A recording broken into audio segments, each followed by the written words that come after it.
Good evening, everybody. Big night here. Thanks for coming out. The weather seems befitting of what's on our agenda here with the Seaport Climate Resilience Plan update. My name is Alice Plank. I'm Chair of the Environmental Protection Committee. I'm from the Tammy Meltzer, Board Chair. And the Environmental Protection Committee is joined also by Land Use and Waterfront certain members. So we have a pretty full crowd. Thank you, everybody, for coming. Tonight, we will probably, we hope, we are intending to write a resolution on this Wide-Eye Seaport aspect of the Lower Manhattan Coastal Resiliency Plans. It's a tall order. We've been working on it for a while. There has been a draft of something that files all of what we've talked about as committee members that you can refer to. That means the committee members can refer to it. It's not yet an approved draft, nor certainly a resolution, but that will eventually happen, and that will be hopefully passed in March 24th at the full board meeting. So that's the game plan for tonight. We'll have a presentation. We want to be very conscious of time, and I've asked, and Alexa, that's up to you, if we could have the Wide-Eye Seaport aspect of the Lower Manhattan Coastal Resiliency Plans fronted so that we can really spend most of the time on that, because most of the other parts of the plans I don't think have major updates. So I think that makes sense and agreed, so that's good. So without further ado, I guess thank you, Alexa, and Jordan, welcome, and Diana, and all others. Sure. If you pull up our slides, and they are, all the elements of our slides are in on deck, but go to the Wide-Eye Seaport section, and I'll just introduce myself. I'm Alexis Taylor. I'm a Vice President, Climate Resilience at New York City Economic Development Corporation. I'm also the project director for the Wide-Eye Seaport project. And I'm joined today by Rachel Aronson, who's our VP of Waterfronts, Diana Sweetie, who is with our Government and Community Relations. And then the presentation will also include our consultant team represented by Arcadis, Austin, Marvel, and MNLA. We'll have them introduce themselves as they speak to their slides. So our goal tonight, and at the request of the community board, was to walk through the entire project, doing essentially what we have previously walked through in the battery. So we will not be discussing the battery, and that's because it has been the topic of a lot of discussion, and I believe already a resolution has been passed on that.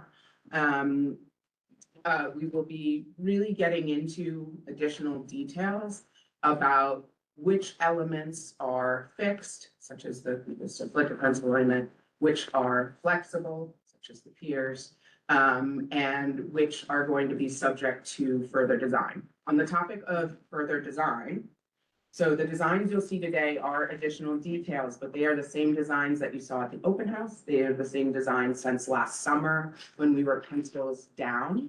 The reason for that is we have completed our contract to bring us to 30% design of the coastal flood defense and 10 to 15% design of the topside elements. We are very open to your feedback. As always, this is a project that from the start has been in collaboration with the community, in particular CB1. We are very happy to receive that design feedback. There is still a lot of design ahead in which we can incorporate that feedback. However, we cannot make those design changes without additional design funding. So we need additional funding in order to incorporate what changes the community would like to see.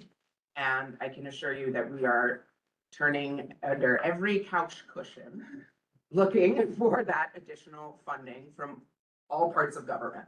So city government, state government, and federal.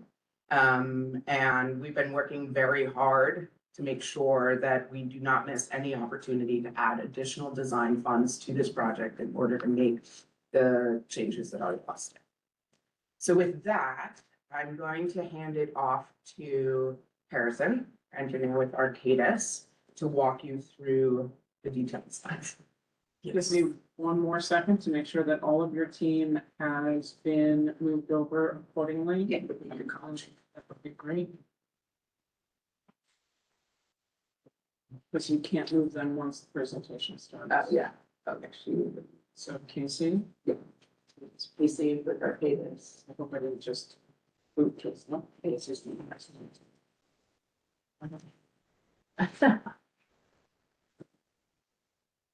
Kathleen's.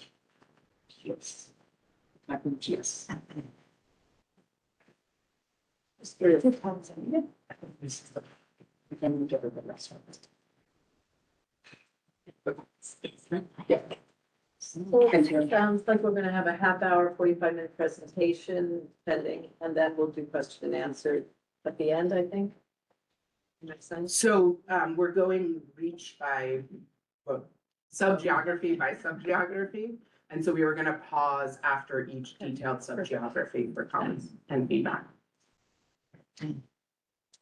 I have a funny feeling because this is in Chrome that my remote may not work. So you will have to just say next. Okay, great. Next.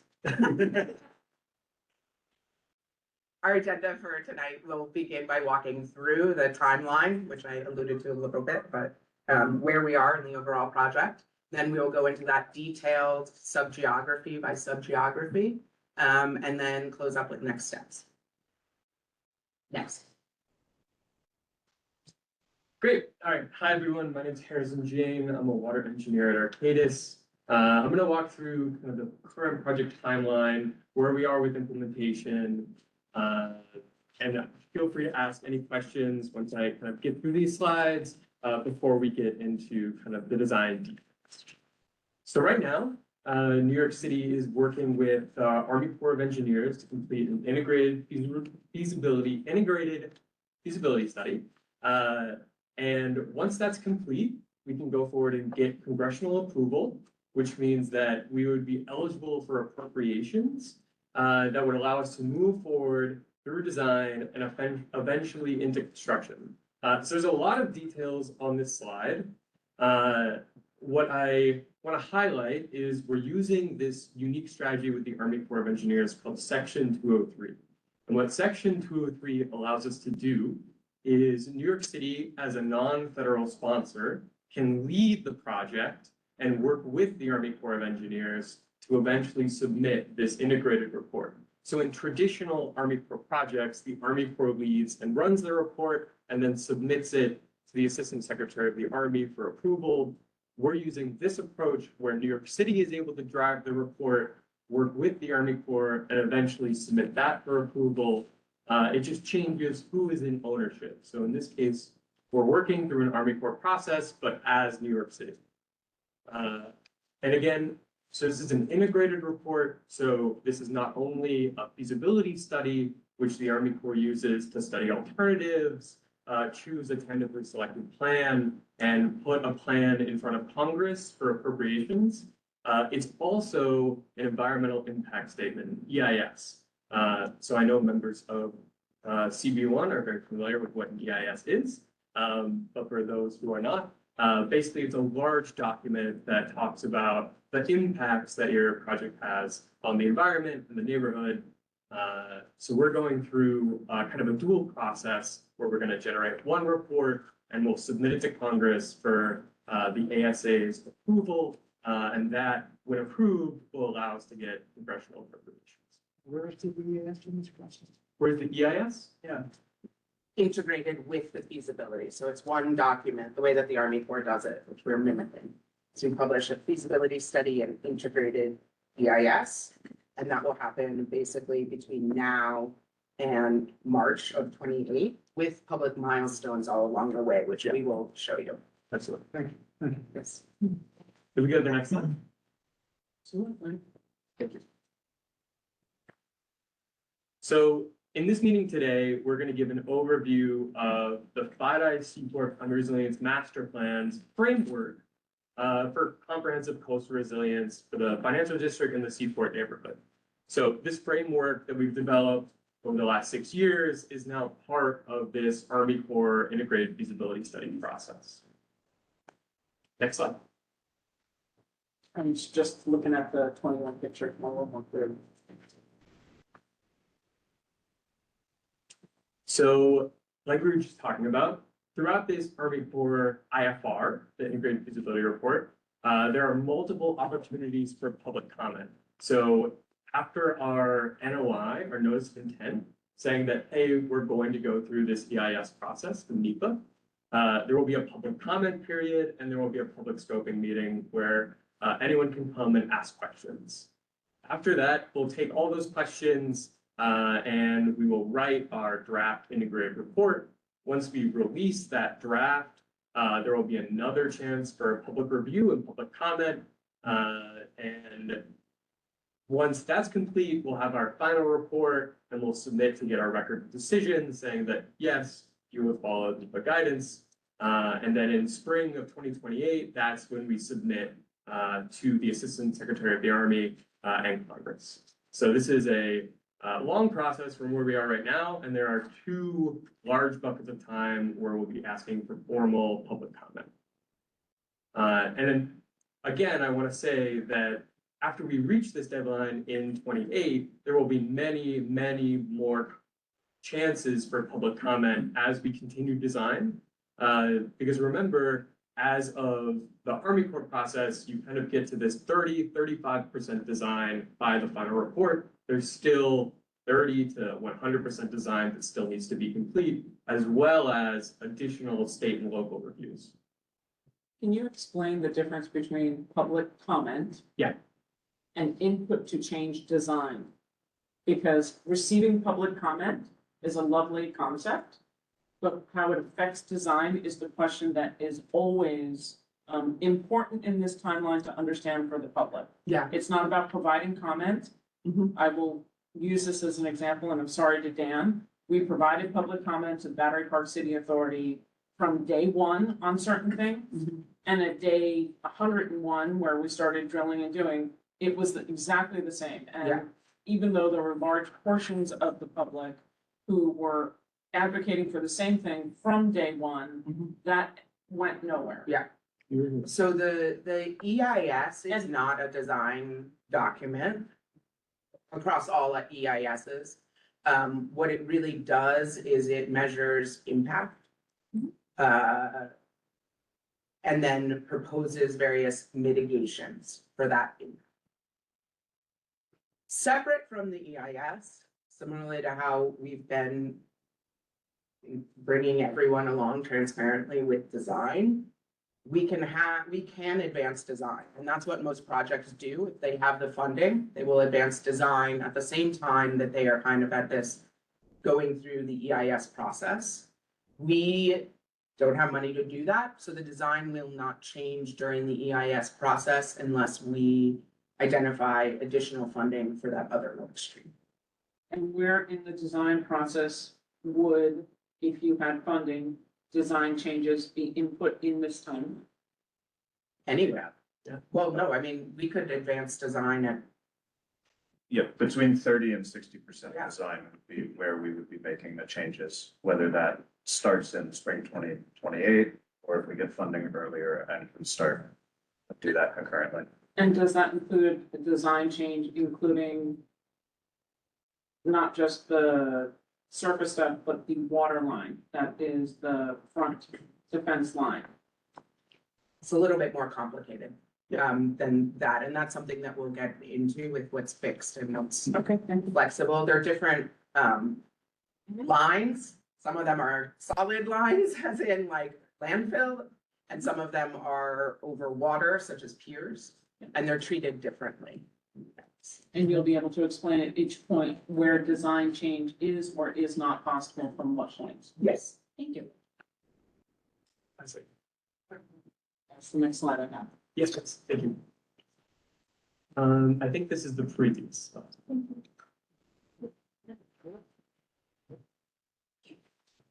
Yep. So just to cap off on that point,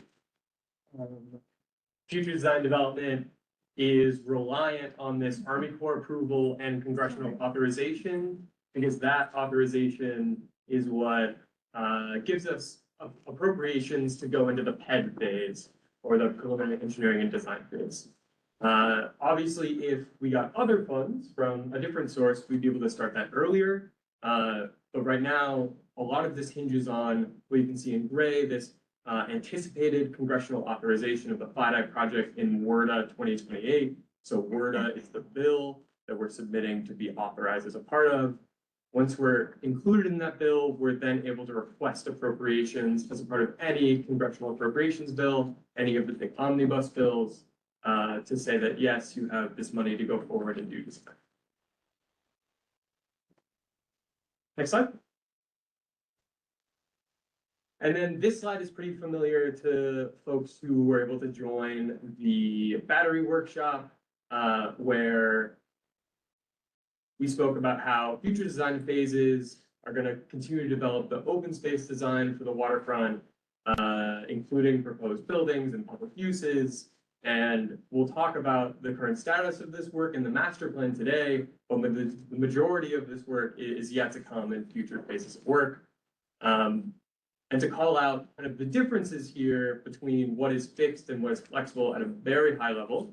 The feasibility study and EIS is going to look at the effects of all of our coastal flood infrastructure, especially the infrastructure that's included in the water. We need to show that we have followed avoidance, minimization, and mitigation for all of that in-water work. We'll need to show the effects to transportation systems like the South Street and Peter Manuel Plaza, as well as maritime navigation for Staten Island Ferry and any of our navigators, any of our maritime operators along this waterfront. What drives this entire study, the feasibility study and EIS, is the flood protection alignment, the flood protection base infrastructure, which is what I'll be talking about a lot through the next couple of slides in the presentation, well, next many slides. And then obviously the in-water footprint for the shoreline extension and the overwater coverage from the piers. What the rest of the design team is going to talk about is a lot that is not frozen or future flexible as a part of future phases of design, which is the open space, uses and programs, materiality, how things look and feel, what amenity buildings can be constructed along the shoreline extension, what kind of ecological enhancements we can put in on land or in the water, as well as maritime in-water uses and access opportunities for all of the different piers along the waterfront, including, Pier 11 or Pier 16. Next slide. So now this gets into the sidewalk. Yes, yes. One question about the Army Corps and that plan. Mhm. What percentage of the money are you looking for the federal government fund? So the split is traditionally 65% federal, 35% local on the eligible elements. So they would identify everything that has to do with CRSM, which is what is it? Coastal storm risk management. Coastal storm risk management. But anything that is not related to the fundamental kind of coastal storm risk structure, drainage, et cetera, would be considered a betterment. So we can't say that they would pay for 65% of the entire project, but we haven't gotten into that level of detail about what they will and will not. But presumably not the amenity buildings, not Right. parks, playgrounds, that sort of thing. But pump house, alignment Yes, to be Yes. finalized, yes, in-water footprint, the expensive stuff. and shoreline extension. Yes. The stuff that I will be talking through today. Great. So here's the site walkthrough. We're going to be talking through 5 of these geographies. Like Alexis mentioned, we've spent a lot of time over the last few months talking about the battery. So we're going to focus from the ferry hub all the way north for the northern tie-in at the Brooklyn Bridge. And again, we'll walk through each of these sections. At the end of each section, we'll pause for questions. And members of the design team are all here. They'll introduce themselves as their slides come up. But we're very happy to talk through this and answer any questions. Next, please. So I'll pass it over to from Mark. Thank you. So I'm Ishita Gore. I am a director at Marvel, focused on architecture and urban design. And our team has really been involved with the concept development, a lot of the maritime architecture along the length of this project. We have spent the most time working on the ferry hub, looking at all of the different options to arrive at this framework.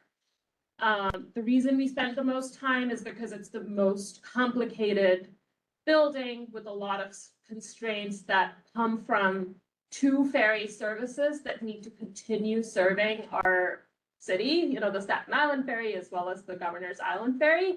And then also really looking at where do we find the opportunities to bring in public benefit in terms of open spaces or access to the waterfront. The diagram that you see here really speaks to the big moves that we're doing.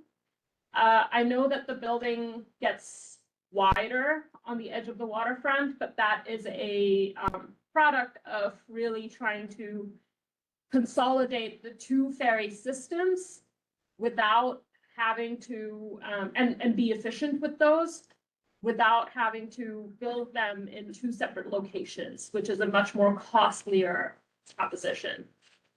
This one, as Harrison will speak in the next slide, the design really, or the framework really is that the flood protection system is integrated within the building. The existing Staten Island Ferry Terminal, the Whitehall Ferry Terminal, is going to, even though it was built only less than 25 years ago, will actually stop functioning to its potential due to sea level rise and daily tides by 2050, and Harrison, 2080. And then so anything that we do to the current building would really just be a Band-Aid for the long term.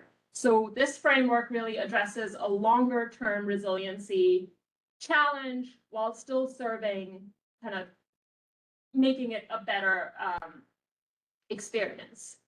The current building juts out into the plaza, which really blocks the view when you're standing in front of the B&B and over the underpass, as well as any connection from the battery. And so this framework is one of the guiding principles for this framework was really reconnecting that South Streets, which is also one of the reasons why the building gets longer and wider. We're more efficient with the interior spaces as well.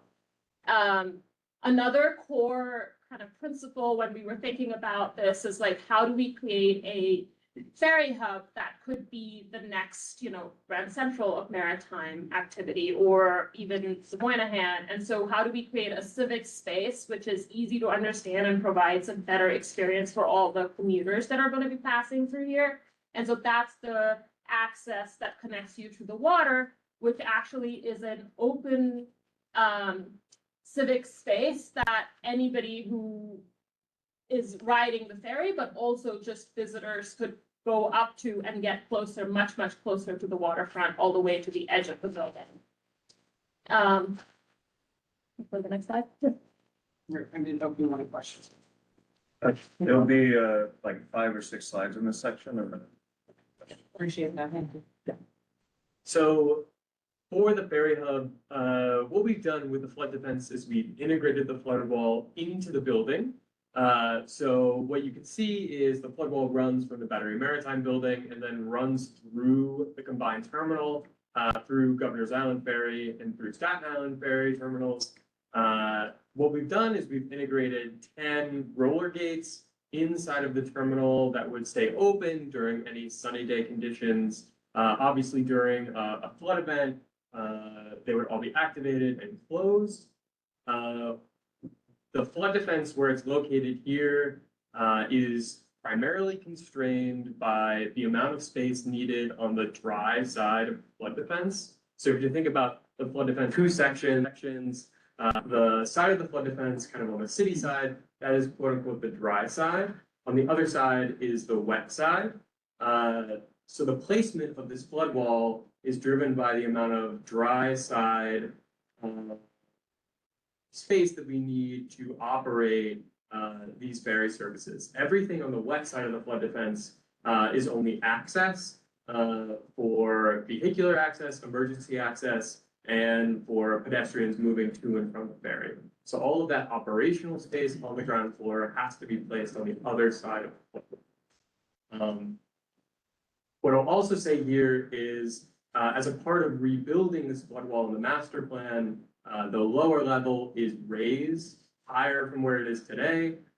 So instead of being around +6 to +7, which is vulnerable to future tidal flooding, we raised the floor of the terminal up to +11. That way it's resilient to monthly tidal flooding through the end of the century.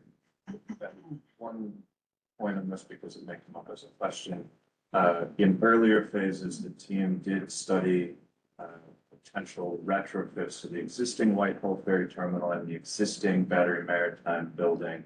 And it was determined that it was feasible to do so without completely reconstructing the buildings. So that is part of why it moved into this direction of embracing the fact that you have to reconstruct the building and making it a 100-year design life building. Patience. Next slide.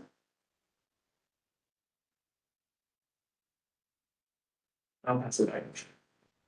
So as Alexis had introduced the presentation, what we really wanted to present today also is like, what are the elements that are fixed and the ones that are flexible to be incorporated into a future design exercise. So for the ferry hub, it's important to note that the flood defense alignment is pretty much fixed.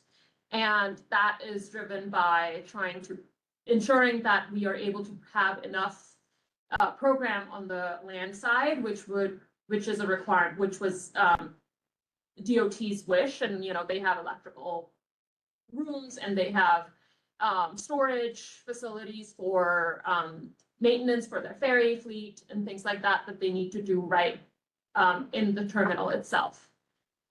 What was another main driver for us is that while this alignment allows for the 4 slips for the Staten Island ferry and the 3 slips for the Governor's Island ferry, both those numbers have been coordinated with DOT as well as TGI.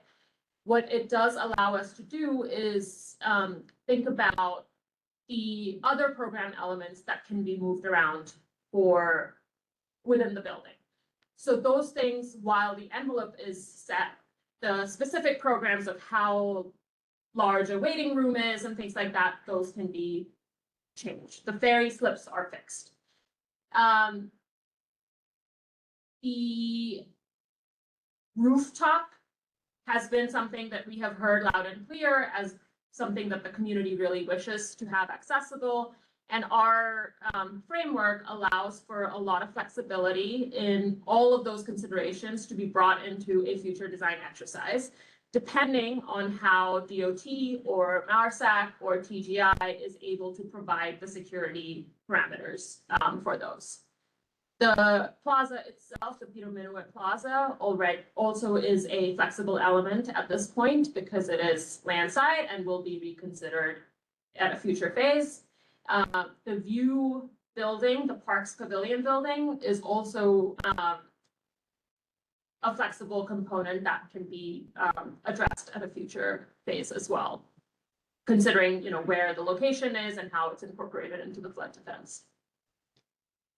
I hate to break my own rule, but can I just ask a question just on the graphic? Yeah.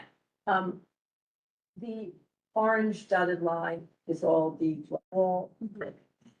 So how, can you just identify how much of that is exposed, or how much of it is underground, or? Can we go back to the next slide?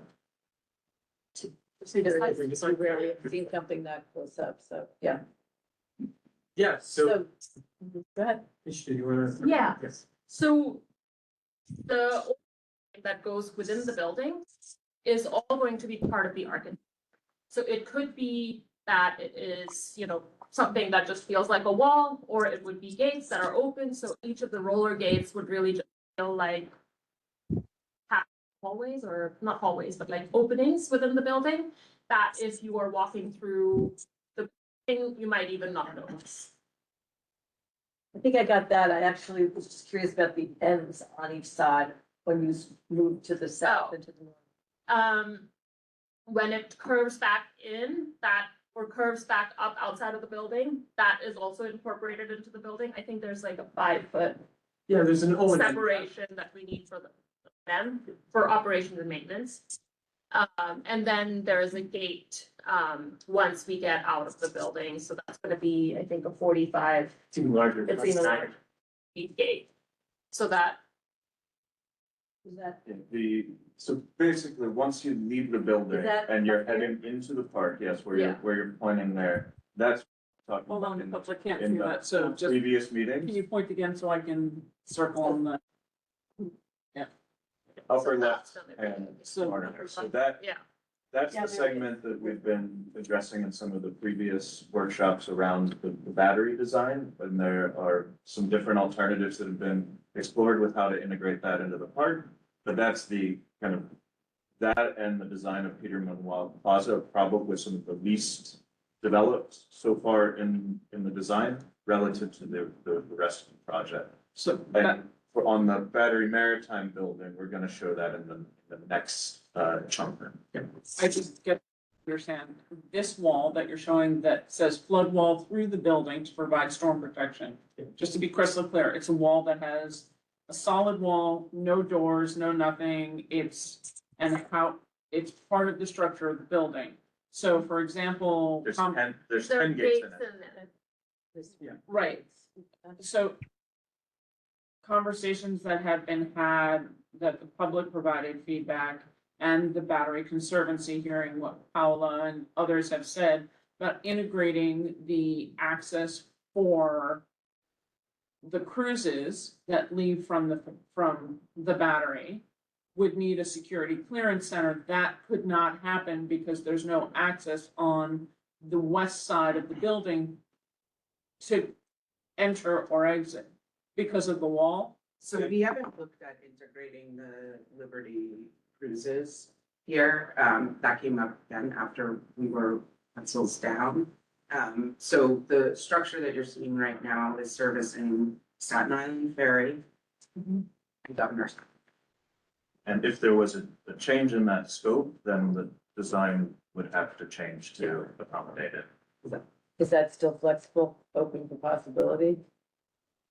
If we had money to design it, we would look at it.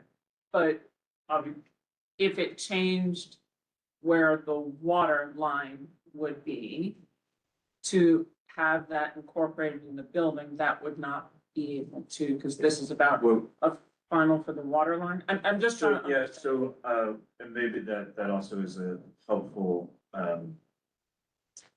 dividing point. So where you're seeing on that little flag, in bubble, saying the flood wall through the building. So basically, when we exit at the left-hand side of the building on the page, Mhm. once we're there, we're on solid ground. And how we go from that point to the ultimate tie-in, how that gets designed and its exact location is much more flexible because it doesn't change the reclamation. What's driving the location and the design detailing of that, and will in the next phase, is more what's underground. So you saw in some of the previous workshops responding to the tunnels and so forth. So anything to the left of the building on the page could be flexible and adjusted based on changes in scope, program, whether it's other maritime services like the Statue of Liberty tours, whether it's a new view building. It's all on dry land. It's much more flexible. And I just want to add that if there is time to look at this again, there is, as I mentioned, the flexibility of programming within the building is still open. So if there is something that, has to be a conversation with DOT and say that, oh, can we incorporate something in here? Then that's something that we could address in the future phase, because there are gates within here that do allow ground level access to the water. And Marvel has held extra flex square footage within that current building envelope, knowing that there might be changes in use. It's not a lot of extra square footage, but we're trying to make it as small as possible because of the impact it has on the experience. Like, we don't want a bigger building than we need to. But I think that there is a lot of back and forth that could work, that would need to happen with the different agencies.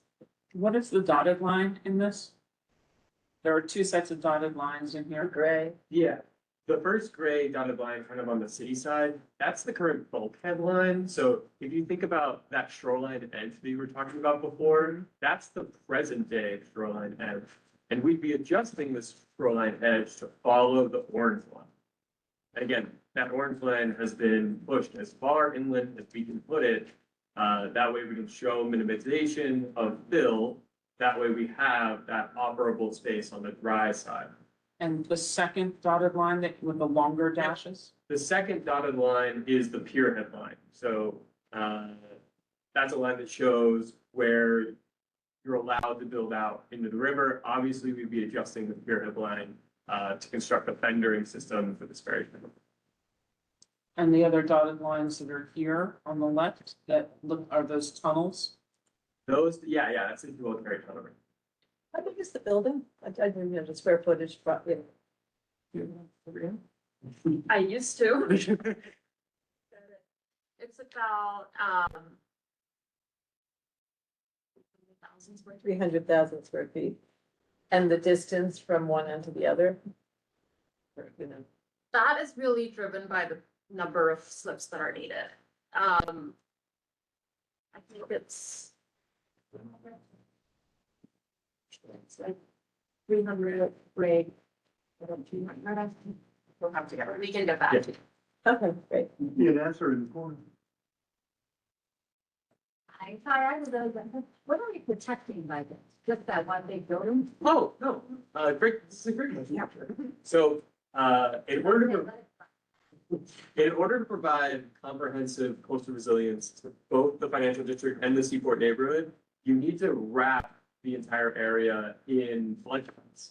So what that means is without this very critical part of the flood wall, you would just see flooding of the entire neighborhood through this zone.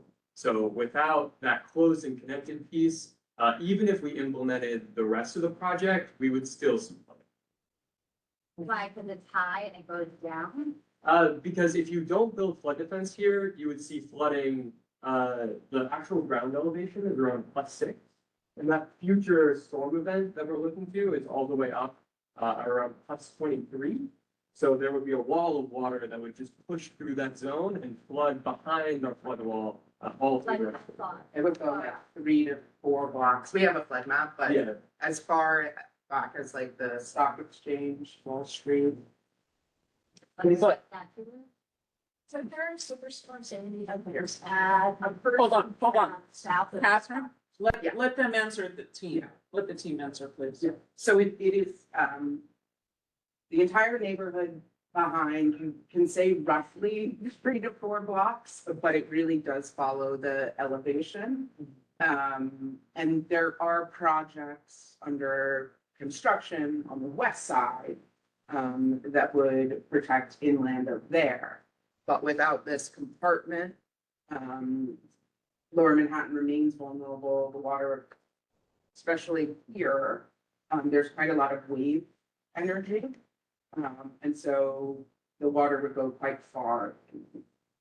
So Two questions the, on that. the easiest way, even though it's not exactly with the flood map of thinking about it, is that Water Street is named Water Street because it was the coastline. Yeah.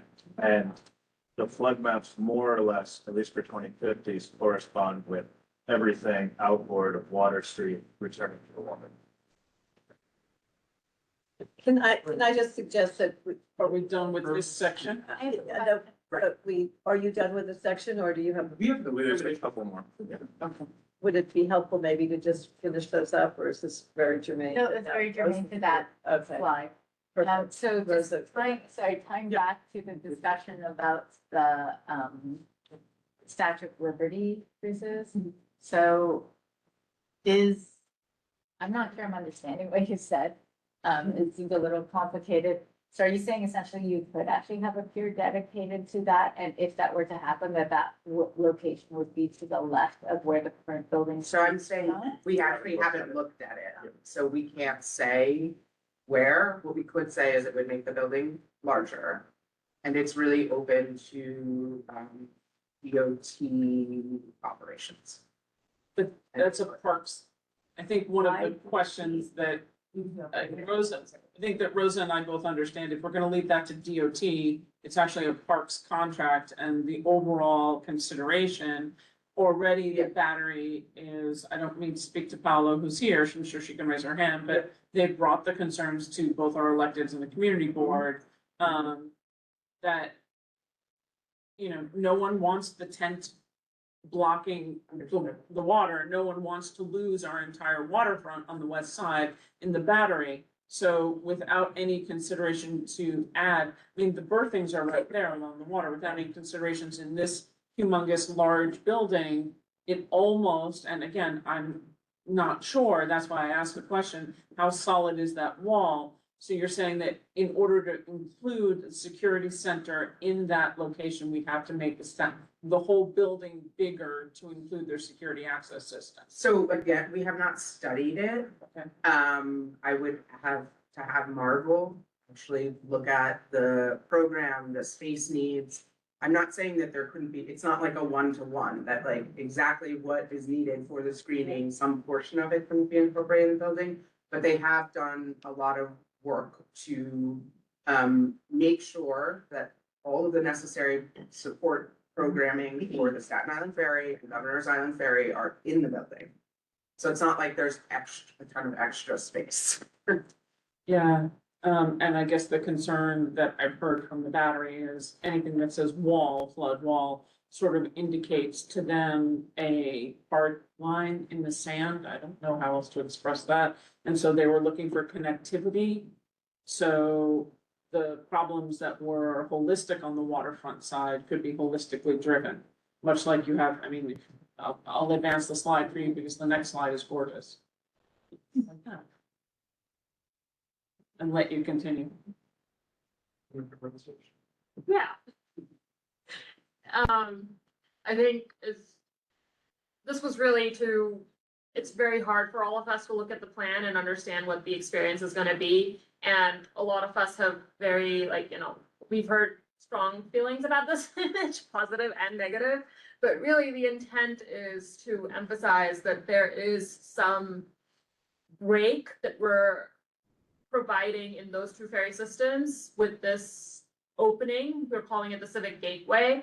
And that space is open to the public. There's no enclosure. It really is something that we hope is, a space that allows people to get closer to the water, get an experience of the harbor, but then also could serve as this like wayfinding or orienting space for all. I feel like we've all gotten out of the subway and then been pushed me like, wait, where am I going to get to the Governor's Island Ferry versus the Staten Island Ferry? This would be the first thing you see, and you'll know that to the right is the Staten Island Ferry and the left is the Governor's Island Ferry.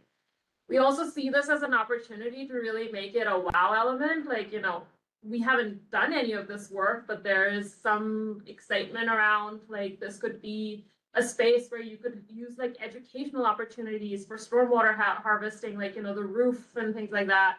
Like maybe this becomes a really cool space that we can look at hybrid, a mass timber hybrid building that you can like really embody some of those like sustainability initiatives that we want to bring to the project. I feel like it could be that token, like visible element for the community, like school children could go there, things like that. I guess Have not really looked at it, but. just want to emphasize, because it is difficult to see in the plan, that, even though functionally and operationally it has to be designed as one, facility, what Marvel's done with that big kind of atrium, in the middle there, in the middle of that image, will effectively, your experience of it will be that they are two different buildings and that there's this public space in between. And hopefully that public space in between can also bring you up to, program roofs. That's the idea. Program roofs meaning, So Roofs that have, public public space. access. okay.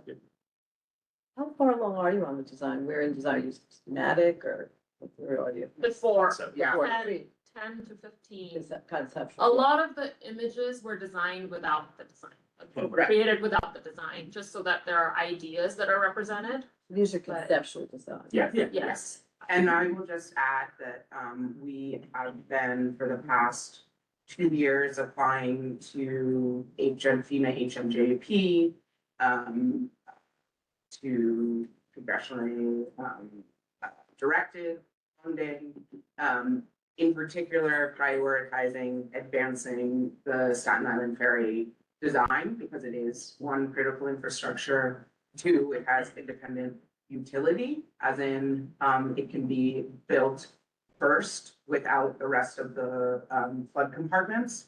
And so we've identified this subgeography as a priority for funding and have put, resources towards trying to, secure that funding. Keep going, sorry. Yeah. Maybe just But go to in the here. next slide. I don't know if you're done, do you? Yeah, have I'm more gonna let them slides? finish and then we'll take questions. And this is also a view that I think everybody has seen, but it really shows the expanded public space that would happen in front of this ferry hub. And then that, that taller space in the middle really serves at that gateway where people can get closer to the water. And it also really shows the, how the flood defense system is actually embedded through the building. So you're not really seeing it at all when you're walking down South Street through this expanded plaza, in the future. Have you started to work out any interiors as to how that extraordinary, the flood wall being in the inside of this, as you described it, Civic Center is going to get resolved?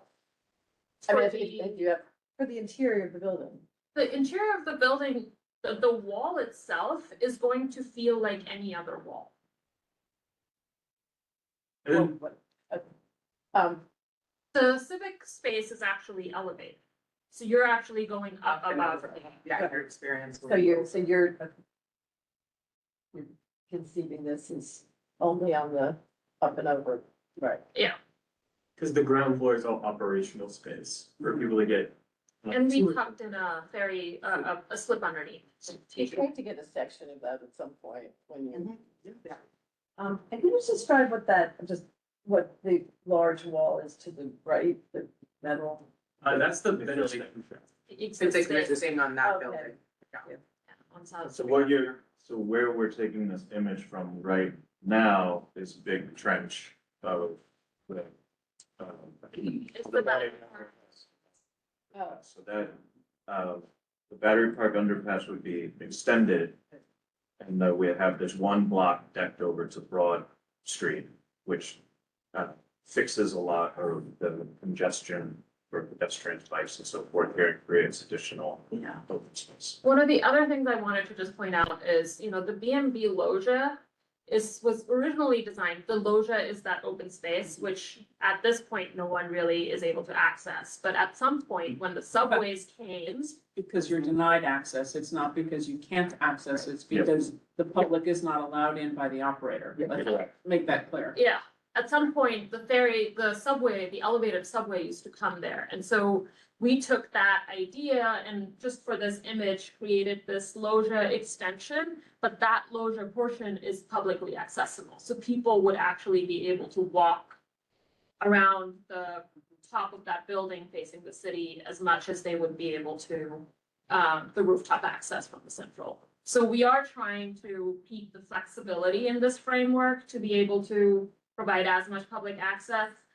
Obviously, in the end, it is going to be a coordination issue with DOT and WARSAP requirements.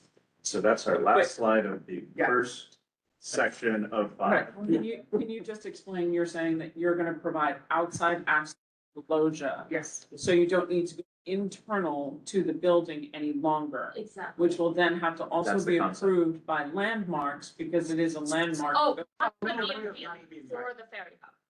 But B&B would not then lose its requirement to be open, would it? no, they're not changing any of this. You just, you're done. And maybe to you, Lisa, what's going on with the Coast Guard and the actual achievement of getting that site? So we're in conversation with the Coast Guard as recently as 2 weeks ago. Both, their legal counsel and our legal counsel are in review of an MOU. The MOU is not the same as a term sheet. That's something that would be developed out of, kind of what we're agreeing to in the MOU, which is to advance our discussions, about, the Coast Guard site. And, again, we basically, the first step is to sign this MOU. It's taken a very long time. But we have the right people now advancing it. I'm confident that we can get it signed. Does the advancement include a sort of promise that the city of New York will now have access to this spot and be able to use it for this purpose? It is not a promise. An MOU, it really isn't binding. It's an MOU that would lead to a term sheet. And there's an understanding that is likely to happen? Yes. Okay, great, thanks. All right, I'm gonna open it up to questions. This is just on the ferry hub. We'll do it in sections. Eric has had his hand up early and Oh, okay. fast, so go Yeah. right ahead, Eric. So can you go back to that slide where you were showing the wall inside the proposed ferry terminal? This one, Eric? Yeah. I think Yeah, that one. So you'll have openings, so that there'll be gates that could be inserted in case there's a flood, right? Correct. the gates will always be stored there. They'll just be sort of. Okay. So, Yeah, slide. so what would be the height of the flood wall if you didn't have gates? Because I'm, 3 to 25 feet. wow, that's pretty high. Okay. So it's about, I think the current elevation there is around 7. We're bringing the floor up to the first floor to 11. And so then you'll have about 13 to 15 feet on top of that. And we didn't go into too much detail, but so there was the question earlier. So what you're seeing on this ground floor, everything on the wet side would just be the access to the boats. And so those gates will allow for operational use by DOT, Governor's Island staff, and so forth to their utility rooms and operational facilities on the dry side. The people that are coming in, it would be similar as it is today in Whitehall Ferry Terminal, where you come into a small ground floor lobby and then immediately go up to the second floor, and then you would be above the flood protection. Okay, because I'm concerned with all of these openings, with the wall in case there's a flood. These are all potential points of failure. Absolutely. Okay, and then would vehicle, because Staten Island Ferry used to be able, I mean, the boats still can accommodate, so is there still a provision in case like some emergency, they have to move like some ambulances Yeah. to the Yes. end? Okay, great. And then you said that's the Hugh Carey Tunnel. You're not showing the subway, because I noticed that. But I think that'll be impressive how you're gonna do it with, building that wall with, above the tunnel structure. You're gonna be so excited on battery next section. Okay, no, I actually looked at it and, the tunnels go underneath that, west of, And the very Yes, most yes. corner and then, Corner. yeah, and then the loop is all in the land side, so Okay. the building's outboard. all right, okay, can you go to the next one? There's one more question. This was showing the BMB, the new the proposed, the next one. Every maritime. The BPU system? Yeah, where you have this deck over Yeah. it. So if you're gonna put a deck over it, will there be a sufficient clearance for the vehicles coming out of that tunnel? The whole trench is going to be extended uh, several hundred feet. Oh, my God. No, because, look, I know that there's no financing scheme for this, and all I'm hearing is scope creep and scope leap. It's gonna be so expensive, so you're gonna move the tunnel and excavate it a few hundred feet north so that to build this deck, now you're gonna basically extend the tunnel. Correct. I mean, I think that will be monumentally costly. Look, there's always pros and cons. I'm just saying that will be very, very costly. Okay, but then if you're gonna move the tunnel 100 feet or 200 feet north, relatively north, what about the elevated structure for the FDR? So essentially it will be a direct ramp as you, like, now you come down, then you flatten out for a block, and then you go down again. It will essentially be a drop as a continuous ramp. So we are touching the. Yeah, there's no problem. Okay, this is just gonna get very costly, but thank you. Okay. Dave, what? Yeah, Laura. Laura, had her hand well, up. Okay, Laura Starr. Hi, Laura. Hi, everybody. Let's see. So can you go back to the site plan, please? Yeah, so it's hard to tell because of where you put the labels for the view building. Like how this is actually relating to the battery, because that's like you put the label on a kind of critical connection area. And I also can't tell if you're taking over the playscape or not. Like I can't really tell what's going on. Are you We're not intruding touching on the playscape? The playscape, and Parks' interest is to maintain a concession in the battery. It has not been resolved where that will be, but a comparable concession should be. Strategic label location. Wait, so you're not Just because intruding it's on, unknown. you're not unknown at intruding this on the playscape? Yeah. Okay, so but about the Parks restaurant, I can understand that they would want the revenue, but it's too bad it can't be incorporated into the ferry building because I forget the woman's name from Marvel. What's your name? Ishita? Yeah, you were talking about this being the kind of grand central of ferry service, and that to me implies not just beautiful architecture, but also beautiful dining and opulence. So, I mean, I do think there would be spectacular views there. And the other thing is like this art between the view and this really long building you have, it's taking up a gargantuan amount of views to the water now that really should Laura, be. What? we have studied an option of including the whatever replaces the view as incorporated into the ferry building. Mhm. We looked at some other options as well, because we don't have clear buy-in yet from Parks for those I see. moves. Can't show it. Got it. Okay, I get that. But let me, And but Laura, wait, I'm there's not done. also, Yeah, go ahead. oh, there's also some space that we have left for concessions within the building. So those are the spaces that will be refined in the future as we develop the design. Right, but that's not my point. My point is that this building is really long, and if you add that plus the view building, you're taking architecture, you're using architecture, and it's blocking the parks relationship and the playgrounds relationship to the harbor. Like you're giving architecture, you're blocking this gazillion dollar #1 view of the prow of Manhattan to the harbor with all this architecture. So I guess my question is, can it be consolidated, which Travis said if Parks would get on board, it could be, but also I'm wondering why maybe you answered this before I got on the call, why the Governor's Island ferries can't stay in the BMB building so that you don't have to take up so much, block so much of the view here. And then the one other thing I wanted to say is like when we worked on the Big U, the idea was that the landscape would sweep on top of the building so that the building itself would be seamlessly integrated into the park. And I know that that's expensive, but like, as long as you're excavating the tunnel and really looking at level changes, I'm just wondering if you looked at a more ambitious strategy where, like, at one point there was an idea of actually elevating that deck so it was on the level of the mezzanine of the Battery Maritime building, and you could have all the service under it, and really change the grade around there. So it's like the whole elevation of that area has this green sweep around.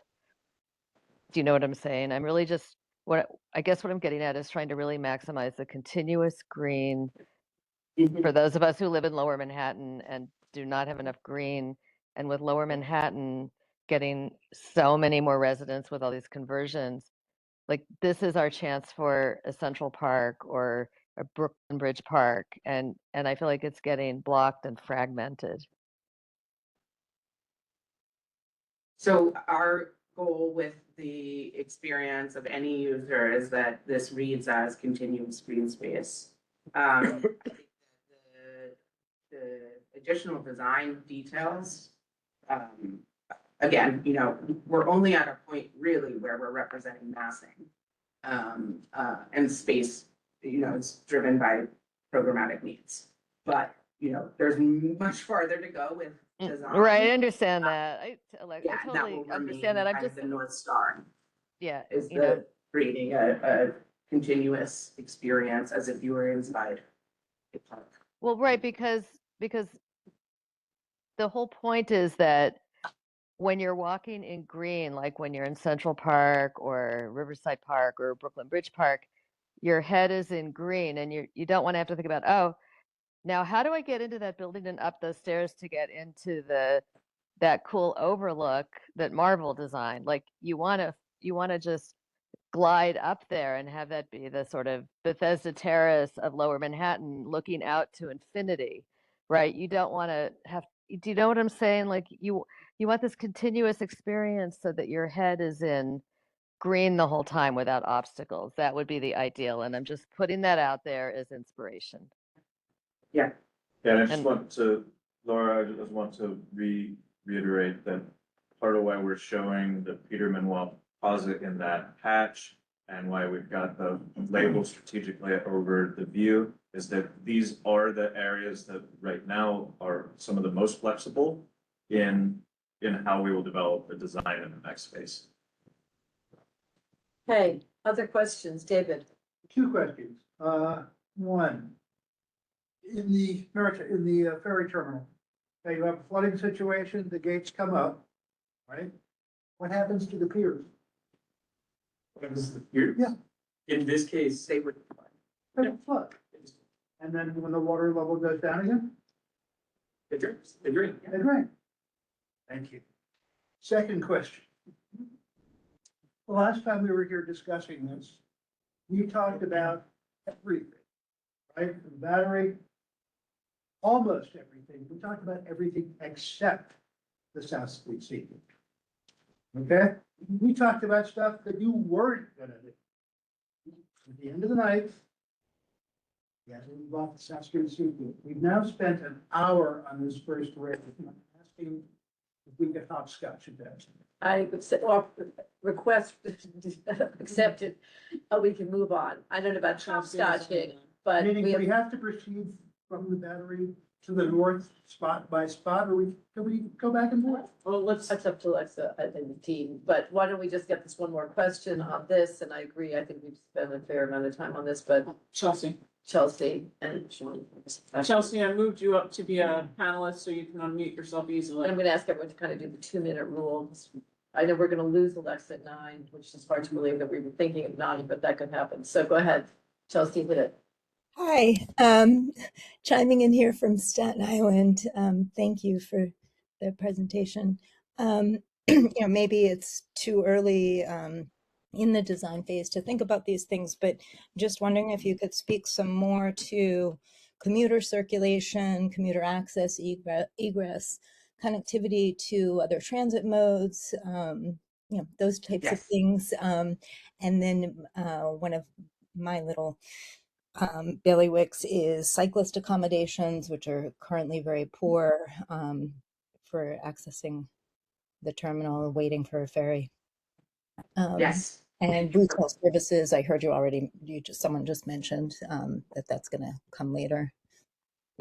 Yes, so the design team thought a lot about connectivity and the user experience, especially for Staten Island Ferry, going through there twice daily.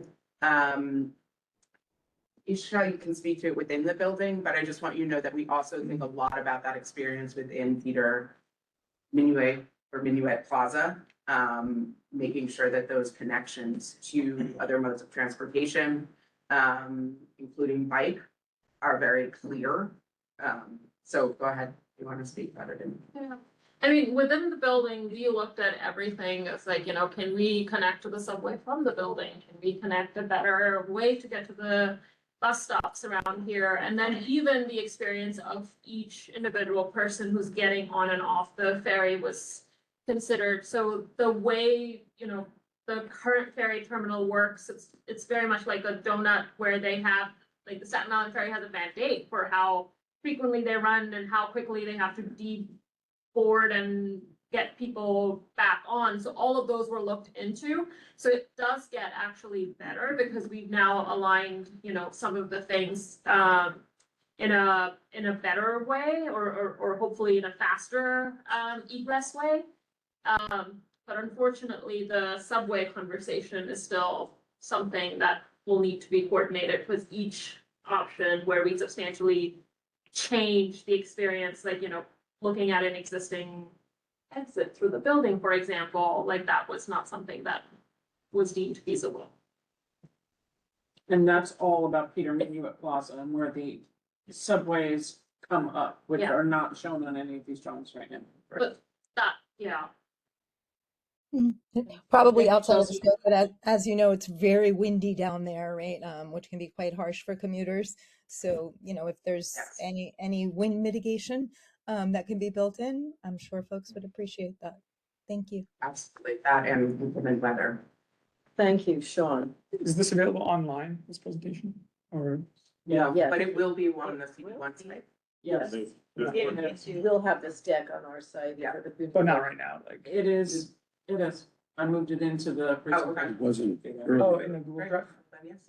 Okay, thanks, okay. There's a gentleman representing Francis Tavern who would like to speak. Yes. Let me move him over. And then one follow-up, how is the 5 to 9 billion itemized, or to what extent is it itemized right now? So it's, well, you should speak to the estimate one. Yeah.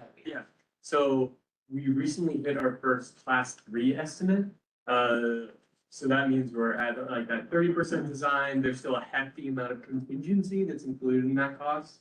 And one of the big things that's driving the difference in that kind of like, whether it's 7, whether it's 9, is all about escalation. So the sooner we get to start construction, the cheaper this project is going to be. The longer it takes to get there, the more escalation, the more inflation occurs, and the higher the cost goes. So how the critical path is mapped out right now is we need about 10 years to build out the project.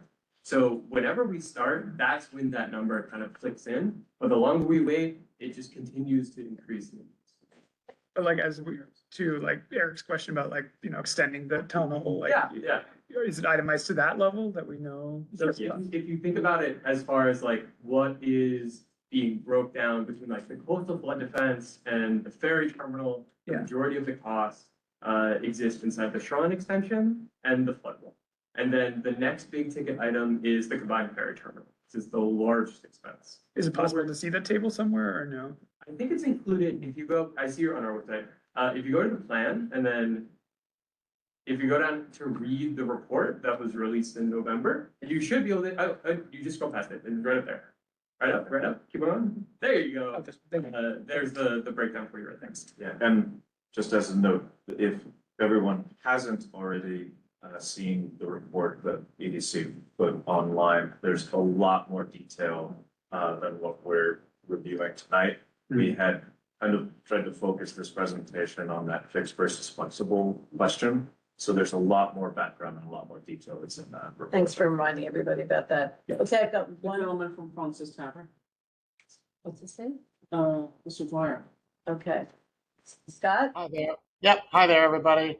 I just wanted to thank the project team for coming tonight and laying this all out. All of this is near and dear to our hearts as a historic property in the neighborhood, which is still inundated with floods every time it rains in our basement. So we really appreciate all the work that's been going on. To that effect, all of these design features, all these above ground features are excellently presented. For us, though, we're more concerned about what's going on underground and all of the sewer improvements, all of the floodwater catch basins and everything that's going on, hopefully underneath. So I'm just wondering, obviously that's been worked on. We've talked about it during the working sessions, but is there a part of the presentation either now or in the future that focuses on the underground infrastructure that's going to be in conjunction with everything that's going on above ground?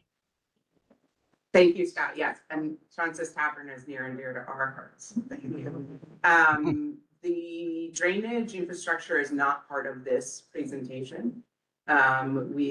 We're happy to come back and speak more to that, but there is a massive investment in drainage infrastructure as part of this project.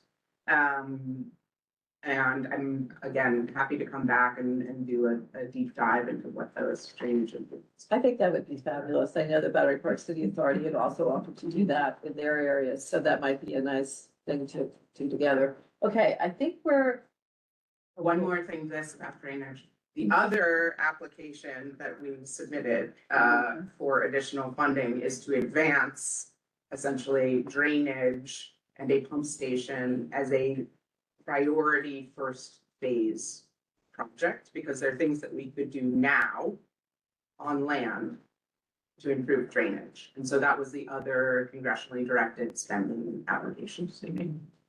Have we seen that in any detail yet? That is, and that's We a part of submitted this. it on Friday. Oh, So.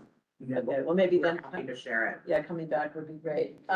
To David's point, and I feel badly because I know people who come from South Street do sometimes Yes. not hear much. Can we make that? Yeah, adjustment? so I'm more than happy to skip ahead, just understanding a lot of the things that end up driving the design in South Street are, these aren't all separated, they're kind of all contingent.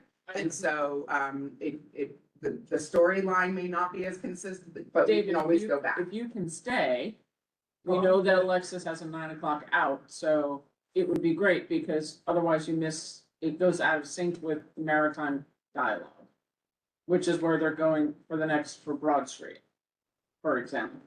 Then perhaps So go to Maybe 1, 2, 5, like I said. Why don't you I'm gonna- guys, I'm gonna given his make concern. I'll make a Thank you. suggestion that we consolidate the presentation of the middle sections in one go and hold the questions on from BMB to I'm not waiting to speak to this. and then, so we'll do that as a section and then Okay. we'll do Seaport as a section.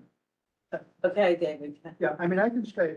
till Well, no, midnight if I'm need to, sure you but I can. can't speak for anyone else. Okay, all right, so go ahead with the, yeah, understand time. So keep Okay. going, I guess we're going back to Plan A Yeah. here, which is going on to the battery matter. But Quickly, we're gonna and do it a we'll go little second. more quick, a little more consolidated, because a lot of the issues that we're gonna talk through here are pretty much the same in each section. Of course, every section is special, but, so here, we move.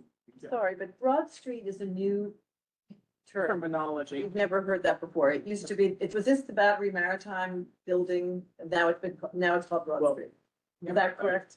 It's renamed, definitely. For the purposes of kind of moving through geographically, we're just saying this is around the end of Broad Street. Yeah, these aren't geographies that, for instance, we split it up into in like our plan. But these were the geographies that we, for the purposes of this presentation. Okay, but in your plan, it shows it's the Battery Maritime Terminal. Okay. Don't worry about the label. Okay, just wanted What to. we're talking about here is the Great. Broad Street area, Yep. basically from BMB to the Veterans Plaza, the heliport, and how that will be reconfigured. So the flood protection wrap around the BMB. Laura had the question earlier about why couldn't we continue to have ferries at BMB? BMB is actually going to be too low for sea level rise much sooner than a lot of the other assets along the waterfront. There's also complexities here that Harrison will get into because of the subway tunnels and other structural gymnastics that we have to do here. But essentially the flood protection is going to create a protective zone, amphitheater around the BMB. And then everything north of the BMB, we're transitioning to this kind of undulating landscape that of the shoreline extension where we're sloping up from South Street up to meet that 25 to 23 feet elevation and incorporating universally accessible pathways that get you up and over and down. Where's I'm sorry, I got lost from the last one where you had the lines of where the dotted line was that Yeah. showed where the shoreline. That will come. I'll talk about that next time. Okay, because it's not here. So yeah, let's just go to the next slide and talk about the what's underground. Great. So here is, you see this proposed flood wall line. It wraps around the Battery Maritime building. And I want to call out two really important structures here.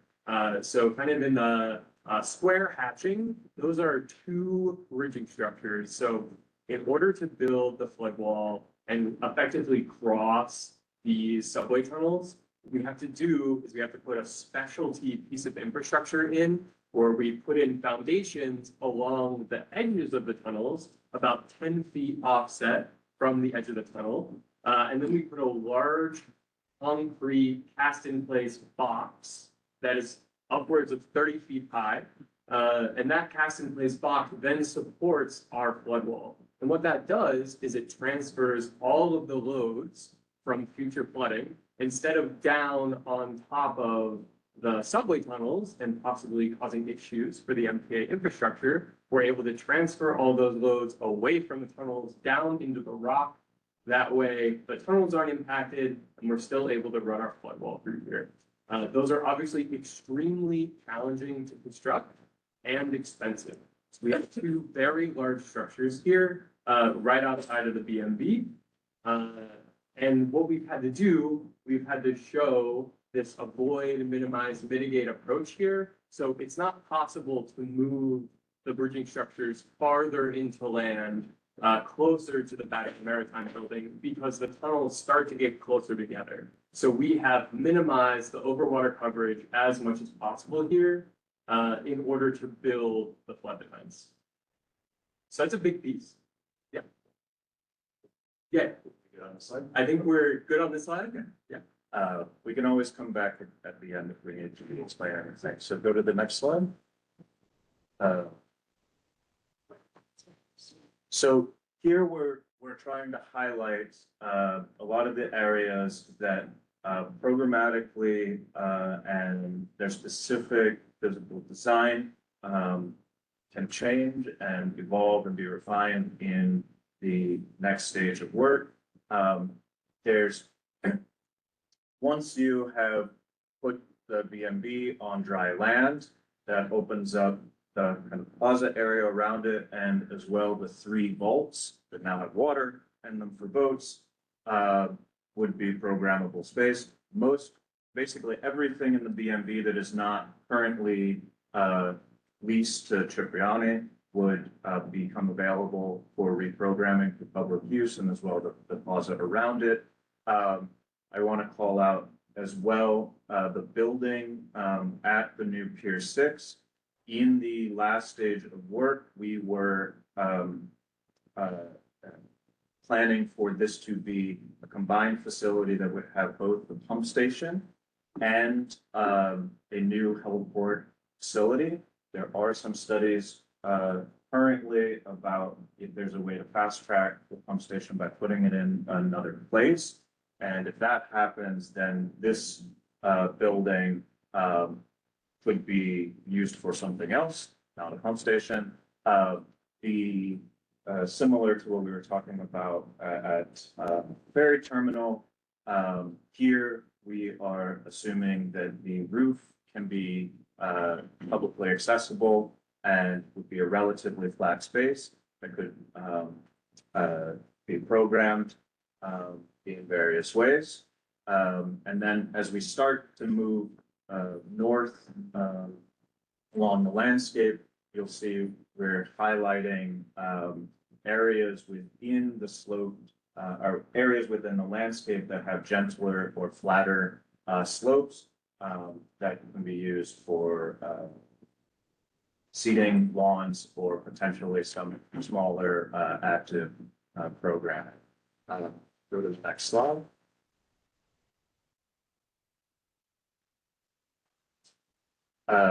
So this is an image, so it was actually made a couple years ago, a study about looking at some of the opportunities that might come available around repurposing this facility once there's no longer boats in it.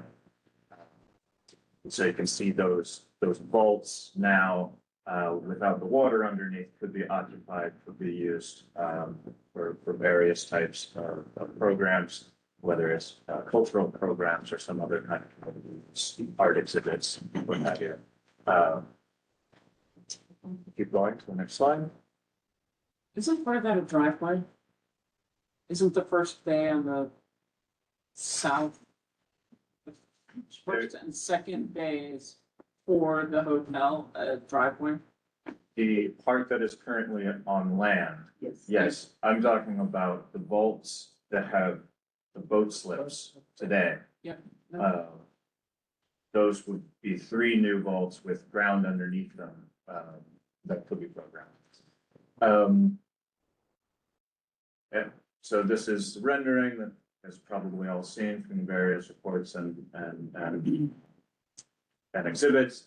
And I believe in this image, we are on top of that pump station building and looking down at the various plazas and lawns that are intended to be created. Go to the next slide. Hold on. Isn't this slide missing the heliport? If that's the edge of the pump station. You can, it's off screen. Yeah, it's off screen. It's to the right.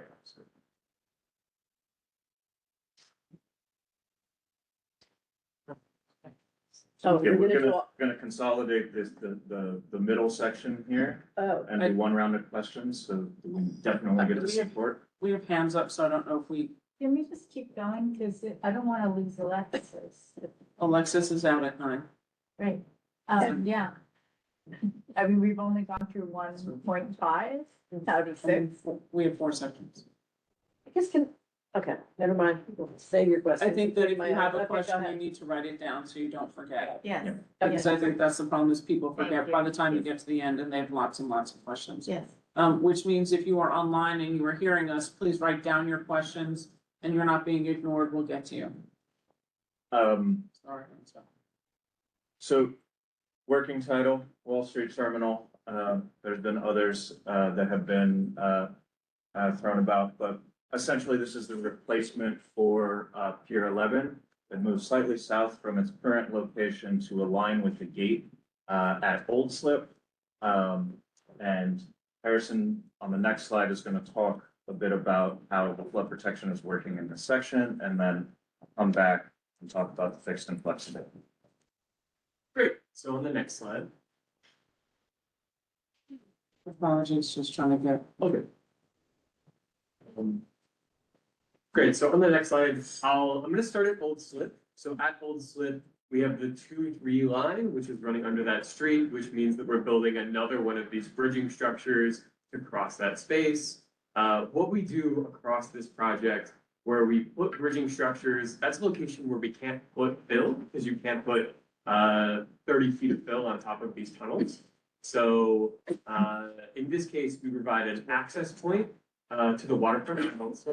And then surrounding this area, I didn't talk about this previously, but, this is actually the shoreline extension. So if you look in this yellow area, that is a cellular cofferdam, which is a large steel structure, which basically is holding all of the new reclaimed land that we're putting in.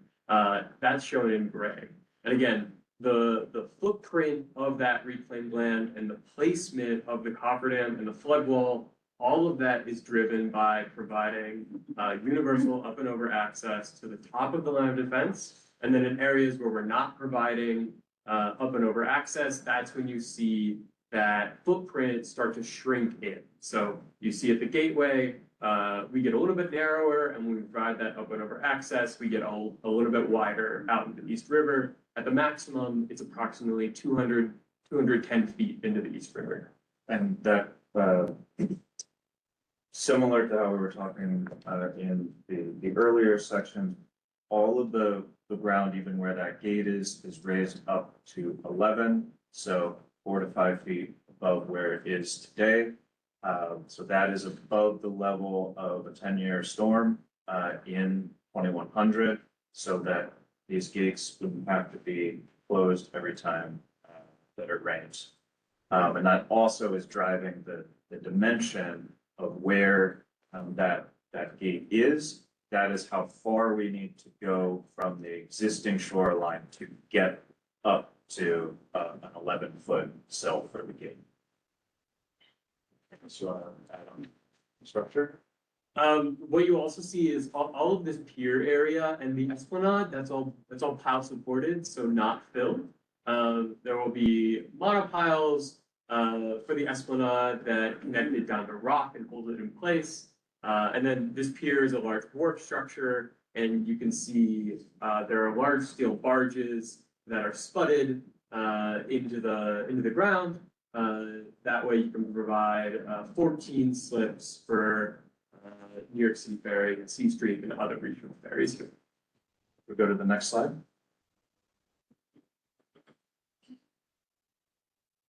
And this is a good cross-section actually to show that bridging structure. So remember I was talking about that large concrete box?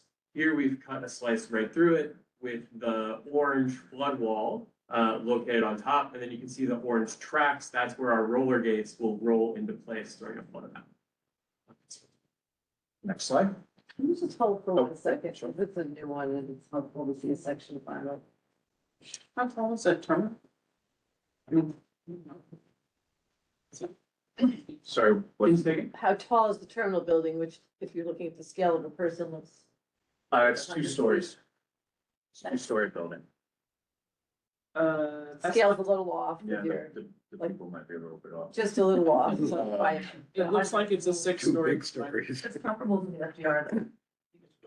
Yeah, it should be about 30 feet tall. Yeah, I think the people are the wrong size. Apologize.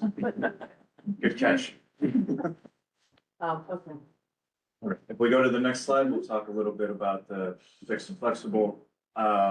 Now, in other areas, what we're gonna say about the platform structure that's outboard of the flood protection, in most areas, it's pretty flexible.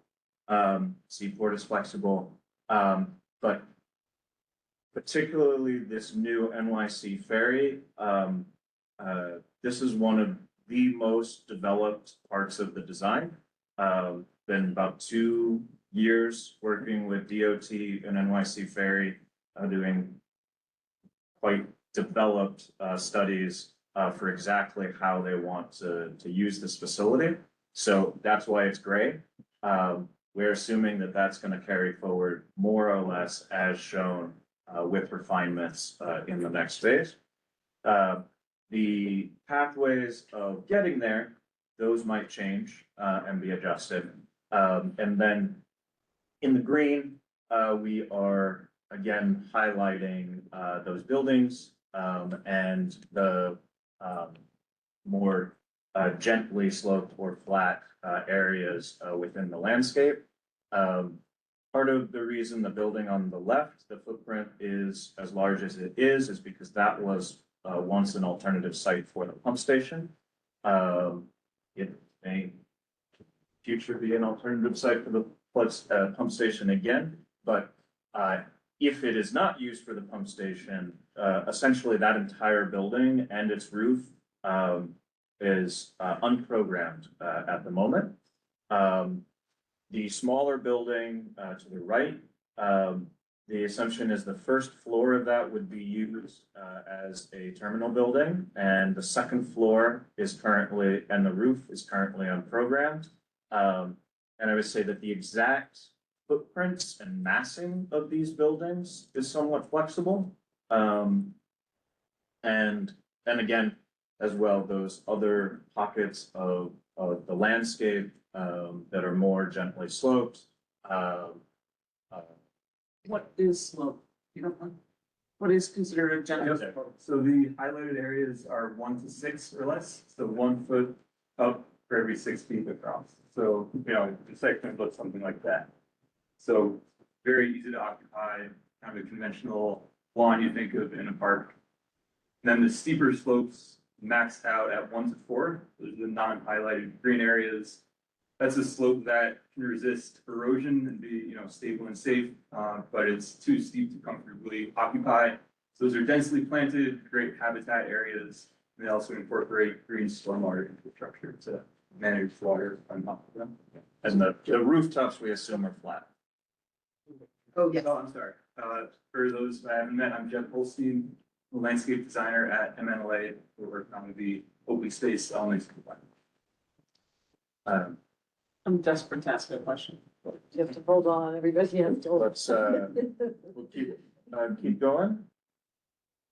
I'm gonna see the same issues again and again, and okay. I did want to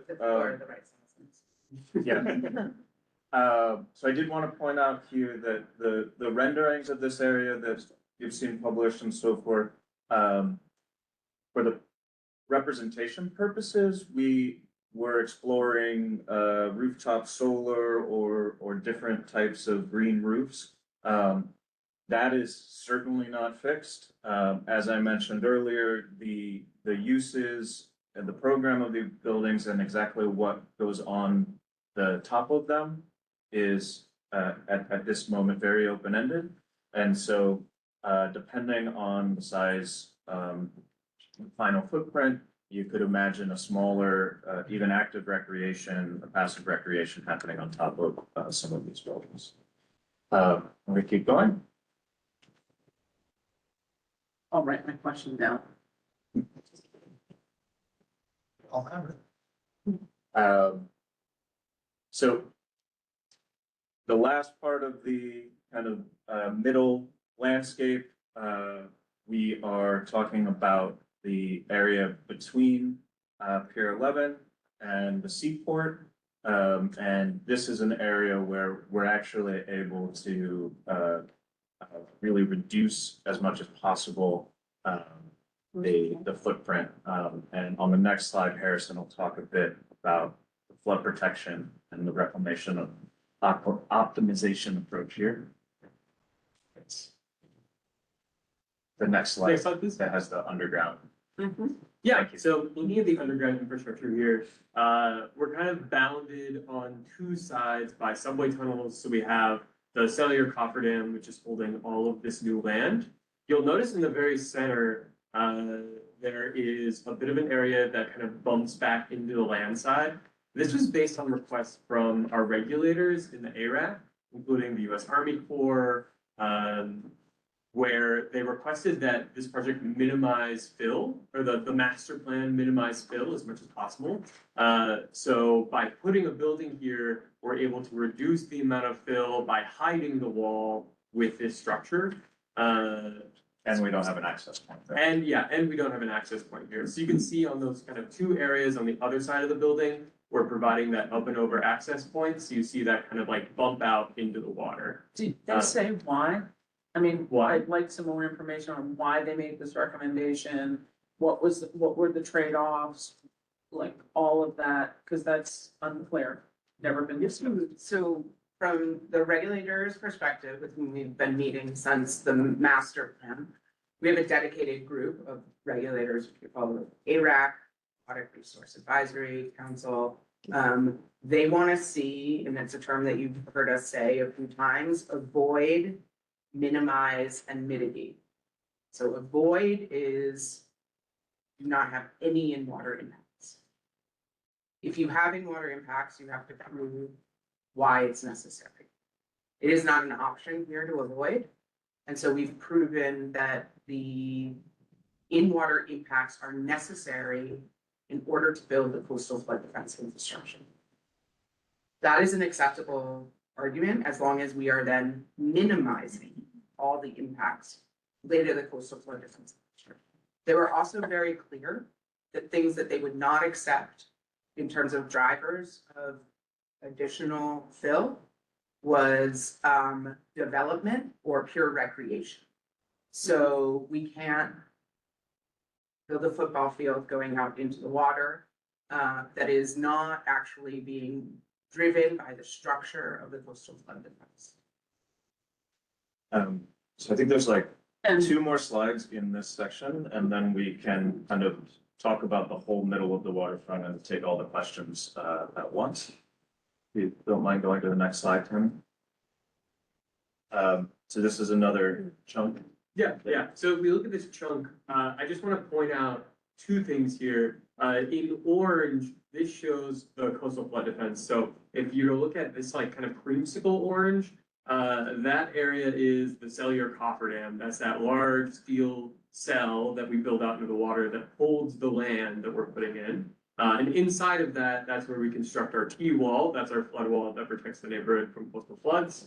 And then the only other thing I want to say before we go to the next slide is inside of the shoreline extension, we have integrated green infrastructure also.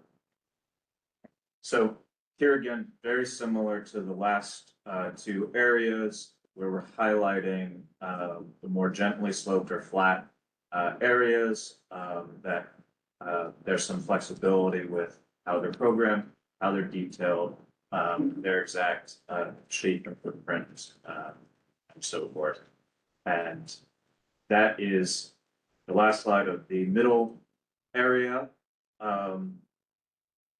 Which allows us to get to the piers. which after we do, oh, yes, sorry, we can leave this up while we talk through the whatever questions there are. Okay, It's a nice image. will you have, okay, so anybody in the room that has a question on the last, I guess, 3 parts of the area?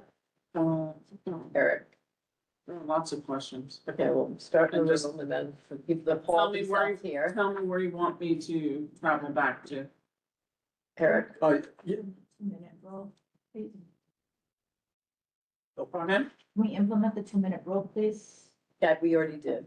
Okay, Thank you. yes, if you go back, it was showing the cross section of showing that there'll be like a deck over the water. I'd like to know if, This one? yeah, like this, I mean, so that area that's extended over the water, I mean, what's the purpose of having that water underneath? This is to adhere to ARAC? Oh, no, this is a great question. Yeah. So similar to how you see this bridging structure here, so where this line is cut, you're actually going through the 2-3 train. So similar to where we can't put foundations from the flood defense through or right next to the tunnel, we can't do that for any of the piers either. So what we're doing for that platform outboard and platform inboard is there's a bottom deck with box girders running in and out of the page. And on either edges of the subway tunnel, we have large drilled shafts that are about 5 feet in diameter, which transfer all those loads. Pardon, I didn't see the train, now I get it, now I get it, so, but then, this is gonna add complexity, because how would you maintain it, how would an entity maintain it? Like, what would be the clearance between the water and the roof of this deck? Yeah. That's so much complexity, but I understand now, it's somewhat, yeah, thanks, guys. Okay, anybody else in the room? Well, I'll say that I have a couple, but do we have some first on Matt? Matt Benson. Hey, Matt. Matt, you can unmute yourself.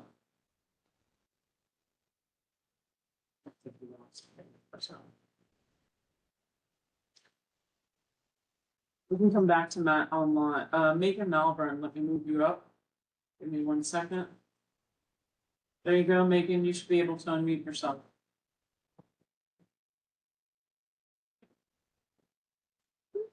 Let me just ask something while we're waiting. You don't have to have two buildings, I'm understanding, if the pump station maybe goes away or, so then could that be envisioned as a space that doesn't have any building and that adds to the open area?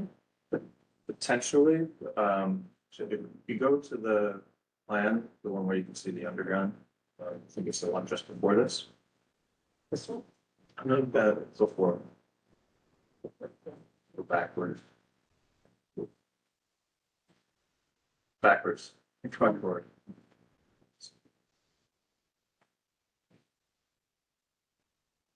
This one? Yes. Yes, so that building on the left was originally sized to be able to accommodate a pump station. If we don't need it for a pump station, don't need it for any other use, yes, that area could be rethought entirely. One thing that those two buildings are doing is kind of hiding the flood wall as we get narrower where we're doing the gate crossing. But that could be accomplished with a much smaller footprint. That particular footprint had been sized to be able to accommodate a pump station if we needed to. Okay, sorry, Commissioner. Back to my belly. So, and we've seen so many, I've been to so many meetings, and the only thing I care about is the cost of those things. And, so if you don't do one, you don't have money for any of this. The only people who have money is Battery Park City, and they're doing the west side. So we gotta get money, and it's like some combination of federal, state, and city. And if you don't get money for one, is it worth it doing it for all of them, any of them? Like, is it a package? You have to build a, complete line If of. you don't get money for one, you just not do it for any of them? For any of the geographies? Yeah, you got, cause each one is different. I go to a meeting and you talk about each one, and each Yeah. one tells me, South Street T4 tells me it's $5 billion, and So- Terminal tells me it's Yeah. $10 billion, and this, so, I mean, it's adding up. So what's the cost of the whole thing? So, And you're saying it's gonna go up because we have funding. right. So you have to build a complete line of flood defense Yeah. from the Brooklyn Bridge To the battery. to the battery. Yeah.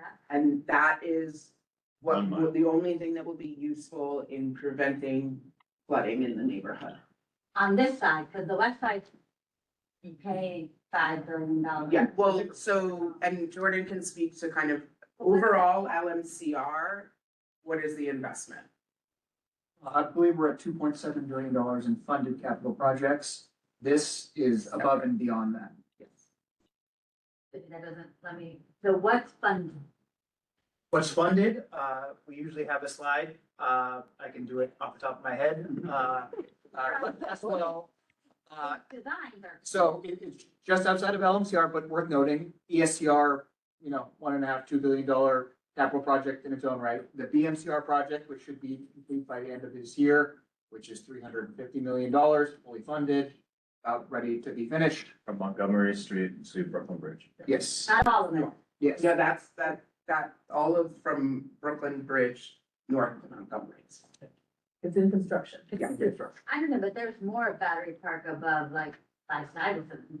That's the other side. Yeah, so as we keep on going, so obviously we're talking about this section that doesn't have funding right now, but as we keep on going, there is a sea level rise project at the battery that is fully funded, that is moving forward in construction. Keep on going up. You have two capital projects, the South project, the Battery Park City is advancing, that is also near completion, and their Northwest project, which I believe is will be having groundbreaking coming up. So those, all the projects I talked about, fully funded, I think that adds up to 2.7, close to $3 billion at this point.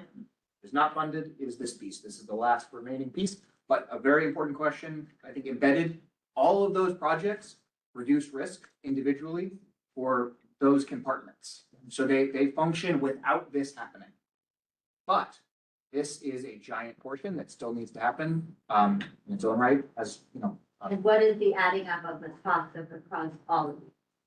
So I think we are, you know, if we take the low number here, that is about $8 billion, And the high one? closer to 10. And there's, and how much of that would come from the city? That's still to be determined. Half from the city. Yeah, so what's really leading that is how much comes from the federal government, which we don't know. Let's say up to 65% of the flood defense could come from the federal government. That will then lead to how much the city and the state would need to contribute in order to make the impact. And there are other potential sources of federal funding other than just the Right. Army Corps piece, Right. which is why we are looking at transportation upgrades and enhancements as well, because that unlocks different types of funding that sometimes are less politically charged. Yes. Okay. Matt has his hand up. Just on the funding question, you're hoping for funding, you said, for more design. Could you just describe what portion of your budget is design and how much has already been spent on design? Yes, so I can't, I mean, I can give you the actual breakdown in writing of like what we paid on concept design, what we paid on schematic, and what we paid on preliminary. I don't have those off the top of my head, but those are basically, you know, everything to get to 30% design. You would have done schematic and then preliminary. So I will follow up with those numbers. Currently, the money that we have for fiscal year 26 and fiscal year 27 is to produce that integrated feasibility and EIS report. And we don't even have enough money in order to complete the EIS. We are in a budget period where we are asking for that money as part of the executive plan. Thanks. So none of that, though, we do not currently have money for new design beyond the design that we are seeing. Thanks. Can you just go back to the If earlier you- slide? Yeah, while I'm scrolling back, if you do not have money to go back, does that mean that the design advances as you currently have it? No, the design is pencils down. You So- need to go to environmental impact for the water line and things like that. Right, so even if we were to say, don't change anything, which we're not, a lot will change as we get further in engineering. But even if we were to say that, we don't have money to get us beyond 30%. So we can't even design it as it looks today. So you're short how much money to complete design? Oh, I'll have to get back to you on that one. That would be helpful because it Yeah. would be good to let the board know that. Okay. Yeah. I just had some questions back to these plans. I'm having a hard time just reading some of the stuff. What is the Governor's Island Ferry Terminal green, whatever, part there? What the blue and what are the different aspects of that I'm looking at? Just, You're talking about the new Governor's Island terminal? yes. Okay, yeah, we talked about that more in the other. Okay, did you Any cover other that? So section? the two, Yeah. just what the The blue? idea is just that right now, the color is showing some combination of like solar panels, Okay. green roof, and some public plaza. So that's what the two colors of gray and green are. But why we highlighted it is the exact usage and design of what you do on top of that building is open. Okay. And then the next one over for the Maritime building, and you said, well, you know, the portions that are not by Cipriani, do we know what those portions are? Yeah, that's why there's Yes, we that do. even chunk cut out of it. Oh. So that, as Tammy pointed out earlier, there's a portiche that Cipriani uses for drop-offs and a stairwell that goes up to the second floor. And so that's that chunk that is missing.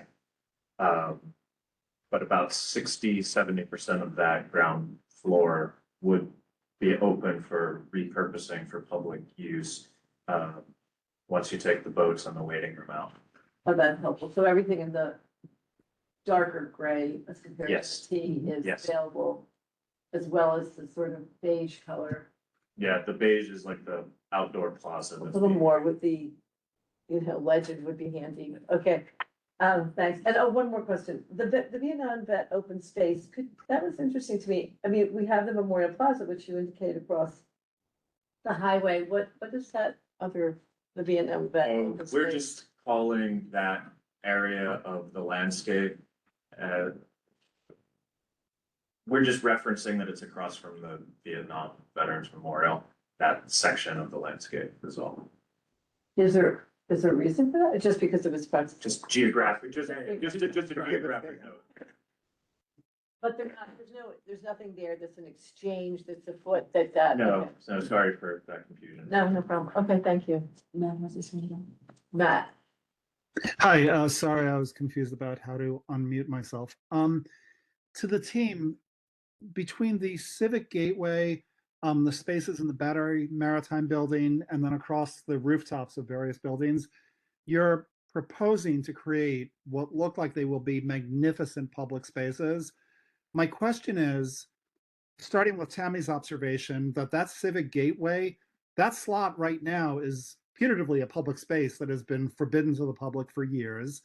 And the spaces you're describing in the Battery Maritime Building would be eminently monetizable if the city decides to do such a thing. And given this community's experience with what happened in the Battery Maritime Building, where we were promised public access and effectively never got it, and what has happened with Pops on Water Street, it seems to me either the direction in which the tide runs is every bit of wonderful space somebody looks at and say, oh my God, that would be a great restaurant or shopping mall. And if they don't, it's the easiest thing in the world for a government official to say, I'd rather not find room in my budget to secure this, to patrol it, to ensure it. So I'm going to call it a security risk or a terrorist target, and I'm just going to close it off to the public forever. Understanding that architects have no power to dictate the buildings use to which the buildings they design are put after they're built.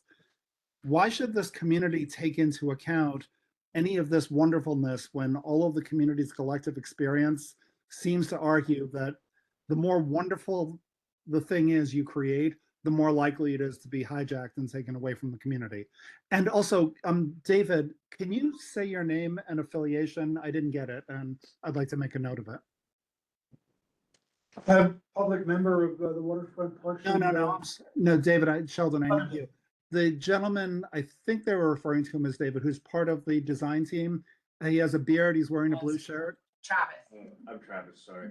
I'm sorry, Travis. What's your last name, Travis? Bunt, B-U-N-T. B-U-N-T. And whom do you represent?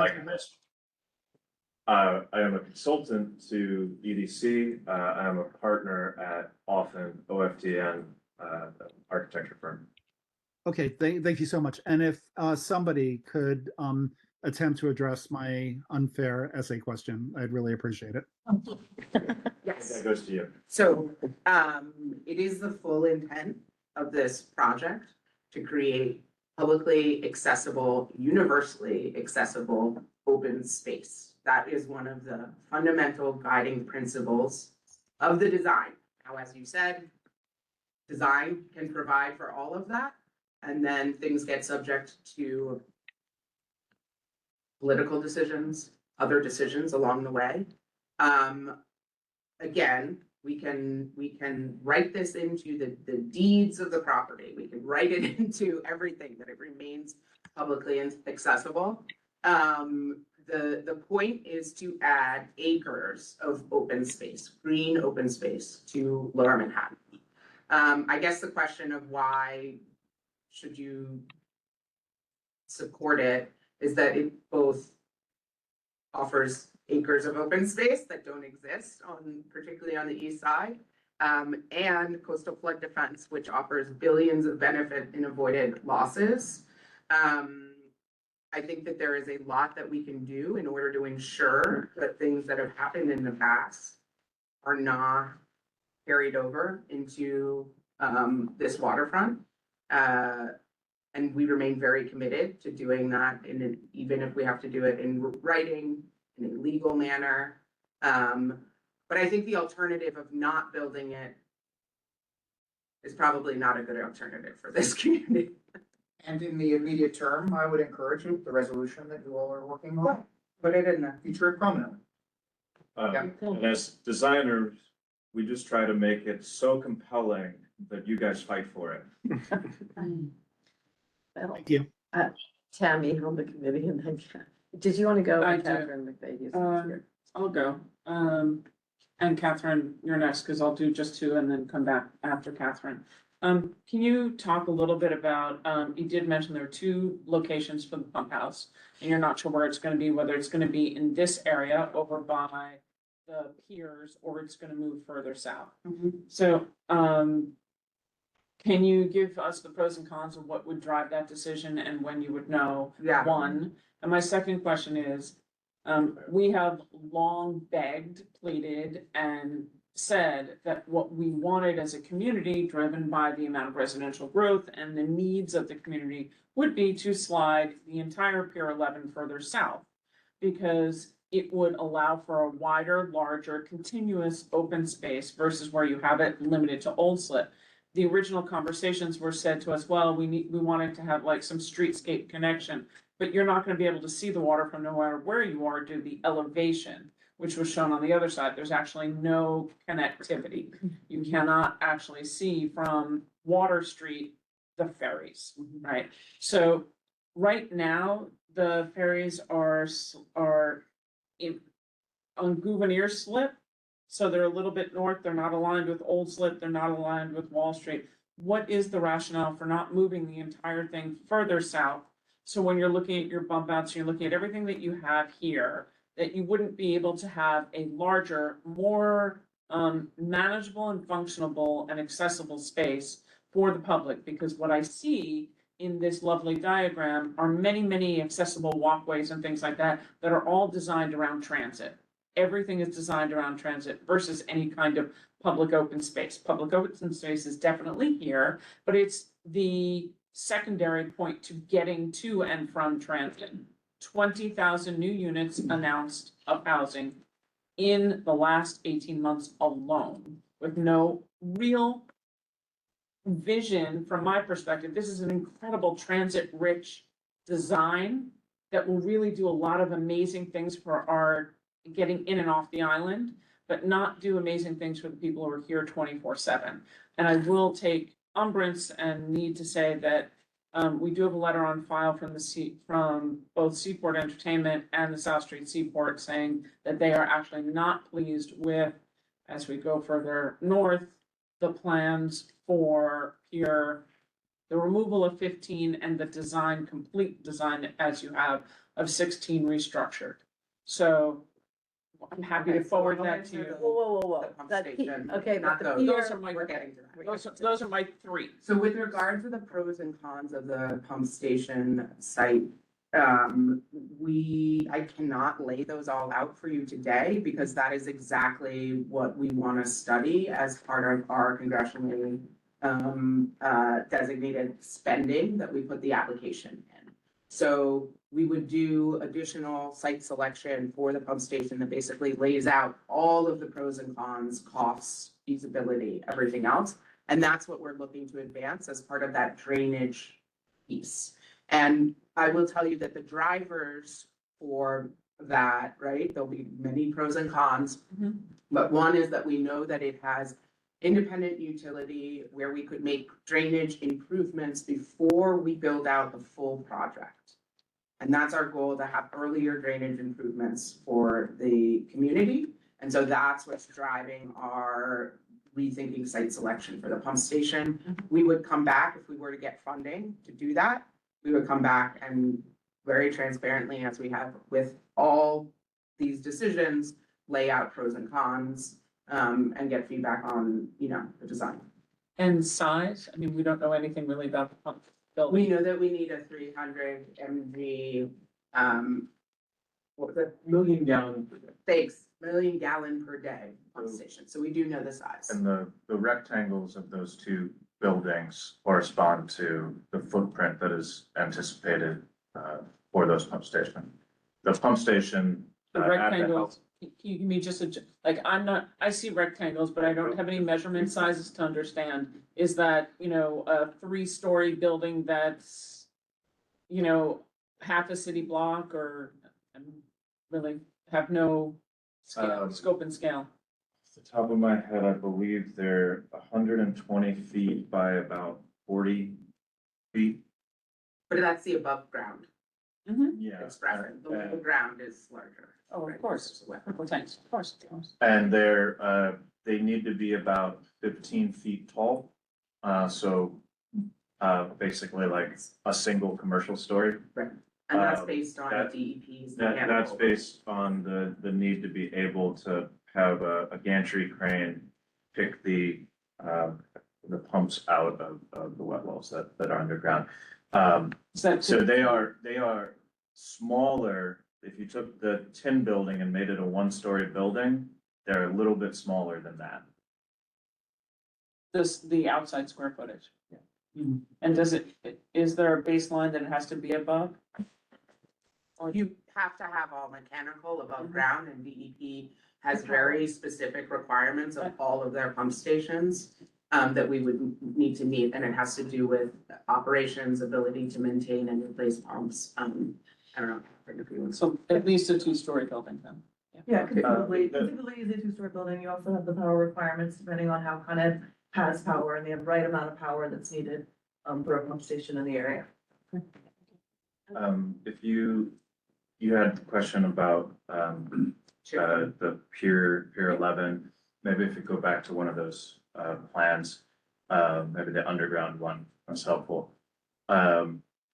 So That one? the plan, yeah. Mhm. Next one up, sorry. It's okay. Wrong way. Wrong way. Not this one. This one, this one. Yep, look. Sorry, thank Okay. you. So, the entrance to the future ferry terminal needs to be at Old Slip, because that is where we are, we have to put in the bridging structure to cross over, the tunnels. And so we are in optimizing the design, using those moments where we have to put that really expensive bridging structure as the opportunity to where we put the gates.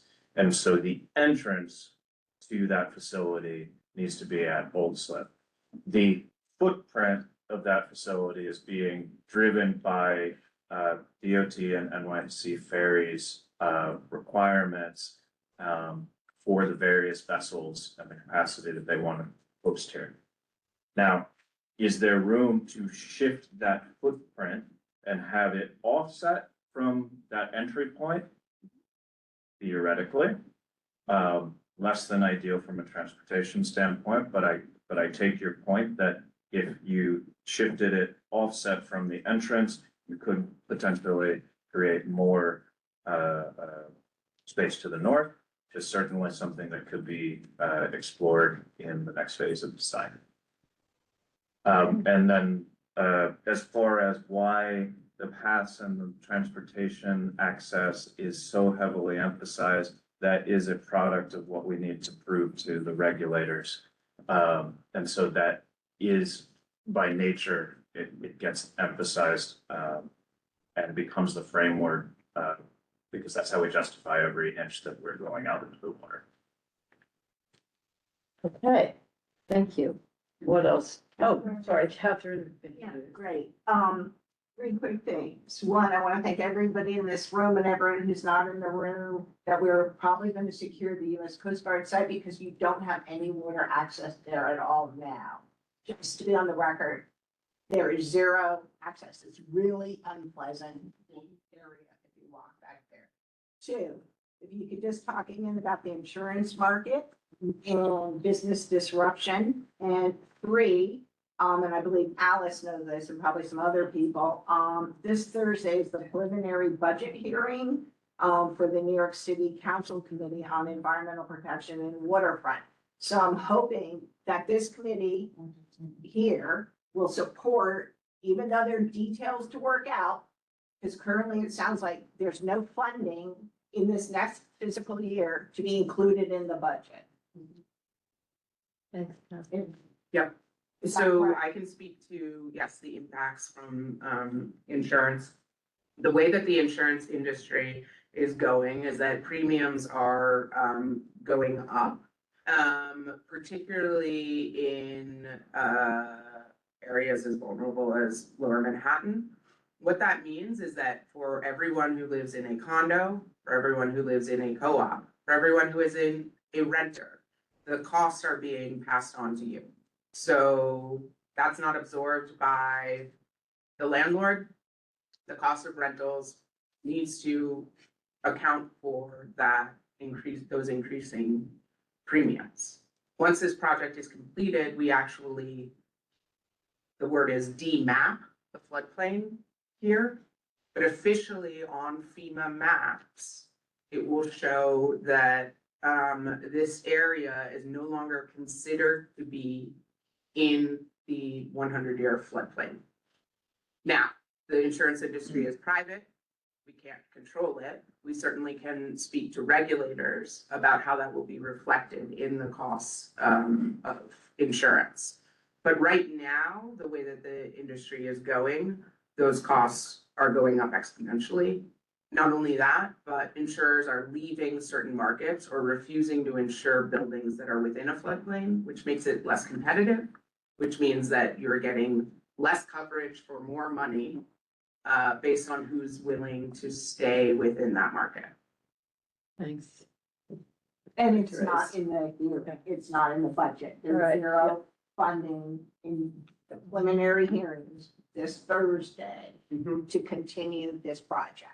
Thanks, Catherine. Good point to raise. Well, Megan Melvin has her hand I'm up. gonna try to, at this point, you get one more, no, somebody's already spoken, he doesn't get to speak again because we really don't want to lose the ability to have you all here to the next section. Megan Malvern and then our, I don't know who yours is. David Sheldon. No, not David Sheldon, the man behind David Sheldon. Oh, who's raised his sorry. hand. Yeah. So, I'm sorry, you screamed at me, Megan Malvern. Megan. Megan, okay, Megan Malvern from our committee, sorry. Hi, everyone. Thank you for being here and thank you for all the work that's gone into this. This is super complicated and I don't envy anyone trying to get this organized and through. I have a question is how much overall area are we creating with this project? Like new land, new ground? And then I have a follow-up to that. 8 acres. 8 acres of new land. Okay, of the 8 acres, and we're talking, that's land, that's not the docks, that's not the, like, the That's stuff for the. Newsville. That's the gray area you can see. Perfect, thank you. So that's 8 acres. Of that 8 acres, can you tell me reasonably what of that is play space, active or passive? Not trees, not stepped, not any of that other stuff. And I'm not a walkway of not a sidewalk that gets you someplace else. What area of those 8 acres is accessible as like a place to hang out and do things? So I know we did a calculation of if you remove all of the circulation paths, what that is. I don't know off the top of my head, and I'm not sure if you have that. I don't. It's all that somewhere. Yeah. And I'll add that part of the answer is that it's not determined yet. So when you look at maybe the next slide, which has those green bubbles highlighted. So those are, yeah, so these are currently just shown as, lawn with trees. But theoretically, any of these could be developed into, more of a playscape, or something simpler, anything you do in a tree with. But or these, sorry, in a park these with. include buildings and walkways and all of that. So just the darkness. Right, so for instance, a playscape could go in here. There are many other kind of active recreational uses, but we're not at that phase of topside programming. It's to Megan's question as a follow-up to you at the landscape firm. What's the biggest field that you have at this point identified on the site? Biggest spot is actually the rooftop of this building on the left side of the old slip area. This tiny building here, right? Actually the entire footprint of that. I just also want to point out rooftop access is not entirely guaranteed to the point of when you make something beautiful, it tends to get scooped up. I just want to, it sounds like I'm not going to be able to speak again, which I totally understand. This is a very jam-packed meeting. So I just wanted to like say that based on what I see, and I don't know if we're at this point, but I'm asking CB1 not to accept this section of the resiliency plan as it's currently proposed. Resilient infrastructure is critical, and we all support protecting our neighborhoods from future storms, but resiliency should not come at the cost of livability. As it's designed, the portion of the plan functions primarily as a pedestrian and commercial corridor. It feels like a thoroughfare, a way to move people through our neighborhood rather than a destination that serves the families who actually live here and the new units and the new population that's soon coming in that we've talked about. What's missing is a meaningful, active, and passive recreation space within like a 15-minute walk of the seaport. Especially for children and older adults. I don't know if you've managed to like walk around the city with those people in tow. It's not simple. Walkways are not play spaces. Retail adjacency is not recreation. And resilience design should not unintentionally push families to travel outside their own community just to access basic open space. I really appreciate the time and the thought that went into this. And I understand there's an opportunity for us to make sure that there's more space play for us. And I just want to make sure that that goes on the record. And I really, really do appreciate all the effort. And this seems like a Herculean effort on your part. And I wish you all the luck. Megan, thanks. I didn't mean to say you couldn't speak again. I just meant again on this particular section. No, And no, no. thank you. There's so many people, and I just want to make No, sure I got my little thank part you. in. And I know there's a lot of other opinions. Thank you for being here, everyone. I appreciate all the time. Do you want to have anything else? I want to emphasize and build on what Jeb is saying. Like the reason that we've done this exercise of making these green rectangles and ovals is noting the places that could, in the next phase of design, be more tailored to different types of program. It would, in some cases, require some physical changes, but these are where we see the opportunities to incorporate the type of programs that are being requested. So there is opportunity to do exactly what is being requested of us. And just drawing the distinction between not supporting the project versus supporting a redesign, we would be very open to a redesign. Thanks. Sir, I don't know your name. My name is Robert Rostock. I have a very simple question.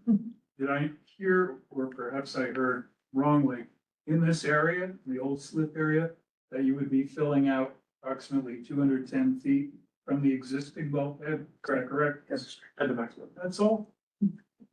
Okay, thank you. All right, so we are, somebody else on the line? David Feldon. Oh, sorry, David. Simple question. I noticed you have spud barges at the ends of this facility. What is the purpose of the pedestrian esplanades that run north of it over the water? Is that just for pleasure walking? Is that, or is there a resiliency function? Well, they're raised, the resiliency function of the pass is that they're raised up to +11, that way. Do you have an image? I'm happy to. If you go to the chunk, one of the chunky sections, there's one where you can see the outboard promenade. Yeah, that's great. Yeah. So what you're describing is that path in itself is self-resilient. It is not imbuing any resilience. Oh, correct. to the- Thank you. I'm gonna get that clarified. Yeah. But the other function is that per meetings with FDNY and NYPD, it also provides emergency access and ambulance. Were there to be any type of emergency need on Is it- If you don't mind going back to that 3D. Yeah. So part of the reason that these conditions happen is there was a concern that if we only had the esplanade 20 feet above the water, that we would be losing the ability for people to, yes, have a pleasure walk down by the water. And so that's why that. I'd like to come back to where I started, which is the spud barges. Is there any reason a spud barge could not be put next to one of those so that a ship could actually dock? I don't see why it wouldn't, and in fact, we have to design it so that FDNY and Coast Guard can pull a ship up. Are you talking about these areas right here where you Yeah, yeah. have, Correct, right. right? Yeah. That's what you're talking about, David, Yeah. correct? Yes. So the design, even for accommodating emergency vehicles, would accommodate a spud barge. And that is the first in the several years that we've been talking about this, that I have heard that. Thank you. So there you go. Every time. Okay. But thank you. Not to be embarrassed. Not the three of you, no, thank you. Rosa. I just wanted to underline that I feel like we have short memories here, and Hurricane Sandy was devastating to us, and there are so many businesses that have still not reopened since this happened. And any flood wall that is not a continuous flood wall is not worth anything, because water is gonna go wherever the holes are. And so, to me, we can talk for a really long time about whether we like this or we like that element, but the actual main point of this functionality is to protect the community behind the wall from flooding. And so I would just urge all of us to support that endeavor, because we are quite a ways past when Hurricane Sandy was, and we could be flooded again at any point in time. Do you have a question? Because I still have a question. So, you have a question? You know, it's Just just, statement. no, I think it's a statement, which is that we have a real risk here of being flooded again. And I remember when the US Army Corps of Engineers came to present for the West Side, right? And they were just on their own, and we compared the work that you guys are presenting us with the work that they were presenting us, which I believe was a 23-foot concrete wall with absolutely nothing to adorn it. They proposed the No same open thing. space, no, and They did propose it. yes, Yes. and so to me, when we look at this, yes, will it cost more? Yes. Is this in a community that is severely underserviced with open space? Yes. Is the addition of more green space something that we should all fight for, and we will fight to the death for in various different ways about what it finally ends up looking like? Absolutely. But are we happy that we are getting new green space, acres of green space? Then the answer to me is yes. So I just wanted to underline that, because I think when we're quibbling about things that are deeply important to us, but we're also forgetting the fact that what the base function of this is critical to our survival as a community. And it's essential that we implement something here. And I don't frankly want a 23-foot tall concrete wall that has nothing else to contribute to our community. Thanks, Rosa. Last person is Victoria. Thank I don't know, thanks very much. Victoria, I moved you up. You should be able to unmute yourself. Hi, everyone. Thank you for having me. I just wanted to add to that comment that what seems to be missing here is form and function. So we've got the form, but nobody thought about the function, and it looks very transit rich. It doesn't really have a function. So perhaps that's the best part of the designers meeting with the community, that you miss the functionality, and it just doesn't, it seems like a lot of wasted space. Thank Thank you, you, Victoria. Victoria. So the space has not been designed, Yeah. is the answer. We have the spaces, but they haven't been So designed, and the function hasn't been determined. elephant in the room about design, Ben. But Is what I'm there trying more- to say is that the community has a sense of what function we need. So I Yeah. hope that you're a little bit more open to what its residents are saying, because we're all Absolutely. designers and architects. We really, I think that everyone has hit the nail on the head here. You know, Yeah. it's just missing the No, and we functionality. couldn't be more open. I mean, exactly. As Rosa said, I expect this community to fight to the death for how this space is programmed, and we are game for that. That is, we are here. We want to advance the design. We want to get it right. We don't have the ability to advance design right. So, Alexis, my question is exactly what you said. You're talking about programming. What people have said today is really not about the programming, it's about the form and functionality of it, which goes back to where we are with design. So we want something, but we do want change. I think that's what we keep hearing place in place. Like David said, this is the first time he's heard anything about having the ability to tall ships along the waterfront esplanades that you show in places like this. How tall, for example, is that waterfront esplanade compared to the upper path? At one point, we had asked about how it related so people could have a real life understanding versus the waterfront esplanade you have up in the 60s on the Upper East Side. And specifically what I haven't seen yet in the update is we've lost any connection to the water at all if you're not on a ferry or you're not on a commercial boat. Like at the Brooklyn Bridge Beach, all you've shown us so far is waterfront esplanades, not any of the same kind of things that we saw in 2011, 2016, 2018, and 19 that were all proposed for the Brooklyn Bridge Beach, which different types of treatments and, you know, different kinds of resiliency were looked at and commented. We asked, and I think I foiled with both of you for any and all information that came from that project that was to look into the Brooklyn Bridge Park, because the only thing we've seen right now is an esplanade like this and nothing, and there's nothing here that's shown.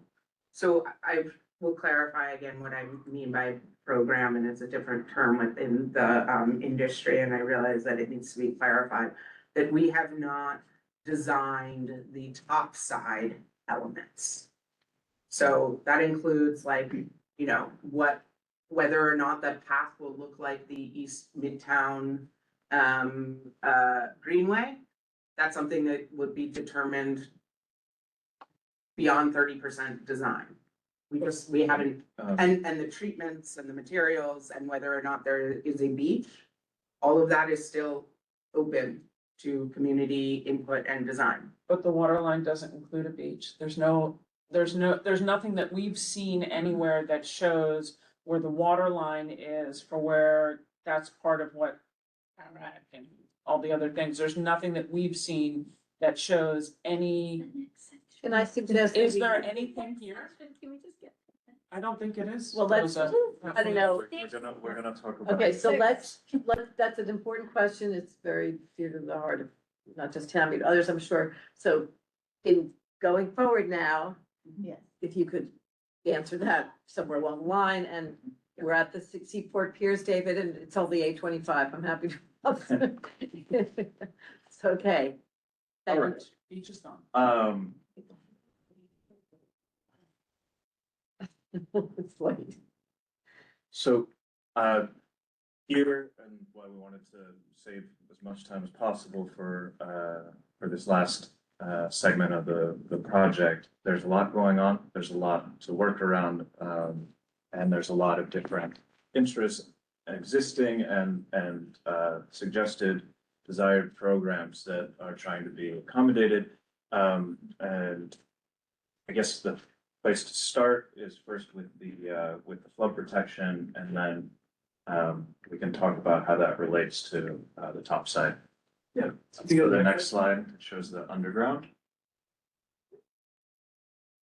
So I'm gonna start at Fulton Street. So Fulton Street is the last bridging structure that's required for the project. It goes over the AC line.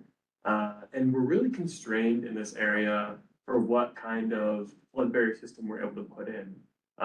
But the raising of Pier 17 allows us to put in flip-up gates between the Tin Building and the Pier 17 building. So you can see kind of that long line of Gs. So those are flip-up gates that would get stored in the access roadway that are between those two buildings. And during a flood event, they would get popped up.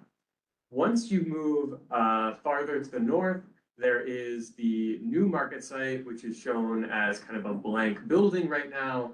What that building does is it hides the flood defense on the water side until we reach Peck Slip.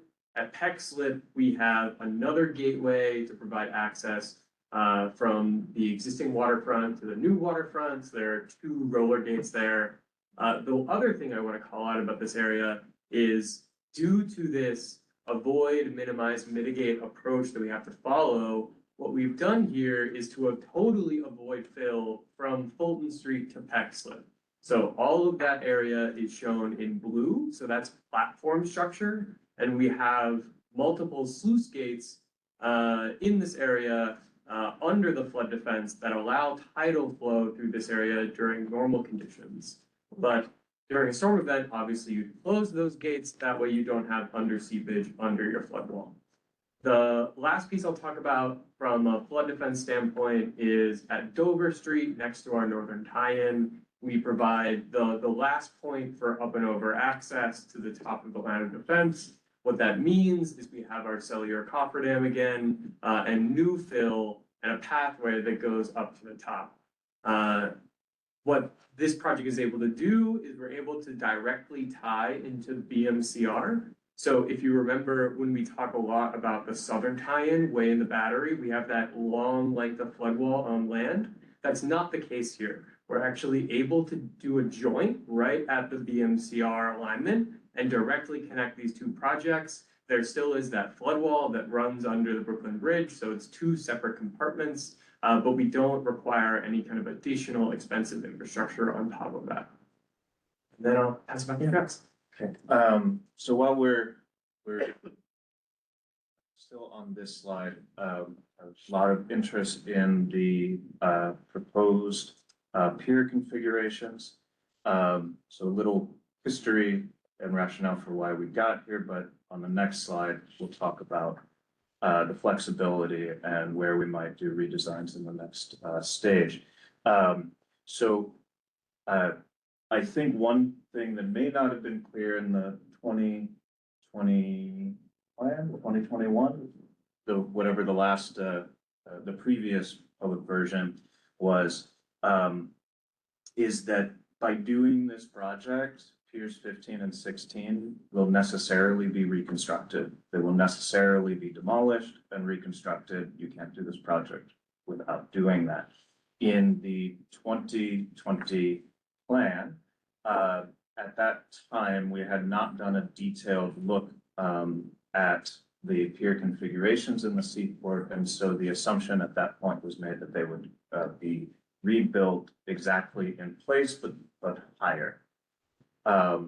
So over the last 2 years, the same as we've dug in around the ferry terminal, around the Pier 11, we have been working to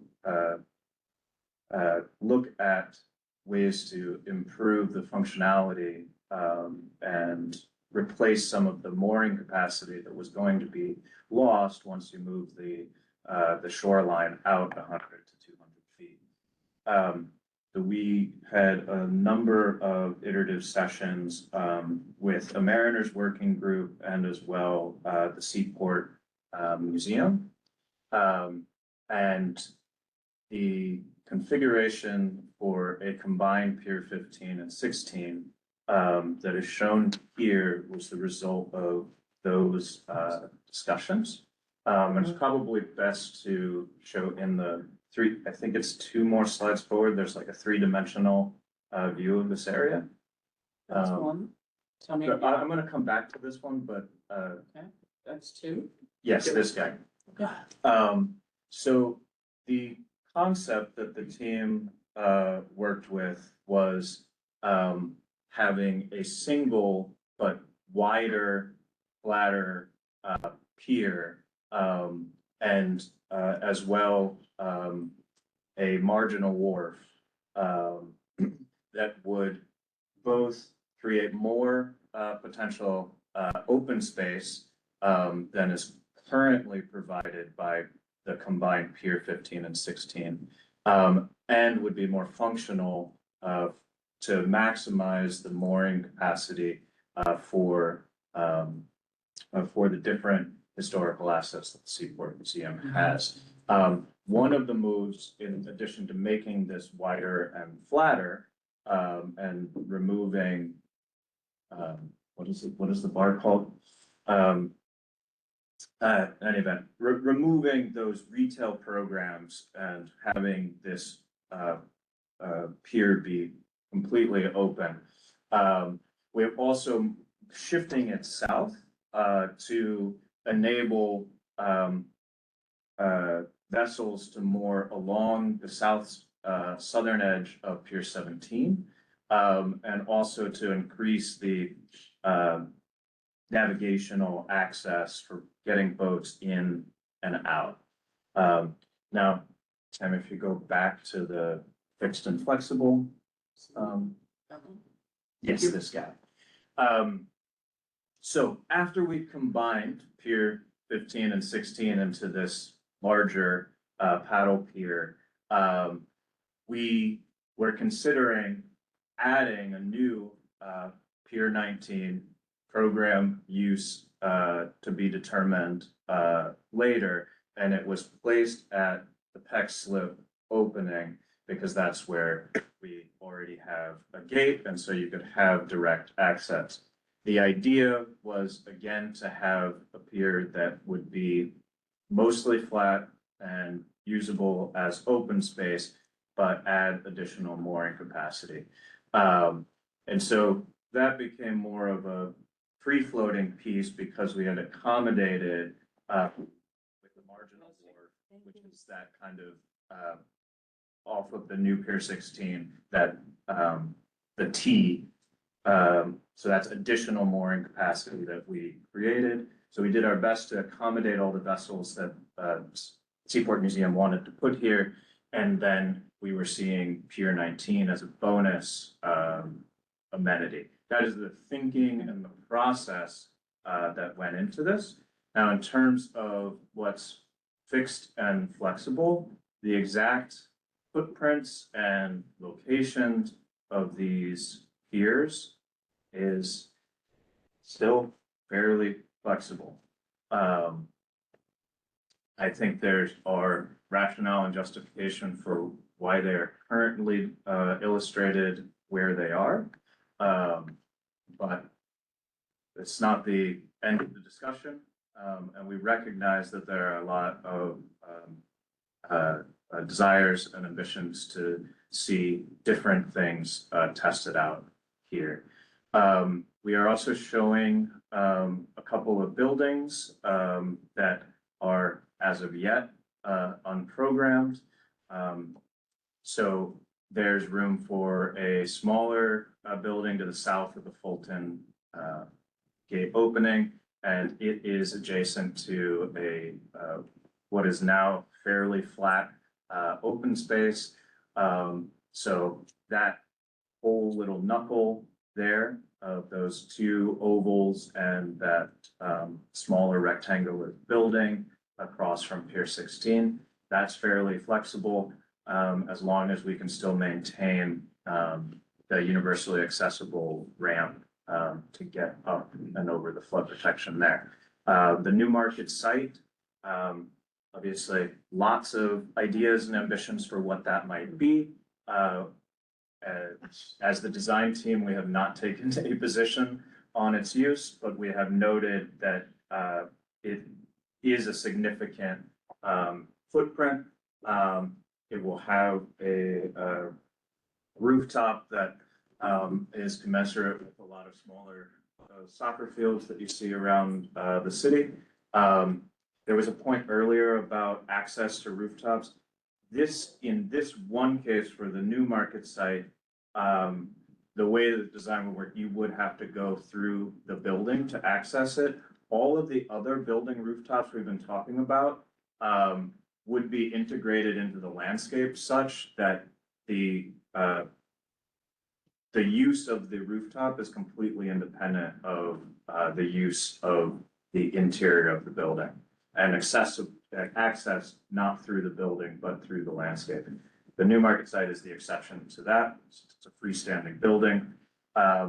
We have a second smaller building as we move towards the Brooklyn Bridge that is at yet unprogrammed. I believe it was originally sized such that it could accommodate Parks O&M. But any of these buildings could be used for Parks O&M. And then Tammy, to your question about the beach, I think there's a rendering. So would you like me to keep going? Yeah, keep going until there's like more of That's the, it? yeah, this guy. So this was an early conception, I think this is about, the sketch is maybe about 2 years old, about some of the ideas for what we could do under the Brooklyn Bridge. So what you see in the very farthest back rear of the of this image, there's an idea of a perched beach, something like they have at the new Gansevoort here. There in the foreground, you see some indication of some ecological treatments. Forgetting the pier number on the west side, the one that Olin signed, it's in the 20s. 35 is the next pier up. 25. Are you looking at 25? 25 is the one I'm thinking of. 25 is with the mini golf and the volleyball courts. No, it's Pier 26 is the Olin So Pier. I think you're about that 26, yeah. One of those newly, there's been a lot of interesting things that have been experimented along the waterfront on the west side. So one at the redesigned Gansevoort Pier, you have a perched beach, very popular sand. The sand doesn't actually touch the river, so it's a different. That's why it's called a perched beach and not like a soft shore. And then the Olin pier that's a little bit further south, 26. There's been some nice experimentation there with creating get downs where people can actually touch the water and have bio enhancements and so forth. Because it's the Hudson River, there have been issues with getting stuff to grow and take there. But that was why we chose this spot, because there would be wave break provided by the detached esplanade. So these are some of the ideas that have been explored. And this is, with the exception of where the flood wall is, this is very, very flexible, even with the geometry and the elevations and the treatments and the program, everything in this outboard of this flood wall is something that we'd really like to engage with more if we get to resume design. Yeah, we see this as really an area where we want to do a lot of design workshops, get a ton of community feedback on what they would like to see here. Could you clarify on this part what is fixed by, in this photo, for example, it looks like what was the current Brooklyn Bridge beach is now a large wall, and that you've come off the existing bulkhead line where the beach is. Can you clarify that? If you go back to the plan, it's probably easier to see where these things are. And then before I do, one last question, the area that you have back here that looks like it seals it off, you know, the contextuality of how it's connected, to hear how that would work. Is this the one you want? Yeah, One before. this works. So actually, if we're gonna talk about, maybe we need the flood protection one. That one? Yeah. Yeah, Okay. so you can Thanks. kind of see the existing bulkhead in that dash line. So yes, we are building out into the water here. We do have the same coastal infrastructure that we have on other areas of the project site. We have our cellular cofferdam with the flood wall on top. So yes, that is being built out into the water, and that is fixed in order to provide that open over access to the top at Dover Street. Now, in terms of your question about cutting off, I think I see where you're going with that. Where we come back to connect to the greenway on page right, that image was showing the kind of inside of that elbow that we thought would be a natural area to do some type of get down. You could also do a get down Birch Beach type scenario on the northern side where you're connecting, where you see that curve and we're connecting back to the greenway. As I said, this whole treatment of how this walkway peels away and where you might have opportunities to create a perch beach or other access to the waterfront, all of that is open-ended at the moment. The only thing that is really fixed here is that location of the flood wall and how we have to tie it back into the existing BMCR wall. So was that a yes or a no? I'm just trying to simply understand if where the Brooklyn Bridge Beach contextually is right now, is being.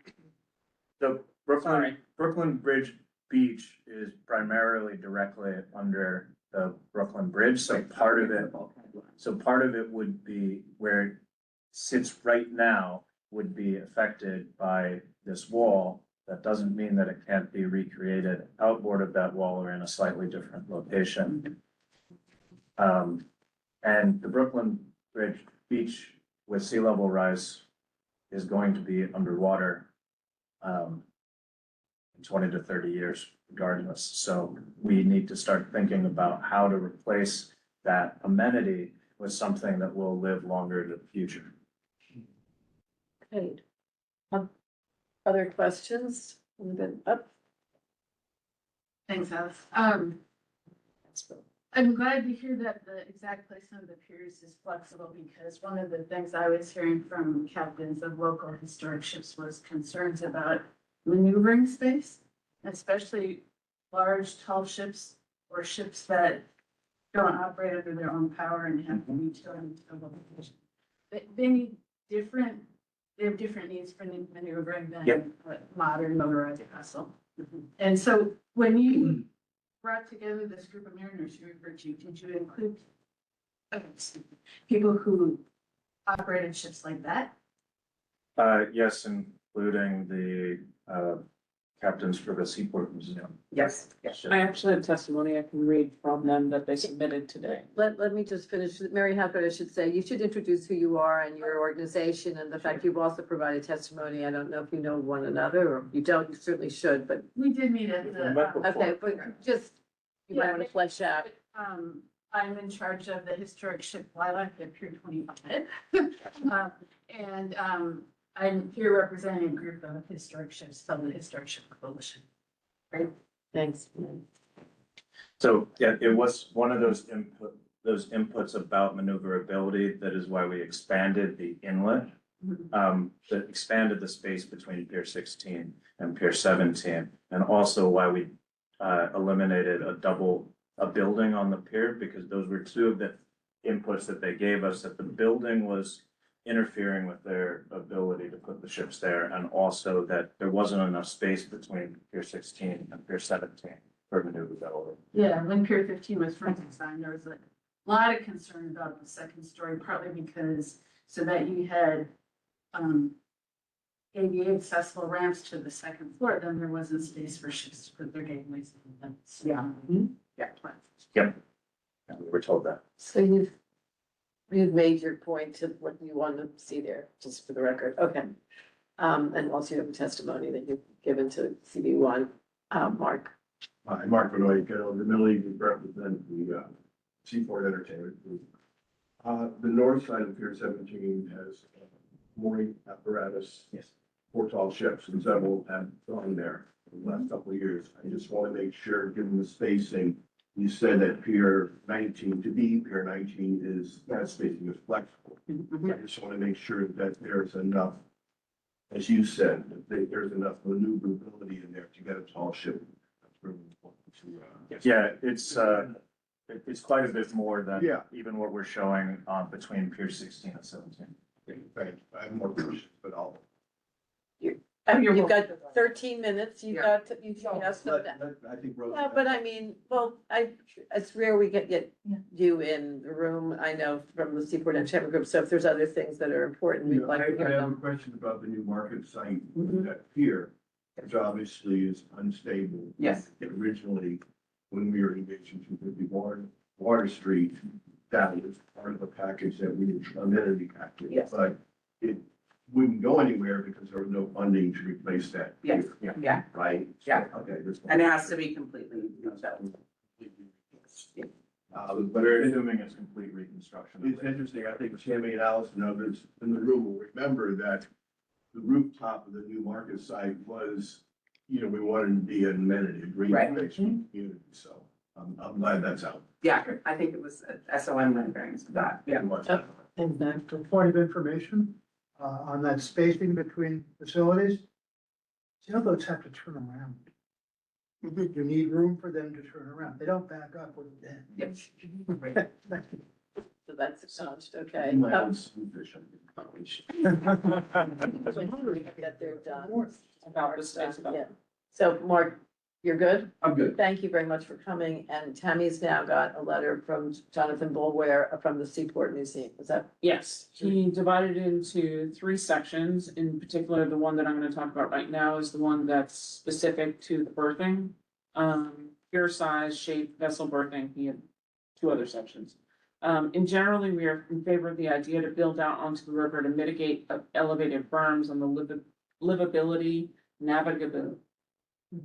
Yeah, that word, of the project, and to reduce or eliminate New Orleans-style levees or walls that cut the city living spaces off from the water. Indeed, such extension is historically appropriate.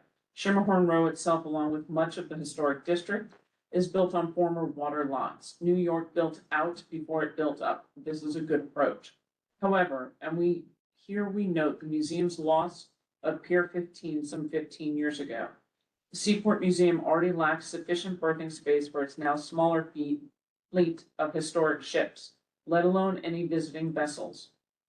The proposed shortening of Pier 16 will exacerbate this issue, and the loss of 15 will expose the historic fleets to damage from southerly and easterly wind waves, as well as the prevalent wakes from the citywide ferry, Sea Streak, and others.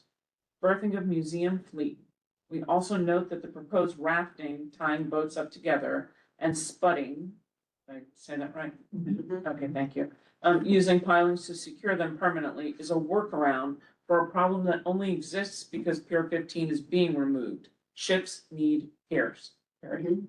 When the museum was founded in 1967, it controlled at least 4 shipping piers, ample space for fleet and visiting diplomatic and educational vessels, as well as activities related to the fish market.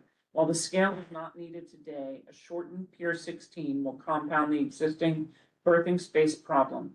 Relatedly, we question the utility of a Pier 19, both because of the currents and proximity to the Brooklyn Bridge. Consider the recent, and you named the boat, I'm just gonna say Mexican tall ship accident. Further, we are puzzled as to what problem the Pier 19 proposal is intended to solve. Recommendation. Replace as needed Pier 15 and 16 with proper pier length piers extended to the pier head line as described by the Army Corps of Engineers and or the Coast Guard. Incorporate wave and wake attenuation into Pier 15 to protect the immense investments and the irreplaceable historic fleet. Alternatively, this idea was proposed to consultants for the city. In lieu of 15 and 16, construct a partially enclosed basin, again with incorporated attenuation to increase berthing space and protect vessels. Overall water's edge considerations and then programmatic uses he put in. And then he has ferry racks. So I can keep going. While we appreciate the park-like areas along the waterfront, we strongly encourage a different approach. The ribbon-like structures depicted are not friendly to land-sea connection nor to conventional water edge activities. They do not accommodate boats, much pursuant to what, I think you said they would potentially, correct? Yes. It's possible to have park-like public waterfronts with ample flexibility for berthing. To design the berthing into this project, added gates, bollards, electricals, etc., does not require their use, but to omit these elements is to ensure that no such usage will exist. A curved waterfront doesn't accommodate ships. Recommendation: reconfigure the edge of the project to accommodate a variety of future uses.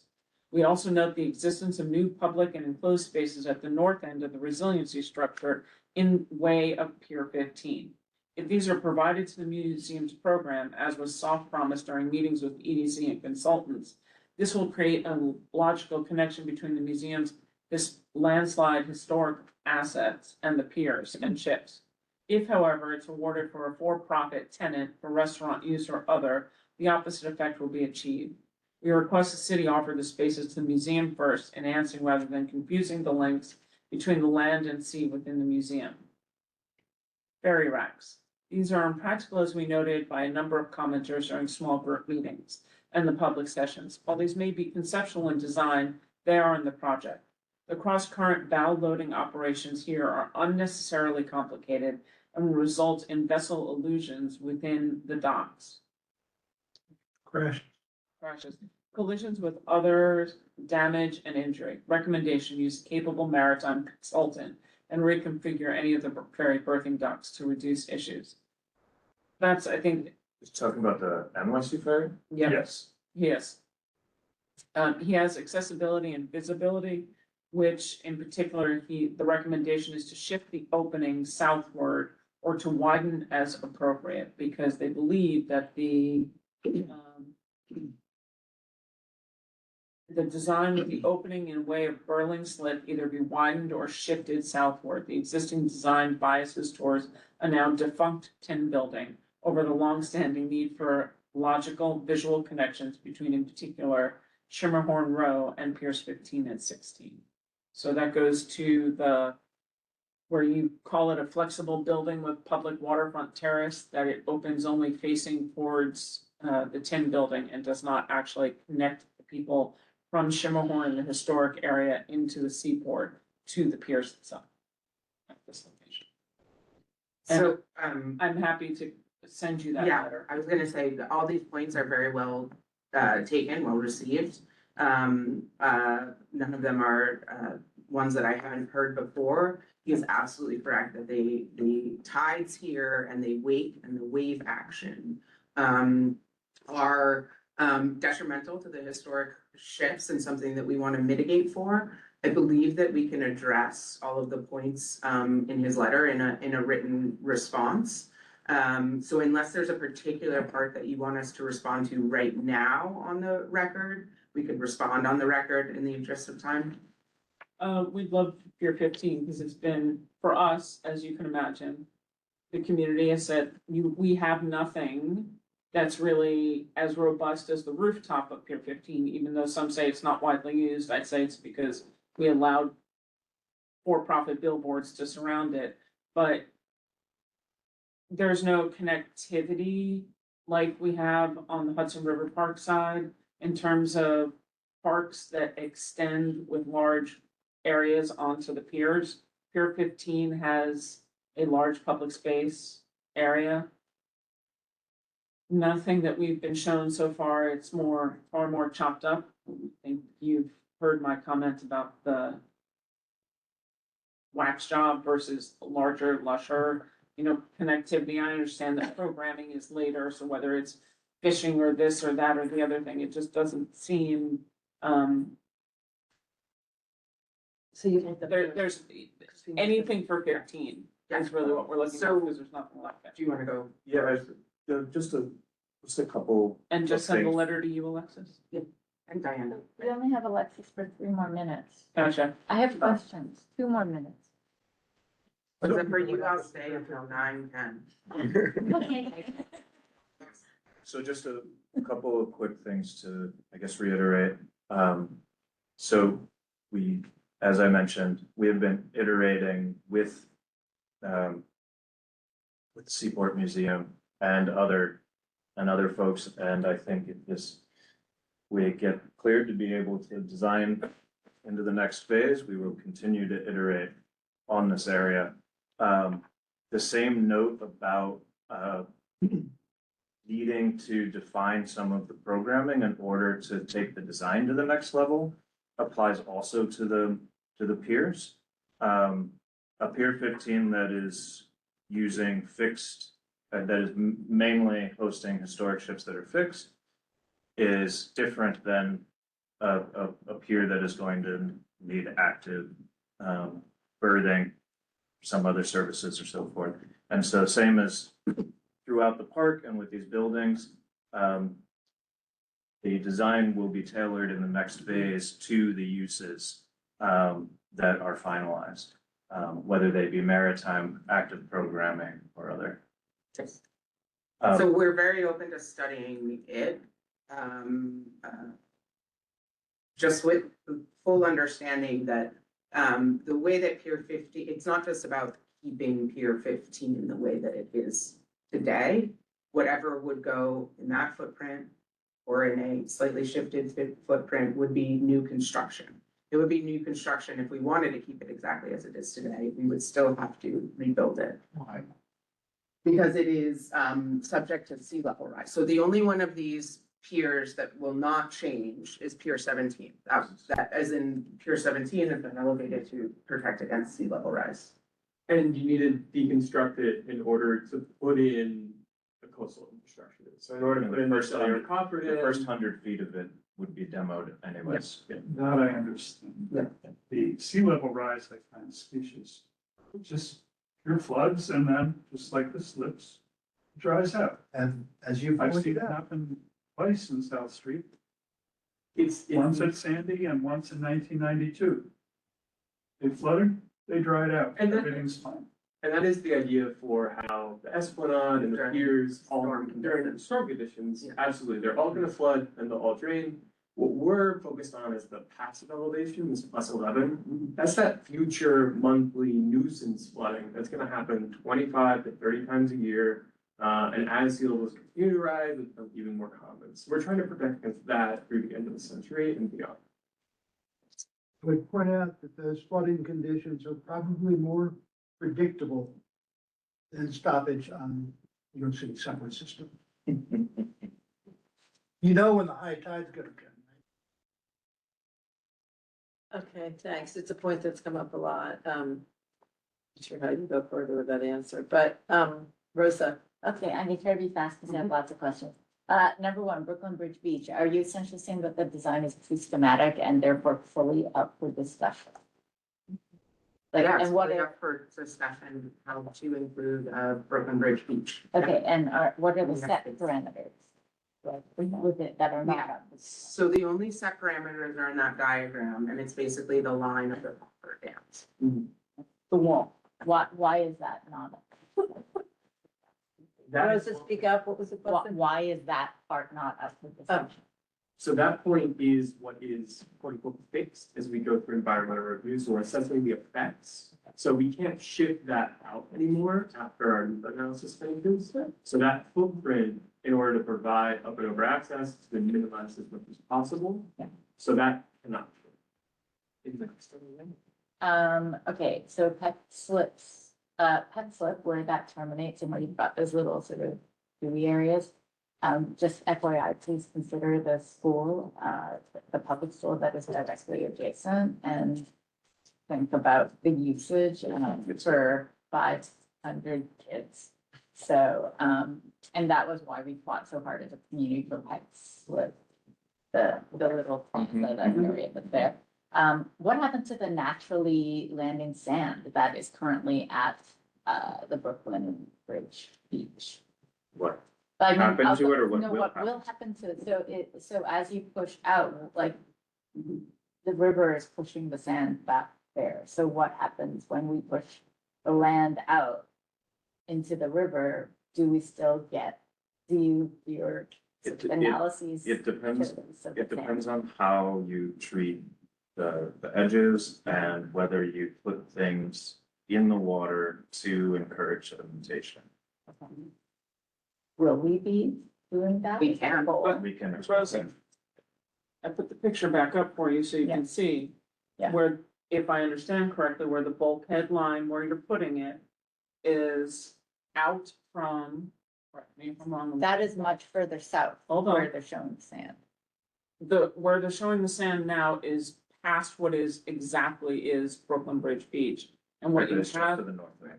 what you have now, where Brooklyn Bridge Beach is, will be gone because the bulkhead line, which is the burgundy line that you're talking about, is now pushed all the way out. And how far out is that from the existing? I don't, this is 10. You can see it there. As much. It's like triangular. Right, but so the existing bulkhead line is where we are today. And then it's deeper in where, I guess, before the word existing is, I don't know.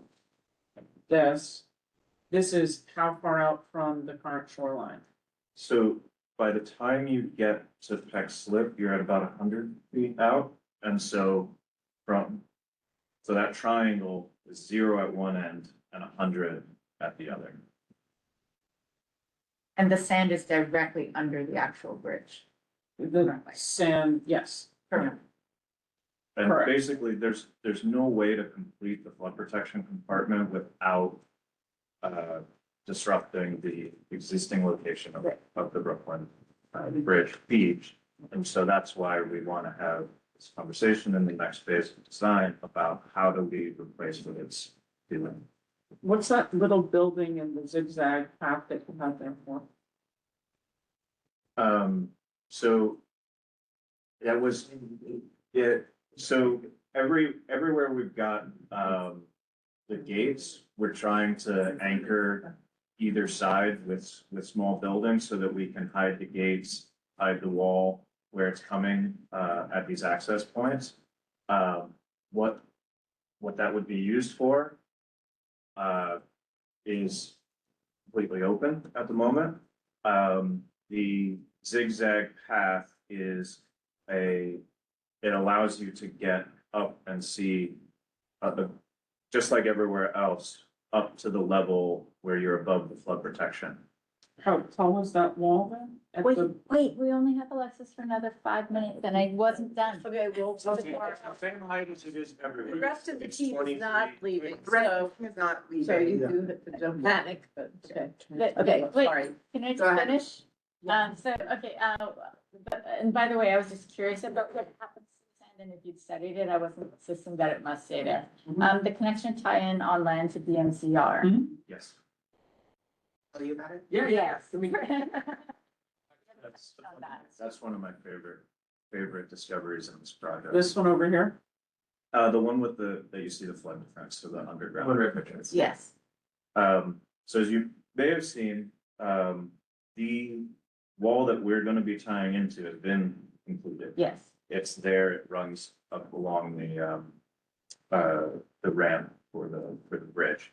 And BMCR is building a gate, that will go, across, South Street. And then, as you've also seen, that this section of BMCR underneath the, FDR has been, completed. So BMCR was designed to a 2050s, sea level rise in 2050, 100-year storm. We're designing to a 100-year storm in 2100. Both of these projects, when they set those DFEs, they have to consider wave action, which makes the actual elevation that you hit higher than if it was just the still water flooding. So BMCR's tieback is built and designed as if there's going to be a 3-foot wave Okay. that would hit it. So it's 3 feet higher than it would be if there wasn't a wave. Once we close the compartment with FIDI, there will be no wave. And so that reduces the need for that extra 3 feet, which coincidentally puts it at the elevation that we need for our 2100 project. Oh, and so are you able to then tie into So we the just wall use that it, is- we just use that So wall you don't have as to do it's a built. double wall? Okay, you just didn't really have, okay, is Pier 17 being abandoned to flooding? Pier 17. So No. Pier 17 is, so we've been talking about how we want to raise everything to 11. Yeah. Pier 17 is at 14. Today. Today, yeah. Already. Okay. So it's higher than what our passive elevation was. And that is why it's the only area that Arcadis felt okay with doing, flip up gates. Because the ground elevation was so much higher there. Okay, and then I just wanted to agree with the comment from Jonathan Bulwer. I mean, I really enjoy the view from Yeah. Pier 17 and a clear and open sort of look at the Brooklyn Bridge. And so this, I know that we don't necessarily know what it's gonna feel like if there was a new pier there versus the piers that we are used to, but I just want to point out that right now that. Yeah. Okay, thank you. Thanks very much. Richard? Yeah, I'd like to go back to the money. So have you requested or estimated a specific amount of money to proceed with the design? And what, So we have requested from OMB about $15 million. We've received 7.5 million. 6.5 million of that is going towards the integrated feasibility and EIS, but we need additional money just to complete the EIS. So the additional money being requested is to complete the EIS. Separately from that, we would probably request about 15 million just to advance design, but don't quote me on how far that would get us to design, because it wouldn't get us to 100%. so you've requested 15, you've received 7.5. Yes. And that's already earmarked for the For the EIS. EIS. So to actually advance design, where does that second 7.5? Right. Well, Missed that. to be clear, we could advance design with any amount of money. It would just be where do we focus that and, those resources. So for instance, we've requested 2 congressionally directed spending amounts. These folks can tell you what it is. And those are to advance the design of Staten Island Ferry Terminal and drainage improvements, including a pump station. So any amount of money, even if we got $2 million, we could advance that. It's to what percentage you advance it, right? So maybe with $2 million, we would get to a 40% design. I'm afraid I'm still a little unclear. 15, 7.5 earmarked, 7.5 still requested. Yeah. 15 approved or requested? 15 is requested. That's 7.5, that second 7.5. Yeah. Does not include design. It does not include. Just to finish the EIS, yeah. Oh, the second 7.5. Yes, it's What was the just- first 7.5? If, to start the EIS. To start, okay. Yeah. So now additional, so you have not requested anything beyond that 15? No. And that's what you're seeking, asking, you're requesting that of us to request that, of whatever that amount might be, and your estimate for that was somewhere in the 15. Yes, and I could range. provide a more detailed breakdown, but 15, but if we were to get less than that, we would be able to, Do something. with pros Every and little bit cons, helps. yeah. We could discuss with the community what portions that they wanted to Can you advance. just refresh our memories, certainly mine, on, I know we wrote a resolution in support of funding for this project. What happened there with that? We got half the amount that we requested. Okay, So it was very effective in terms of getting us the amount. OMB is aware that it is not the full amount that we needed. And so in these next budget cycles, we are requesting that they basically complete the amount in order to get us what we needed. if you could just give us the summary of where we've come and where you'd like to go. Yeah. Very clearly, so that we can share with the board, that would be really helpful. Thanks a lot. Absolutely. Yes, Eric. So the proposal was to build a wall, a deeper seawall around Manhattan. So is it a concern that groundwater, which normally percolates through, around the shore, now that you're gonna have a deeper wall, will that elevate the groundwater table? Before you answer that, because it's a complicated question, my colleague Rachel is gonna come and she has worked on this project for even more years than I have. So. You're leaving her with it's the even groundwater question? more- I just want to say, before you leave, Lisa, I mean, to say, there's no amount of thanks to give you and the team. You are guys are amazing and really indefatigable, really. Thank you, thank you, thank Well, you. It's, I know Thank it's you. Yeah. I really do appreciate that this community holds us accountable. Don't It do is that. our intention to keep going with you all. And we're delighted to hear that because we have some great projects. We have a lot of stuff. We certainly, at this point, have a lot of experience from the last, 15 years of this. We rely on that. Yep, we're excited about the future to come. Thank you. Thanks a lot. Thank you. Okay, Rachel, right? Welcome, Rachel. Groundwater. Yeah. Groundwater. I just want to remind you, before we go into launching groundwater, I just want to tell you that it's almost 9:15, and our committee has to write a resolution. Just saying, okay, now with that, go ahead. Groundwater. Yeah. Groundwater modeling is very complicated, so we've focused on 3 different hazards for flooding for this project up to date. Okay. So that's coastal storms, that's daily tidal flooding, and that's stormwater. So the primary focus has been on those 3, but groundwater work will need to happen at the end of design by 100%.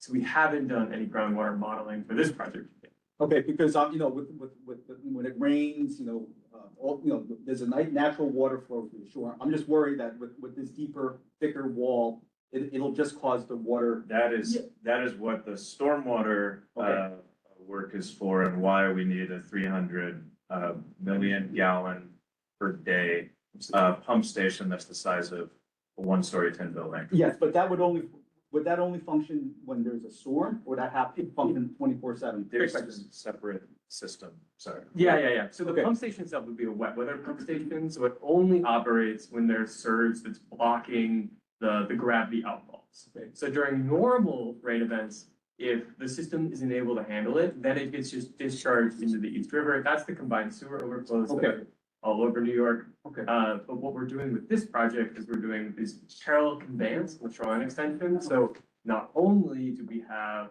the combined sewer interceptor, which is huge, it's 9 feet in diameter, runs under South Street. We'd be building a separate MS4 system, which handles all of the stormwater on the shoreline extension. And that, instead of getting sent into the interceptor, would all get handled on our end of things on the other side of South Street and then discharged to the river, since it's not combined with sewage.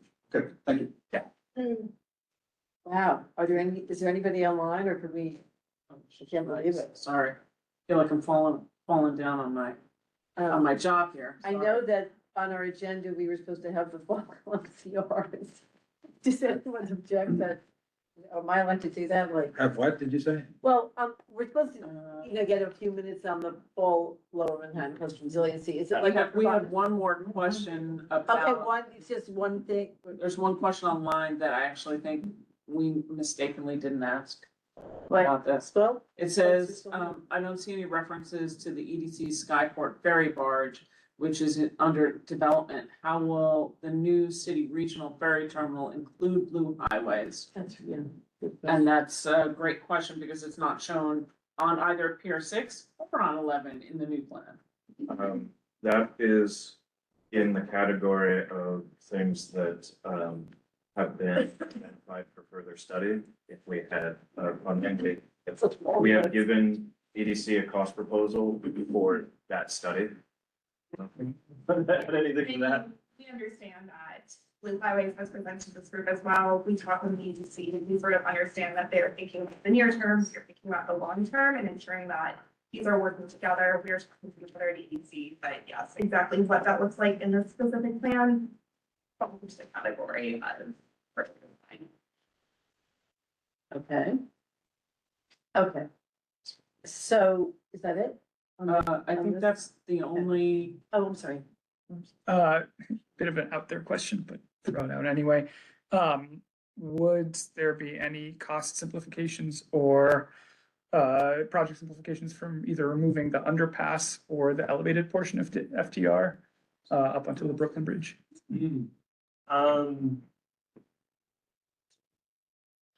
don't know if we have the exact cost of what it would take to actually take that down.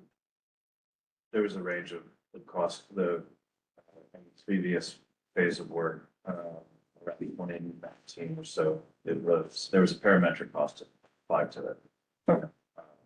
That's fine. It was explored. The Battery Park underpass is structural, that extension is structurally independent from the flood protection system. It could be done as a separate project. To Sean's questions, I'm glad you brought that up. I wanted to ask about the FDR. That certainly comes up a lot over the years. Is this project in any way doable? I mean, I assume in many ways, or do you plan for that, that in the case that we get FDR out of there, for example, this can happen pretty The much? explicit design criteria from 2019 on has been to be compatible with whether or not the FDR superstructure is there. Yeah, interesting. And so there's specifically, we don't, in this design, have any additional loading around the columns or anything that would preclude it from being removed. Thanks.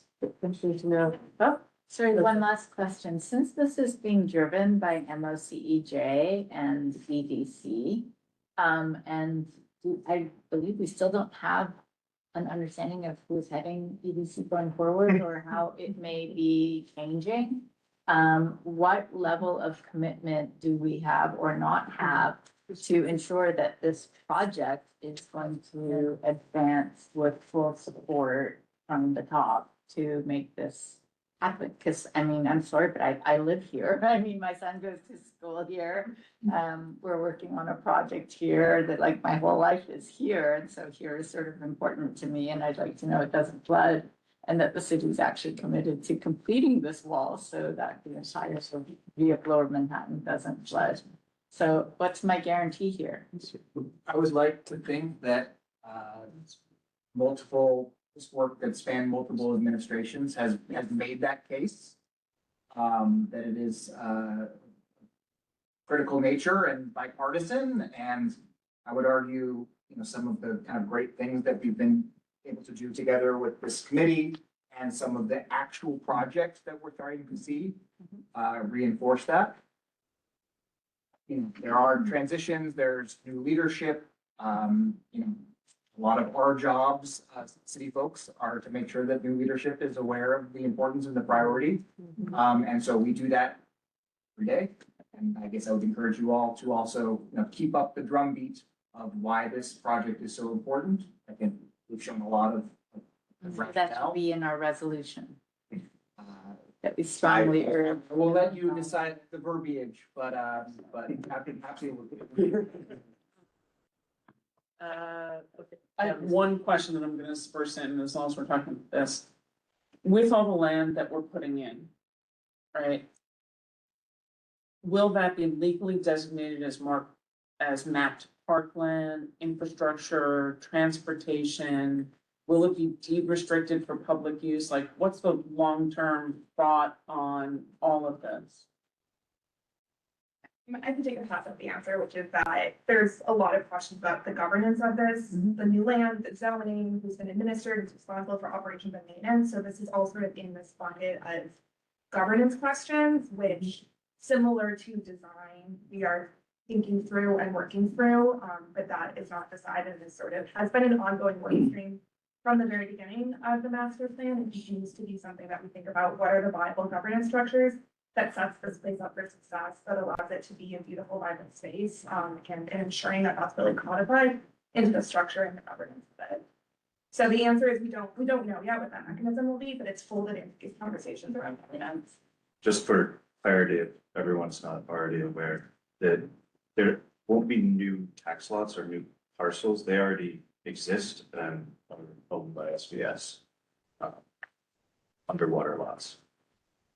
There are underwater lots owned by If you SVF. go on the tax map, you can see the parcels. I did. I wondered if there were air rights included with those, just. Seriously, it's not a joke question. It's a serious question. No, it's serious. All right.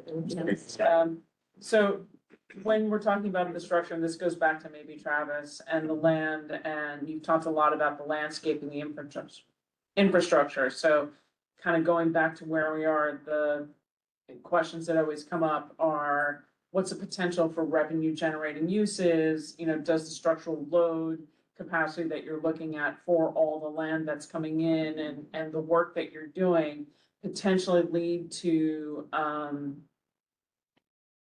you know, any kind of other uses or revenue generating, future privatization, that kind of a thing. So it's always been, we're a community board that had Seaport City proposed a long while ago.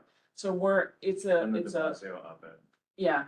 And we've not heard any of that here, but the question starts to become, well, what's the infrastructure look like? Are we building for potential, if that's a possibility, or is that not? Is your question about? Land support, Are structural we load. making the possibility for future development paths? Not currently. You know, it's all the funky questions that you ask, that somebody says, This list of questions have Yeah. been provided to you all, and Diana had, and I don't know if you, sorry, if you're formalizing an answer to us, but this was on the series of Yeah, I questions. think some we hit today, the ones that still need to be answered, we're happy to follow up on those. Okay, thank you very much. If we were to try and put development paths, there would have to be additional structure to support buildings. If that's what your question is, so it does not by itself support buildings. And the federal government will not fund the creation of that because they don't fund anything that's beyond the absolute bare minimum to protect Today. the. That's the current paradigm. and so you're getting back to us on the square footage breakdown that the lovely gentleman from landscaping said he would work with you on, right? What portion of the shoreline extension, like, what is still a little bit unclear was, we had talked about, and there was a lot of information, what the maximum shoreline extension is that's available. And how does that compare to what we were originally told, which was up to 250-foot range? You know, the very first drawings were 250 feet from point A to point B. So how did we get from 250 feet from point A to point B to where we are today, where some parts are? Yeah, so it's all, the shoreline extension, spatial extent is all driven by that up and over access required to get someone to the top of the line of defense, to that design flood elevation. So it's 100% driven by that constraint. And back then. I'm sorry, I forgot. Well, no. Well, the question is how you got from 250 feet. Oh, point A yeah, to yeah, point yeah. B to where you are today, and Yeah. is there any flexibility in between? So that, like, you know, up to 250 was kind of the previous number in the earlier phases of work. As we've done more phases of design and kind of mapped out those pathways, the largest extent into the river that we have now is 210 feet. And then at other locations where we don't provide up and over access, that's when you see that 90 to 100 feet, where we've done as much work as possible to avoid and minimize, and therefore do the least amount of mitigation in order to build out into the river. Anything you want to add then? Yeah, just, there were many rounds of optimization and justification, back and forth with our regulatory team. And when we talk about justifying every single inch, they make us justify. Okay, I'm gonna stop this line of questions because these questions you all have, I appreciate you taking the time to answer them before our full board, and you have them also because you all were given a draft. I've never gotten this number, we've never gotten it. If there's 8 acres of open space, how many acres in total? If you add the platform, I think it's 14. Yeah. 14 acres, 8 of which are open. No, not open, no, new land. New land, sorry, thank you. Okay. 14 total, 8 new land, and we'll have somebody come back. We can, we can send you the exact. That would be great. So I know I just wanted to make sure we're done. Do you want to give the few minutes on the Lower Manhattan Coast Resiliency? Is there anything new here? I guess is my question. I think we are fine. We sent over slides. You all can read them. If there's issues, we'll be back at a certain point. Those are largely updates on specific projects. They're projects in construction. They're not the sort of giant moves that we've been hearing. Is there anything you think the public, besides the team here, should know about that, about the? To some of the project team, I mean, you guys probably know though that the portion of the battery wharf, did open. And then started construction on phase 2, that's notable. We put the slides up, so if you Yeah, want to and speak to them there's some briefly. There's some photos of the projects. As we said, sorry, I'm Catherine Pavelski with the, Assistant Commissioner with the Bureau of Coastal Resilience and within DEP, so, DEP houses, our coastal, assets essentially, both with, master planning moving forward and, operations. And so, what we're looking at in the future and what these projects speak to in regards to the construction updates for BMCR and also for ESCR to the north, which actually is in here, but, BMCR will be done, towards the end of this year. And as will ESCR. And so, our Bureau Operations team has had the first 12 gates of ESCR up in PA1 for the last year under our maintenance. They've been practicing deploying those assets and then keeping them maintained. So after next year, at the end of this year into the mid next, BMCR and ESCR will be complete. And so that will be under my bureau for operations. And again, for deployment of the gates and walls that are the gates and the deployable components that are part of BMCR and ESCR. And as we move into the future, the update just, has some nice pictures of the battery wharf. And then some updates from BPCA that I think you guys probably already got at your individual, BPCA committees. I'm rolling through your Yeah. BMCR. Yep. So there's photographs there, and then obviously the resources. So I know you guys will put this on your website, so, it's, the updates are there. Yeah, I just mean for the public at large, that they know that you can go to the website and get this information. And additionally, it sounds like there's no critical news or update that. I do want to make a bit on this in particular. There is, you guys have been following the FEMA brick saga as a committee. We did hear good news. We were part of a coalition of states, I think 22 or so, that were successful in a lawsuit fighting back against a pause in the brick program. There's $42 million or so in the Seaport project.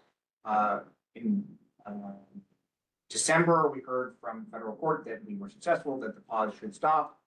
FEMA didn't really respond. And so we came together with the states and showed proof that not much was happening. And we heard about 2 weeks or so ago from federal courts that the number of actions needed to be taken within 2 weeks of that ruling. Status updates on all brick projects needed to be delivered, and within 3 weeks, the notice of funding for the brick program, kind of new money, $700, $800 million should be made available. So we'll see how FEMA. We'll see how FEMA. You saved the best for last. That's incredible. Well, but wait a minute. It depends on whether FEMA complies. They have not complied. Obviously, there's broader issues with DHS funding. And so they could say, we don't have the staff to respond to this request. So you can see what has happened before, but as a city, this is all we can do.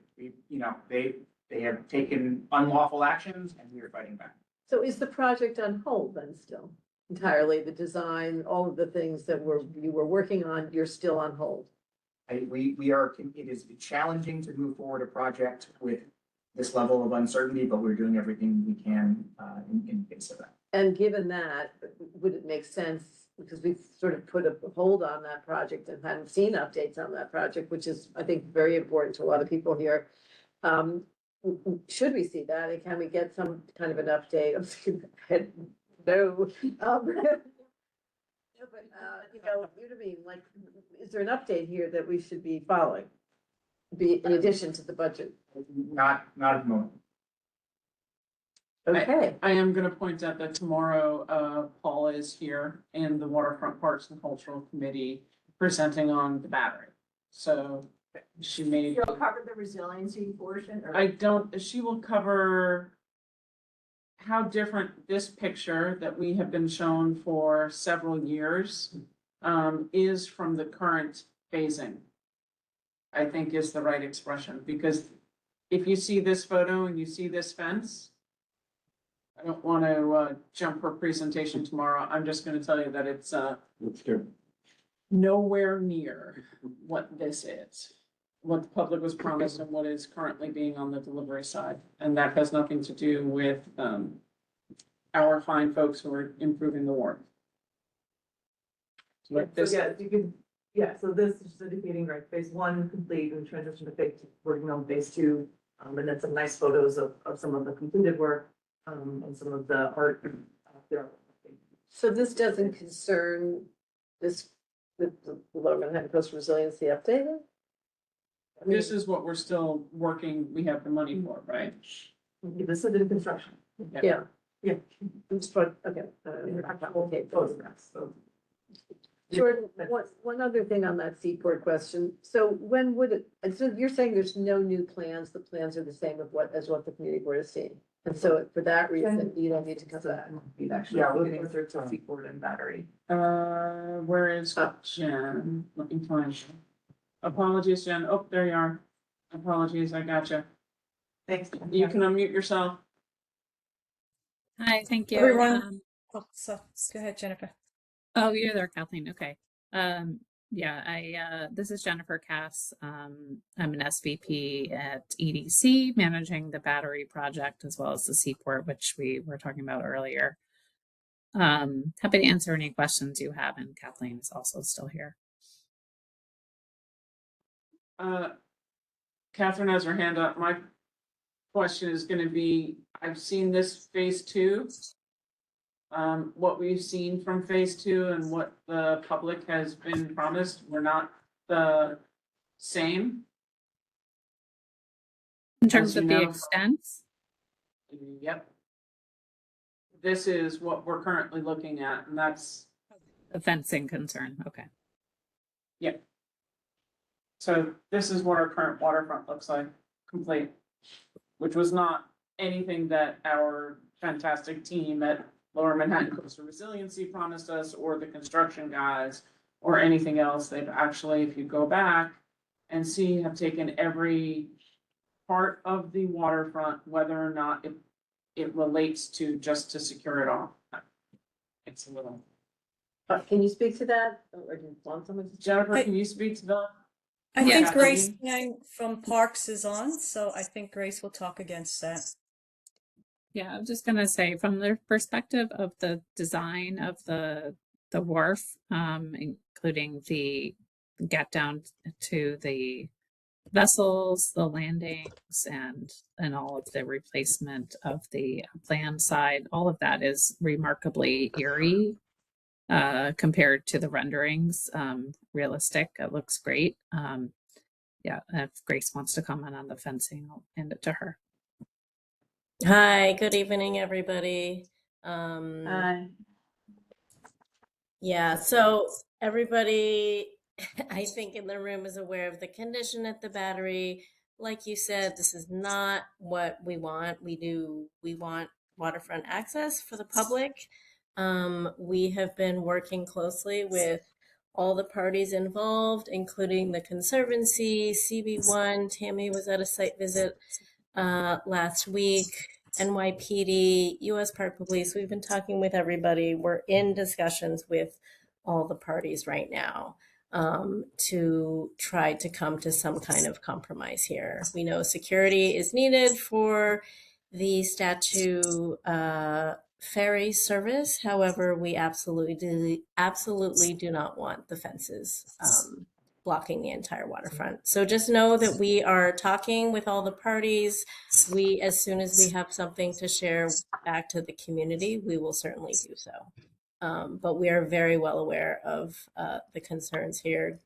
Representative Goldman's office is also involved and very aware of everybody's concerns here. So.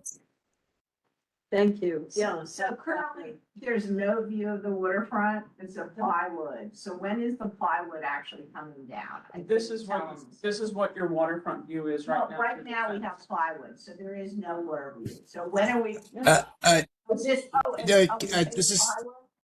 This is current. This is Steve Nelson from EDC. That plywood fence, that's for our phase 2 construction. What you see where the security fence is, that black security fence, that's the phase 1 that is now complete. And that's what Grace was alluding to, of the security fence that is still in discussion between Parks and US Park Police.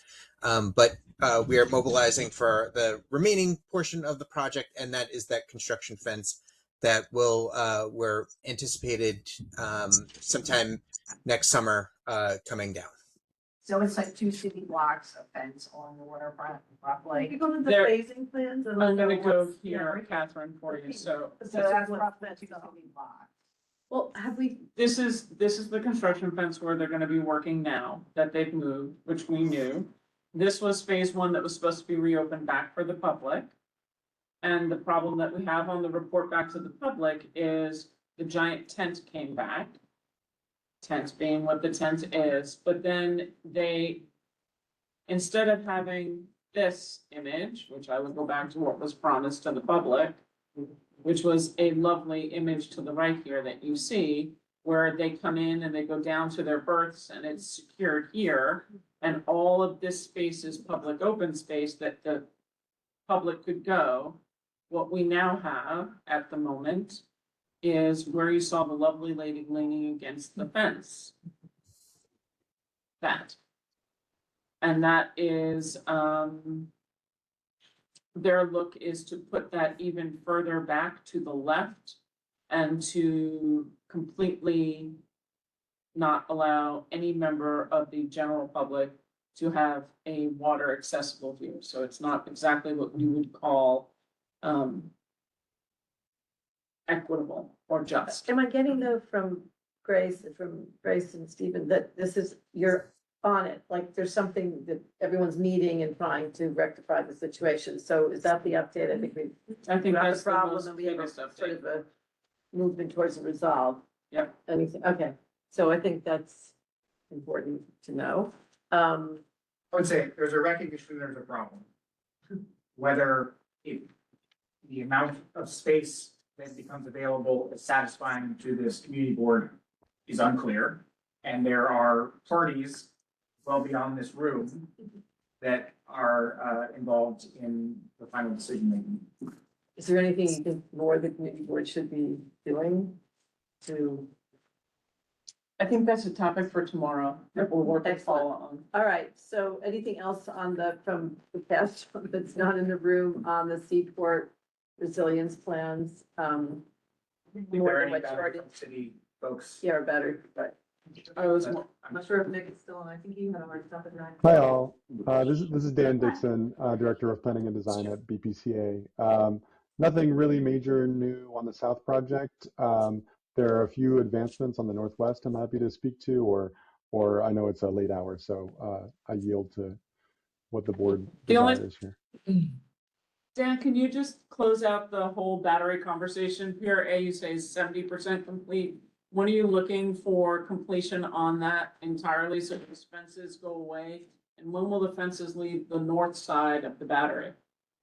Yes, so Pier A is part of what we call Package 4, and we're aiming for mid-2026 on that.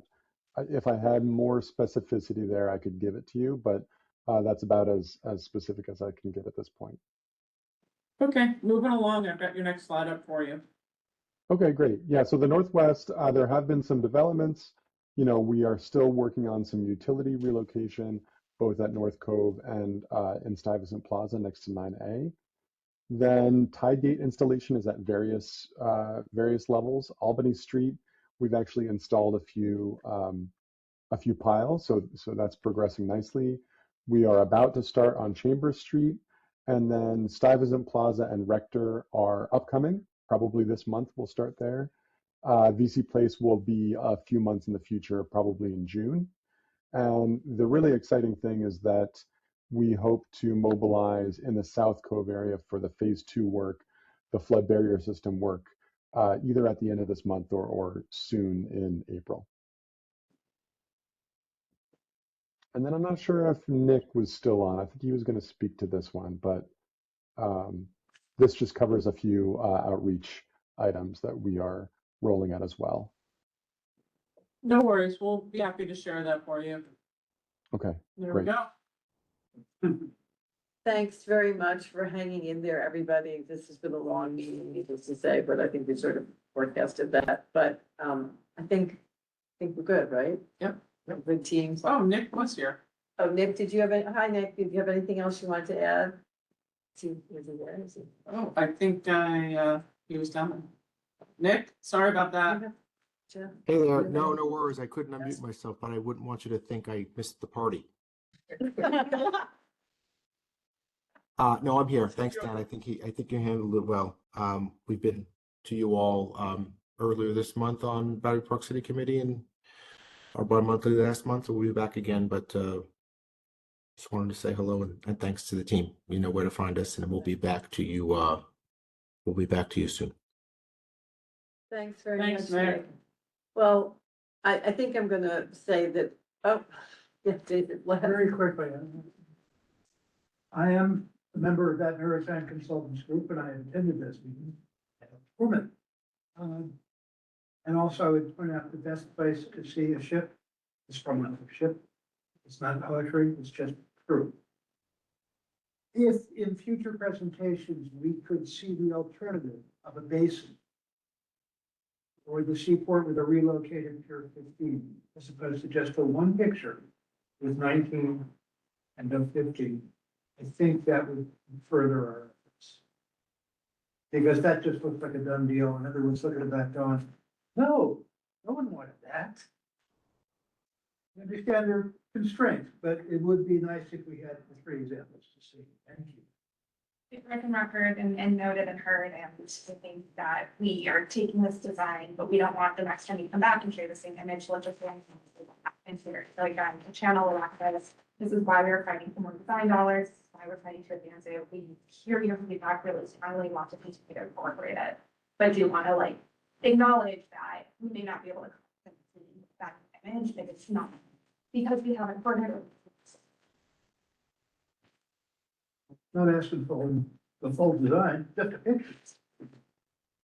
All right, well, we will, we'll have more conversation about this, and I thank you for your time on behalf of the committee, and I think we'll now, the committee, will just hash out a little bit of a sense of what this resolution will say. There are a few things you said you'd get back to us, the global view of the team here at Pride Seaport, which I'll try to enumerate and send to you all. Yeah, and I would just say generally with the graphics, it would be good to have legends and sections of the site. So this is clarified for people as you get that design money and move forward. Anyway, thanks very much. It's a Herculean effort, and we really appreciate the time and the ability to listen and engage. Really a tremendous effort. Thanks. So on to, we're not done yet. Committee, yes, Jeff. I hate to sound like a procrastinator, which I actually am. I hate to sound like one. This resolution is clearly not time sensitive. Because, in what sense? Because they have no money to do anything. Well, funny you should mention that. We got a request to sign on to a letter for potential funding. Well, maybe we should talk about that. But it's all wrapped together, so and we have no resolution on file from the board for the overall. I mean, that's fine. If it's not, if this will help get funding sooner rather than later, then maybe it's worth doing. Well, I think I took all of the comments over the last few months and tried to compile them into a draft that you all, or hopefully you all saw, and if you didn't, there are copies here. And obviously we can add in many of the things that were said here tonight. Well, that's the part, yeah, I think your draft is pretty good, but we did hear a lot of things tonight. I'm just, unless it's time sensitive, think it would be better to reflect on.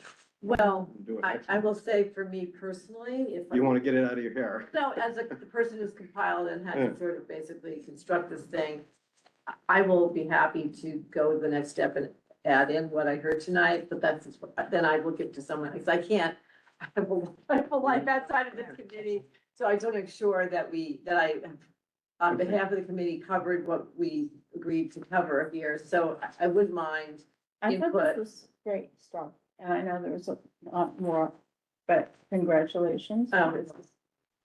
Thank you, that's really good, but I just, so I don't know, I guess we should leave it to the committee, so you're asking that we. I can go with, I was making a suggestion Yeah. in the lateness of the hour. Yeah. If we want to do the resolution and identify the add-ins tonight, that's fine with me. As Well, well. it's up to the committee.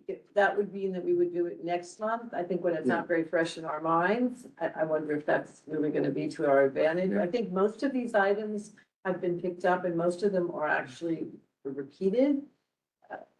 Well, one of the new ones, for example, was sort of the preservation of the park status, or whatever so that it doesn't all of a sudden become private. The thing gets built, new administration comes in, and it's all of a sudden we have, concessions all over the place, and, the water get down is some private thing you have to pay money to, access. And there were suggestions that, things we could do to protect against that, such as whether.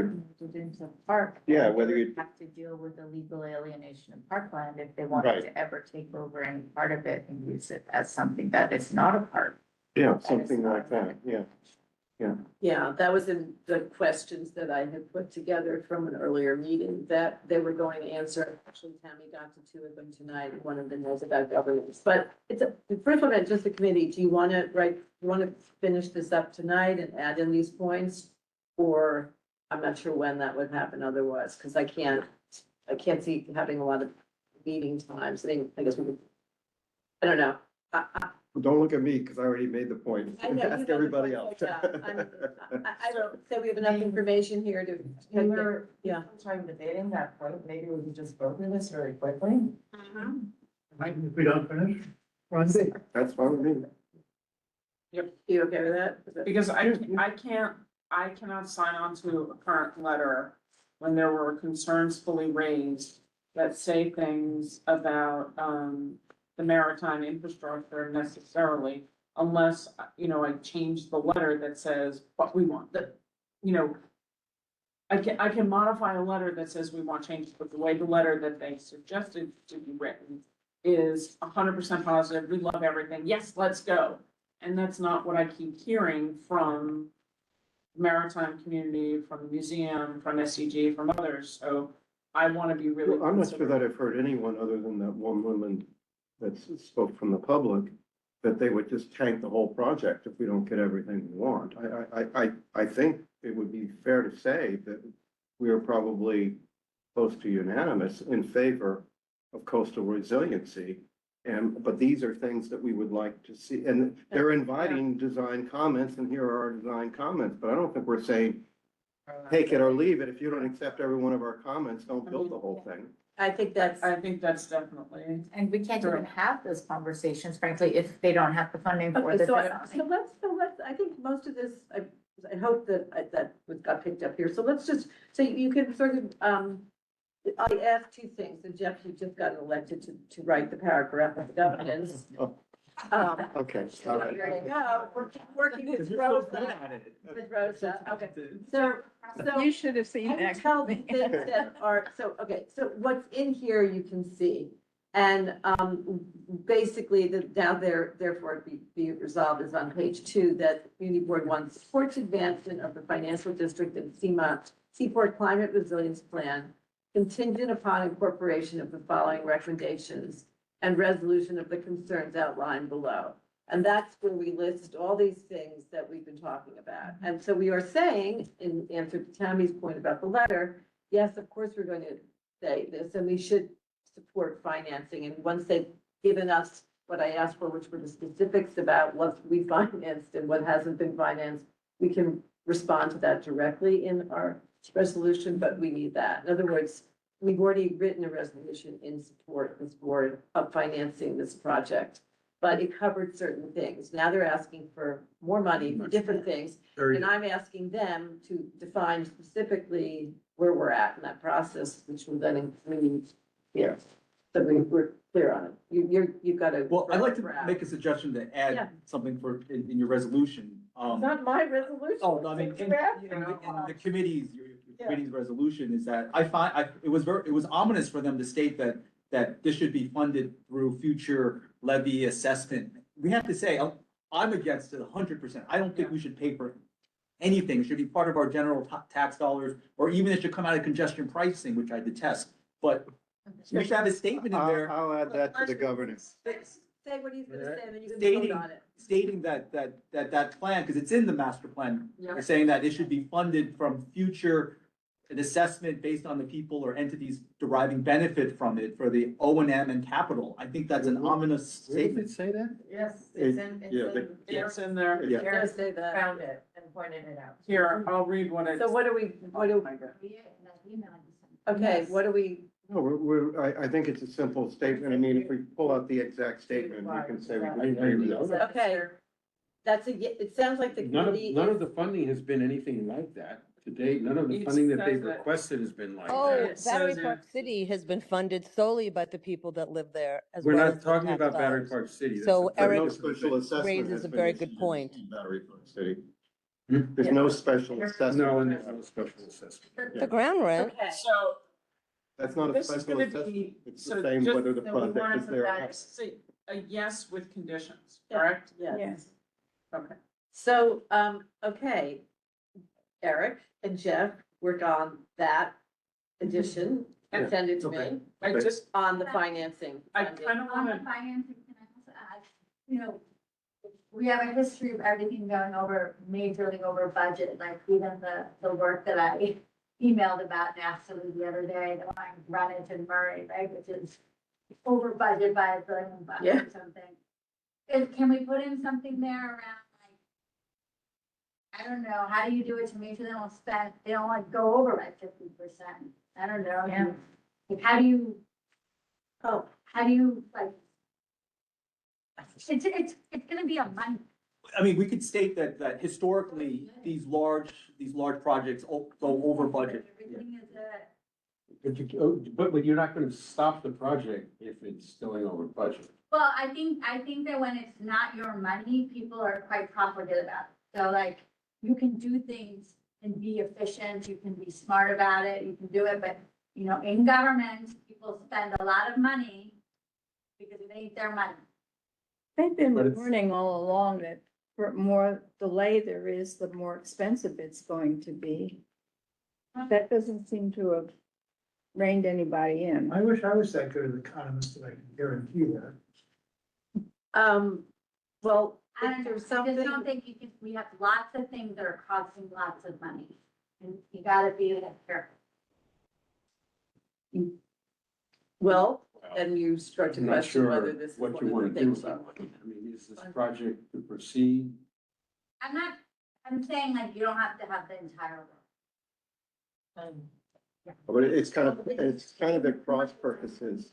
Well, I'm not the architect, all I'm saying is it's freaking a lot of money, like, let's.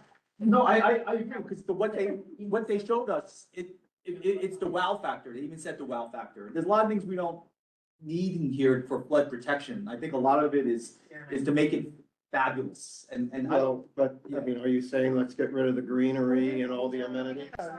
Oh, no, but That's exactly. That's exactly what this Army Corps of Engineers plan was. It was You the could just- absolute bare minimum of what we needed to provide provide flood protection, and that was a 23-foot Wall. unadored concrete wall that shuts every single street away from the water. So that would actually answer that perfectly. well, I mean, it doesn't have to be either end. It could be somewhere in the middle, What but. do you add with sort of an economic conscientious project that is about the governance aspect and the fact that you don't want to be taking from, you know, the By the way, neighborhood Matt has funding, his hand up. neighborhood levies? I mean, maybe that's all of a piece, you know, as one, I'll try yeah. something there.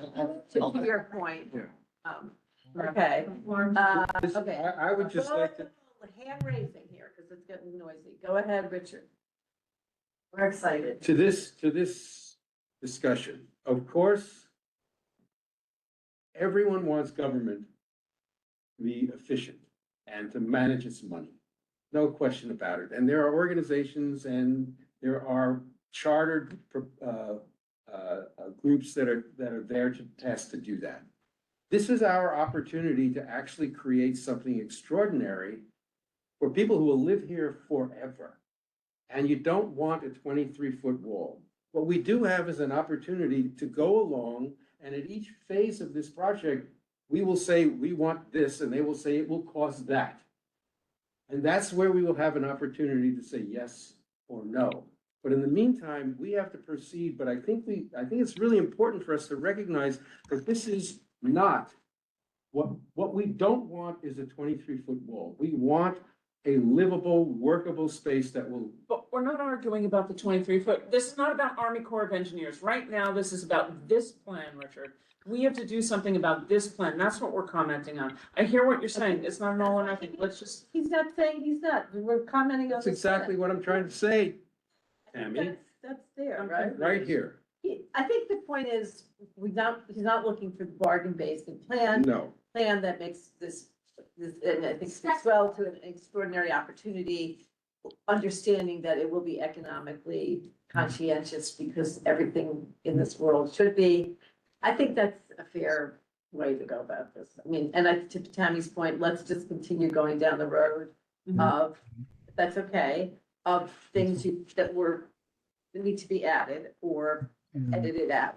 I can send to Jeff where it says coastal resiliency capital projects could be funded through broad-based charges such as, and they listed 4, property tax surcharge, sales tax surcharge, property insurance surcharges, an SPD user fee, and then there was, Where are you reading this? it was in one of the earlier reports. It's in one of their. And are these local charges or are these broad-based? Well, Well, that's the problem. At the end of their report that they put out in 25, right, that their big thing, they say the city needs to build infrastructure,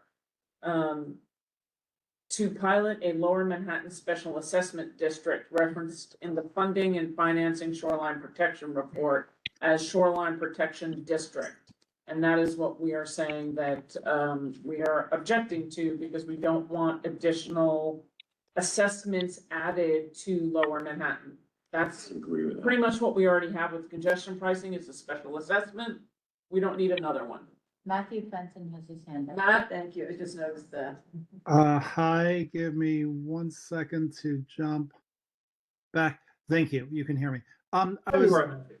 You answered the question I was about to ask, but since you've called on me, can you point me toward that document or send me a link or send me the document? Because I want to quote from it. In my ignorance, this is the first I'm hearing about that. And people are going to react very strongly to the idea that we're creating a new tax district and everybody trapped inside is going to have to pay $9 billion to build this thing. Extra record on all this. Okay. Where can I find it? Yep. Yep, I can get that to you. I really, It's in their possible, committee. if it's possible to send it to me tonight, because I'm writing for the morning, please, I'd appreciate it. I think, have you seen their final report that was sent out? The FIDI moving forward? FIDI moving forward. Moving. Yes, that was it, moving forward. That was what it Moving, was. FIDI Seaport moving forward. Okay, I'm gonna go around the room and ask people, maybe that's a way to do it, as things that you would like to add and remove, you know, to the resolution draft that we have. And there is absolutely nothing sacred about this. There's nothing about this that has to stay the same. It just is trying to be helpful to get going. It's in their EDC files, Matt. Can you send that to me, please? I mean, I certainly have added the things I heard or spoke about, like, we talked about the 2 buildings, that one could be made smaller or removed altogether. I think that seemed like a good idea. The 2 pump station buildings. Is there anything about the Statue of Liberty ferry? No, that definitely, thank you, yeah. And that's, the idea there is to make sure that's integrated into the Seaport building. Yeah, and, negativity into the battery, which we commented about in the other resolution, but could be referenced in this one.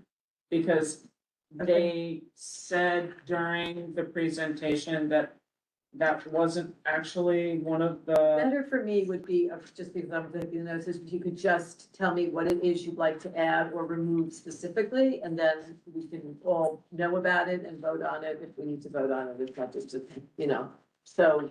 So, Think about it, I mean- item 5. Go ahead, Eric. Yeah, would the committee consider adding a statement, with, maintaining transportation capacity, for vehicles, buses, trucks, for hire vehicles, because they get rid of the loop, in front of the Battery Maritime Building. no, they're not. They're relocating it around with, if you, I promise, look at the slide. They have, it's around Peter Minuit Plaza. Okay, The loop that they're getting rid of is the U-turn loop. right, the U-turn loop, that's, if there's a jam on the, on that tunnel, anywhere, cars will get off and it'll clog our neighborhood. Right now, there's no, with their plan, there's no loop in front of the Battery Maritime Building to come back. Also for vehicles, let's say Uber and Lyft, they want to drop people off. I want them to drop their people or pick up and, leave. Otherwise, they're gonna be trapped on Water Street. There was a two-way street there. It's not a turnaround. And if you look at that street, it's only one lane in each direction. That should be from the destination, right? Yeah, right. Would we be better served to ask for a provision of a transportation plan that indicates how, I don't know, how the battery, Or, To avoid congestion at the spot. well, I don't know exactly, I mean, if you could, not sure exactly where that. Yeah, you have to ask Get for in, a solution rather than recommend one, because I Yeah, assume not most of us sure don't know fully the best way to handle it. Yeah, I mean, I can work with Jeff to say that, like they should Okay. evaluate the transportation, yeah, I think that's, circulation plan, because they have it for with the goal pedestrians, of, with the goal of maintaining, I can't. think of it. Traffic flow? Yeah, because I don't want congestion in our area, because people will get off the. During- Yeah, yeah, well, I mean, this goes with pedestrians and bicycles too, which is in here, but okay, well, you work on the wording and that would be helpful, because it's, I'm not sure what the word maintaining there is quite what we're looking for. The clarity and assurance that it's gonna work Avoid in some way, congestion. with all forms of transport, right? Yeah, okay, thanks. Richard? with clarification here. So item 5, critical questions. Community board. That won't be in the resolution, just so you know, that was originally, I took that For out. discussion. It was for discussion. I took it out and gave it to Diana and Alexa to answer for this meeting. And I left it into this, because I thought you all would want to know, but it's not gonna be part of the resolution. It's not part of the resolution. Questions to be- The answers do need to be part of the resolution that we were given. Because some of the answers needed to, I mean, if you Well- want to keep them, you can. No. I was questioning the first sentence, which Okay. is that all of this has to be answered before the project proceeds to environmental review. And is that really the case? Because they're trying to get to environmental review now, as soon as they can get funding to work with the federal government. And does every single question have to, are we saying, don't do that? I think the problem starts to become, once you go past environmental review, Which would be years, So- probably. listen to where I'm going. The water line, where they have it, and where where the rubber hits the road at the end will not change. That's the point of environmental review. So you can change and redesign anything on the top, but any of the questions that include, where Pier 15 is or is not, and how the land comes out versus not, meaning where we said we'd like to see Pier 11, for example, move further south to create a different water line and water's edge further north. That cannot change because what the environmental impact, what they said was it's where that wall is. So let me just Okay, say something. just let me say, that's taken out of the resolution, so you don't have to talk about it in terms of this resolution. You can answer whatever questions you want, but those questions, most of them have been answered. Will not be in this resolution unless you. And that statement is not in the room. Correct. Okay. So moving on to just the specifics, and I divided it into the way it was divided originally. Now they've added a new term called Broad Street, whatever. I'll restructure it, of course, but given the here. Oh, well, it's a start. It's really everything that we did in land use, but, I went through it this afternoon, it's great. what? Suddenly saw it on my screen this Oh, afternoon. I'm so, like, what's, anyway. Thank you. That was a little bit, yes, I should retire from anything else. But anyway, the very, so let's just go through section by section. So as you know, the southern tie-in, we've already opined on as a Are you community going board. section by section from there or with the resolution? I'm doing it with the resolution. So the southern tie-in has already been done, and that will be a link in this resolution. Then we move on to the ferry hub, and that is where we're at now. And I'm sorry, yeah, we didn't do general design principles, urban integration. That's contextual why I was asking, Yeah. can we do the? But anything on yes, anything on number one, general design principles, thank you. Let's do it. The design must reflect the seaport's historic and ongoing maritime identity and function. We just put that in bright lights and then I can read. That's perfect. Is that, where is that? Is that something you're adding or is that? No, that's, I'm. No, It's there, he's applauding. Oh, thank you. What a water-oriented design. Okay, I got Could it. that be the first sentence? Oh, let's not start with that. All right. Come on, we're not. My question is, Applauding as much as I can. So- Kristen nails it. when you say prioritize views and physical access to the water, balance of tree cover, are we saying prioritize views between the land and the water, or with connection, or are you just saying, because You know what, if we're going in that kind of level of I'm just- minutia, I can't go there. So I would just say, if there's something missing that you'd like to add to this that's not clear, go right ahead, let's do it now. But what I said is simply things I heard over the last, things and notes I have in the land use meeting notes. So that's what you're looking at. But feel free to add, just add it in. General comment, Yes. we had said during the meeting that we wanted to consolidate the buildings, so whether it be the View Restaurant consolidated into the ferry terminal or whatever, but we want to preserve as much open view space as possible, and therefore would prefer that the built environment be, so where would we, Reduced. so that goes at the ferry hub? Is that we would, General design principle, yeah, I think that's a good one. applicable with the pump station that they're talking about. Yep. Wherever that goes, it could be applicable in lots.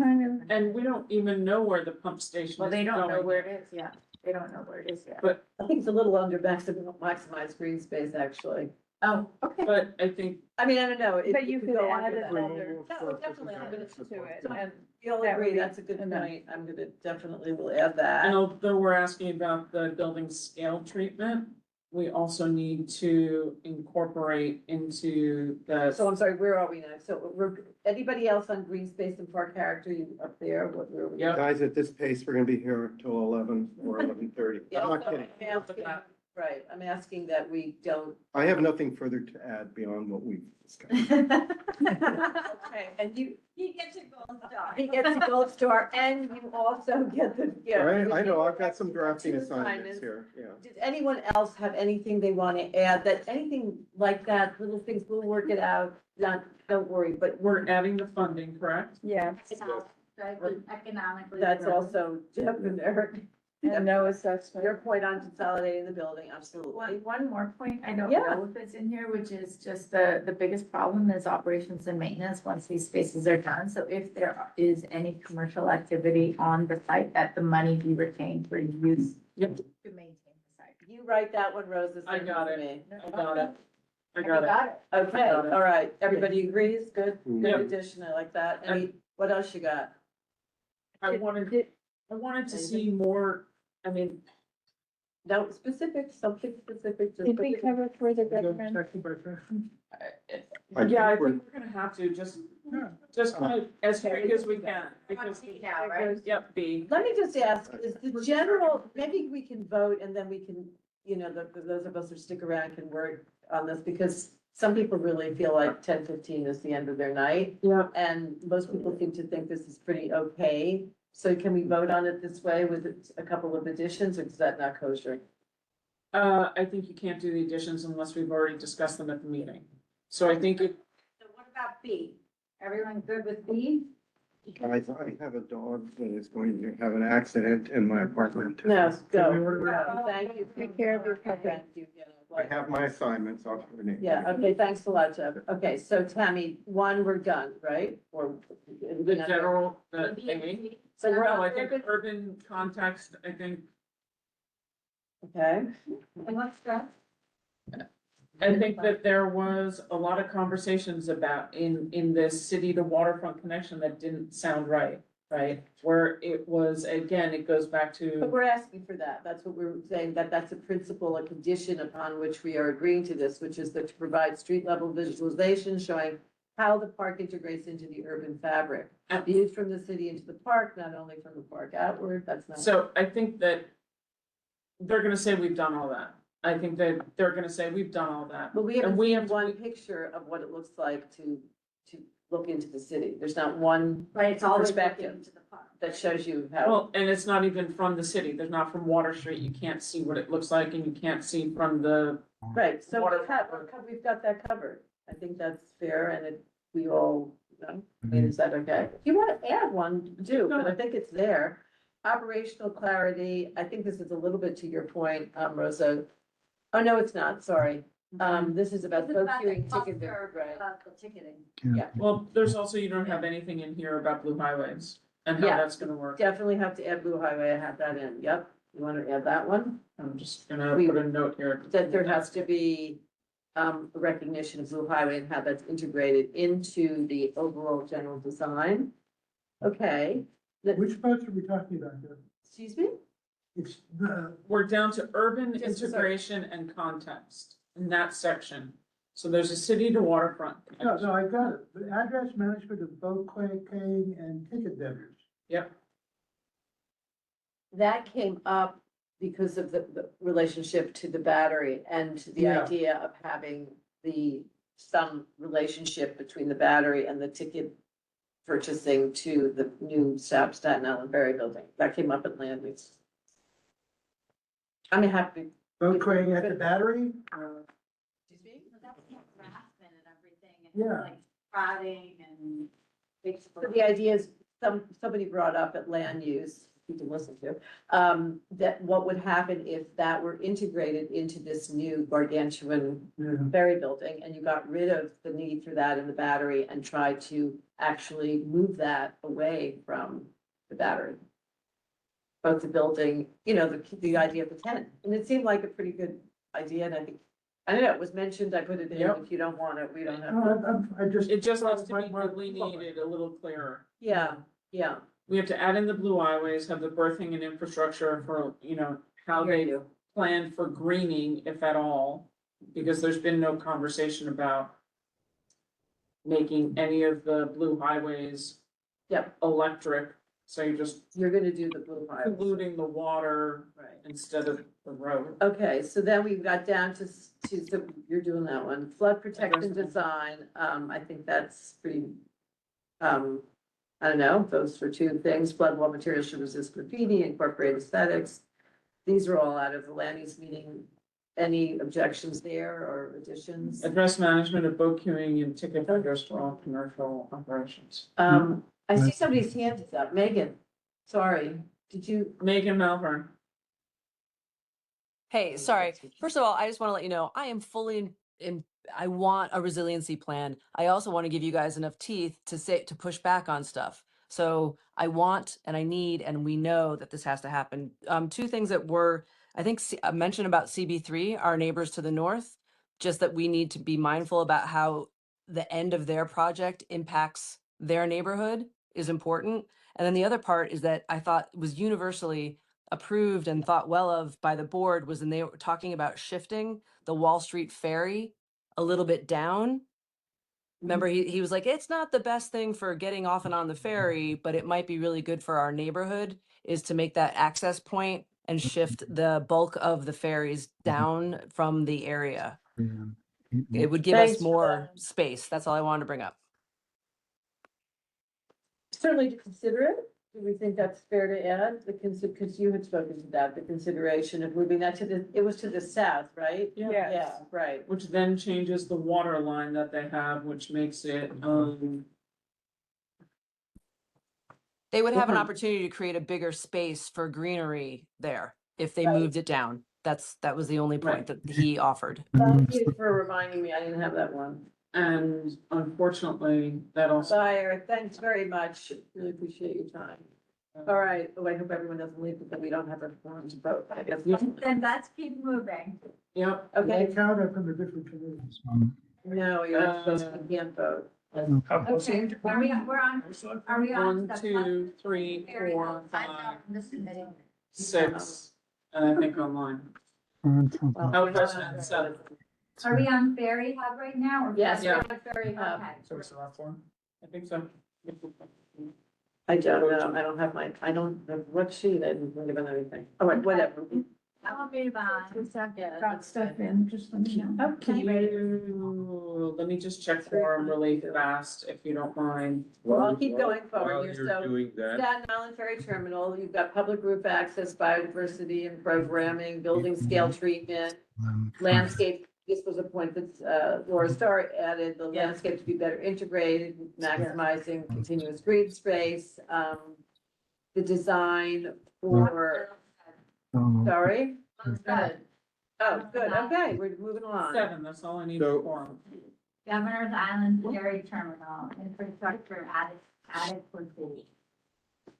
Oh, that came up, whether or not it was big enough. I think that was answered, I but think that it was came up. answered, yes. Yeah. Said they got answers from. Okay, so should we take that out? Ones. Uh, The Yeah, I other think so. Ferry Hub? Yeah. No, leave it, no, I don't see why. remove it, or leave it? Leave it. Leave it? Okay. Battery Maritime Building, ground level public access. They don't do that now. That's right, but there's always a hope. I feel like I want to just go there and. I'll go with you. They're saying on the water side, because the piers, like the boats won't be docking there anymore, that will revert to public use. That's there. Maybe we should say, and public side ground level on the water facing side and as much of the land side as possible. Well, they paid for it. They paid and they got something out of it, that should be following up. You mean the selling of the renting, the leasing of the space? Yeah. And where are those community concerts that are gonna happen? Gonna be free? Yeah, there's a lot there that really needs to be tightened up. We should probably add something there. Yeah. Okay. Really, to ensure public use of that space as much as possible, as promised and all. Yeah, because this is public funds that are going to protect this place. Public funds mean public access. It's a good point. Otherwise, you pay for, you definitely pay for that part, I'll be okay with it. Yeah, right. For the 10 billion Yeah. Yeah, then you can have your second floor, right? section, just give me a check. It was interesting to see that diagram though with the big T. We're on battery, so we've moved on from that, no, Yeah. anything else. We now have the additional ferry hub requirements. I don't understand that first one. Never mind, that was, that came up at land use. I think he explained it. I think that's existing. This is, Remember, he said it's existing and it was something, I don't know what it was though. You know what, I asked about it, because you see it on the diagram. This- Yeah, he said something like. And he said it's already there, and I don't know what it is. I know what it is, Oh, because good. that's not their building, it's across the street. It's a private Something building else. and it's for the cars deep into the service. It's a mechanical vent Oh, loopers great. of the building across the street. It has You nothing know, to do with this yeah, project. Okay, get rid of it, perfect, thank Um, you.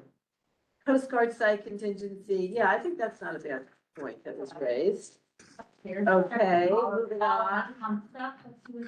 Oh, here's the Blue Highway, here's 6 details. Yeah, Like, they're I'm very pump station and capacity relation to Blue Highway network, so we can add everything Blue Highway there. Okay, Harbor View Park, They also, this is how the pump station, here you have, we added the pump station may or may not be Yeah, at we have Pier that. 6. And so who's gonna wanna play on a soccer field on the top of a building underneath the helicopters? I'm just sorry. There's Right, just- we said though, that was to Rose's point, to consolidate building and enlarge as much as possible green space. That include the pump house building and the, whatever the other stuff. Okay, the Harbor View Park. General design requirements, I think that's pretty, you know. This has been brought up on a couple of meetings, that they've never changed the design picture, right? Correct. But their point is pencils down, they can't change the Yeah, design picture because they don't have. But I think this is where we say, we approve funding if there are changes made to the Harbor View Park. That they are contingent on changes made, because we're asking for them, if Pier 6 and Pier 11 are all commercial assets for blue highways and ferries and transit only, why aren't they why isn't it closer to the zone and fix Harbor View Park so it's more park together instead of breaking it up with the I'm transit? not arguing with you, but what I'm saying is that they can't even have those discussions with us unless they have the design money to get the team restarted. Correct, but this resolution says, Yeah, we know, it's, we just have to be, contingent upon them making the. and this has to say, change it. This has to be more definitive for my purpose on Harbor View Park to have requested changes in them. On That's the what act we've of heard. recreation, are you proposing, like, you want something like the ball fields over here in Battery Park City? Not you, but is that what it means by playing fields, sports and See, theater well, structure? well, that was what was talked about. There's not that. There's no not that field. room. There's no depth. I mean, the question becomes if they left you Pier 15, right, as the northern end of the park here, could that become something like we have in Hudson River Park Trust? Could that be a pier that is just for the public? Because they've added 19 as a commercial. It doesn't make sense, given if you're asking for something that's it's not possible.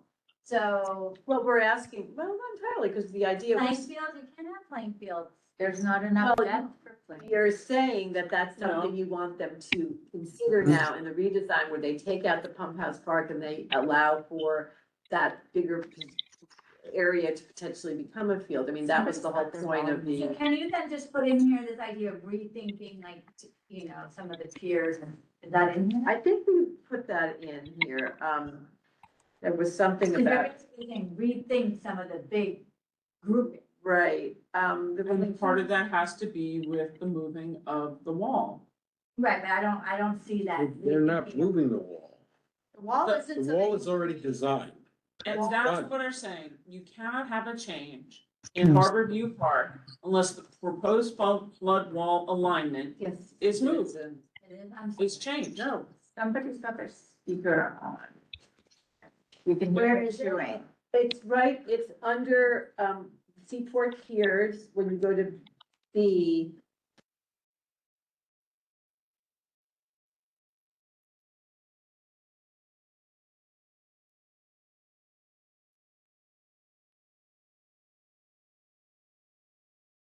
Passive recreation, didn't say active recreation, we can put that in, passive and active. Sorry, realize that I muted us in the room instead of muting. So, I would just put in to make it very clear, which is, this might require rethinking some of the piers, right, like the grouping. Yeah. Oh, I think that's implied in all of this, is that there's a reconsideration of the design in some way, And I don't know if right? it's in the room. But should I we think put you that need to be explicit at specific? it. Okay, so. We're on That- order. I understood them saying that they are restricted in how much they are able to go out purely Absolutely. by the federal requirements of Correct. absolute. Where they go out and how they go out. So They're for, not gonna, but they're not gonna decide it based on we want a ball court. They're gonna decide it on what is the minimum requirement to Right. be able to provide flood protection. No, but the thing they can do is if they get rid of the pump house, for example, that gets a bigger rectangle, right? Right. And that, if they say, well, we want to put the building back and, rent Right, it. and that has to do Get with rid of- consolidation. Right, And right. therefore clearing for open space. Right. But the actual perimeter, I think the movement of Oh, that that, out yeah. to create more space is. but that's why we were talking about where they have, for example, where they have this, if you're looking here, this push out on Harbor View Park, right?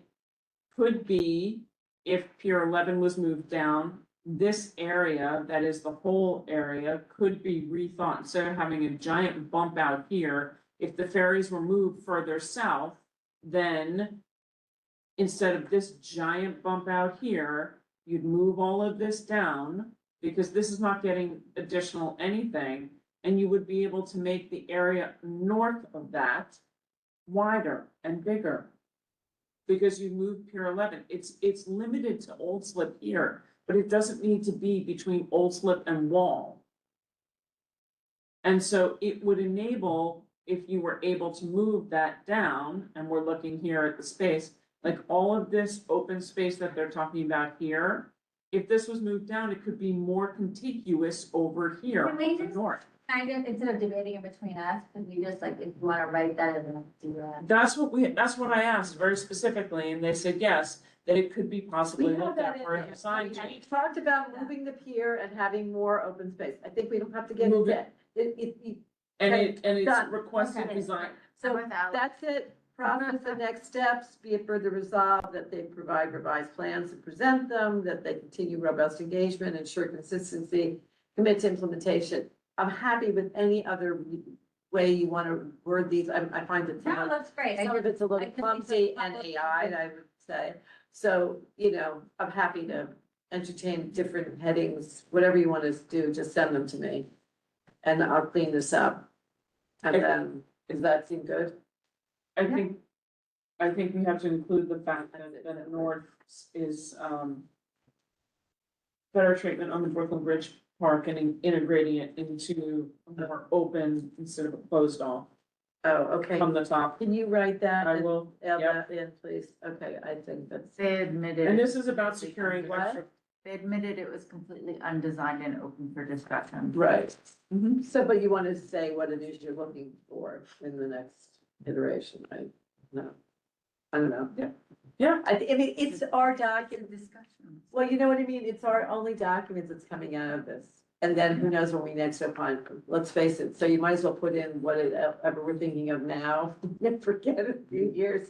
I just think it's important to put in as much as you can. I would about think that our we're ideas. getting lots of opportunities to opine on the various designs going forward over the Yeah. next 10 years. Let's hope, I mean, this is the first time in the last 3 years that we've gone on record in a resolution, just. This except for is the the- balance. Fine, but I see this as very much a preliminary It's a document for the big picture, design. I think, and For, that's where we for keep them, it. it's not, because once you go to 30%, the flood wall doesn't move. Well, That's they what are at said. 30% and the flood wall is, The I mean, flood that's what wall- I heard them say, that the the flood wall is set The at flood- 30%. The flood wall can move with. Does the anybody else design have any changes. comments online, because I'm calling it a night here. Yeah. You need us to say aye? Yes, we need to Yeah, vote. we need a vote. Is there anybody else has anything else online? Okay. I So, understand exactly what you. are you? You know, my only other thing. Yeah. Alice, you know, the critical questions part where you want answers to them. So one of the answers are things that we don't like. We got rid of that part. Oh, okay. We asked them as a separate email, I gave I those mean, I'd rather questions. to- state what we want instead of asking them. Yeah, that was like, I should. We'll make sure I- through the video to make sure we have. That's Brett doing this. They are answering those questions. I asked them because on behalf of the other committee and us, we Because have. no, I mean, they'll answer them and then they'll move on to the EIS. Right. You have to have something to backstop that Well, and say. But it needs to say that the flood, that the question should be done before they move to EIS. I think that The refinements in the resolution are essential, not optimal, and should be presented to the public. We approve funding for additional design changes before they move to EIS. I think, because otherwise you're screwed. Right, we have this. Wait, I'm not sure I'm following what you're Well, what's saying. goes, repeat it in one clear, concise line. Go ahead. The board believes design refinements as listed in this resolution are essential, not optimal to the project's success, and should be funded and done prior to moving the project to the environmental impact. Because if, I don't agree with that. once you go to EIS, you can't get the Harbor View Park moved There's, the way. That they have 7.5 million and that was what the No. money is that they're using to start EIS? they requested, no, they didn't, they don't have. it. No, they do. requested. They do have 7.5 and they That's have they said, 7.5. They Okay. need another. Maybe they can get, oh, that's right, they got half of what they Another requested. from the city. Correct, They don't have for design, I think. right. Who's, hi, who are you? Oh, I'm with Mark. Oh, you're with Mark. Yeah. Hey, what's your name? Tyler. Hi, Tyler. I'm sorry, I don't recognize you. I just wanted to say hello. You really are, you know. Patient. You really. Very, that's the word. Well, you all stayed to the end, I can't not.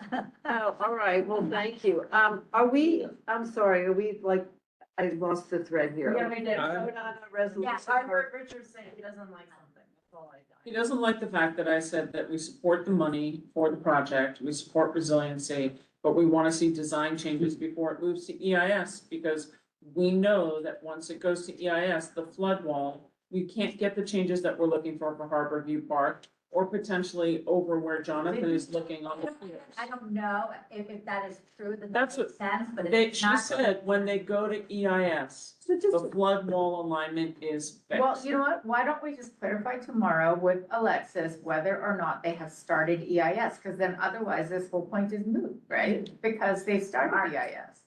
So Well, just even if they haven't, I don't agree with that. Oh. Even if they haven't, Vote against the I will vote resolution. against it. Yes, But I don't agree with what that. I'm hearing is that this Tammy wants, and I appreciate this, I think, given how much time we've spent on all these plans and how little we often get, is that it's a point of leverage in our advisory capacity, such as it is, to say, we're okay to give more money, to, you know, yet again, ask for more money for you. But we have to assume that all these ideas and conditions are something that are gonna be seriously considered before it gets to where you can't change the design at 30% design, which is, if I'm not mistaken, at the same time as the AS. I think it's a very important point. Otherwise, what are we doing this for? Like, okay, do it. We're fine with it. I mean, we're not really commenting on, you're trying to say that before this thing gets permanent, that it's designed and can be where you no longer can have input, because once you pass 30% design, things are very much. But The- that's what the- they took us through all today. Right, the And all of, and infrastructural. what's fixed is the wall. They already said that's 30% done, Right, that's fixed. Right, right, And that's what they're going to EIS about. right, but, That's what they're going to EIS, not all the design, not all these other comments that we're making. well, They're some, going to EIS for that in order to get well, funding okay, for the all government. right, And if we yeah. stop that, Yes. then we, Yeah, I think there's, I think we have to get clarity on the relationship to the EIS not and what to we- the other parts of the design. Pretty fuzzy in the course of the evening. I thought it was pretty clear, to be honest with you. Clear, they're at 30%. They were saying that they got $7.5 million to go into Correct. EIS. They need another 7.5. I have to say, To finish the EIS. All right, hold on. I have Let to, me finish, because I'm the one who had the conversation with Alexis. I specifically asked. They can make changes to the design for where the walls are, but they don't have the money to make the changes. So, yes, once they go to EIS, the wall is where the wall will be. If we want them to rethink Harbor View Park and moving the ferry down is one thing. That's not gonna affect the wall, but if we say, which we have, when you move the ferry down, that big bulb out there, we want that to be moved further north for a larger public and still have the flood wall there, that would need to be done before they go to EIS. Because where the line in the sand is drawn is set. If they want to mess around with the size of Pier 15, that's fine, or 19, or whatever. But the land line where the flood wall is what would be permanent. They could make design changes, but they need money to make design changes. I think we also need to find out, because I always remember through the jail process, there's a DEIS, remember the draft environmental impact statement and the Right. FDIS. And the final environmental impact statement, so we can try to figure out. Even if they put in options, which there are no options, we want options. You're losing people. Yeah, I think we have to vote. We have to vote. Yeah, we are done. I have a couple of, I can send them to you by email. Send them. If you I send got them, it. yes. It's 10. Did we vote? Yeah. Yeah, so I'm in favor Can of, we vote without these things? all in favor was what's on that piece of paper, the way it's written to now. You can make an adjustment or an amendment, but on it, as you wrote, as I read it, you, which everyone seemed to nod and say was fine, Has to go through what we said tonight in the. with the additional information that we've given. I would like to know that additional. information. It's all the things we just Yeah, listed. It's fine, this is fine. The EIS thing is not part of it because we're not clear on it yet, so that has Right. not yet been Right. amended to the document. So the document reads, now therefore be it resolved, the community board one supports advancement of the financial district and Seaport climate resilience plans contingent upon incorporation of the following recommendations and resolutions of the concerns outlined below. And those are the things that we've listed. But I said, that's what I said before, I said, Okay, and that's what our, can we just vote the on it? argument is. No? Okay, then I'm I gonna mean, I vote. think you can, but. I have to go, so if you want to take over.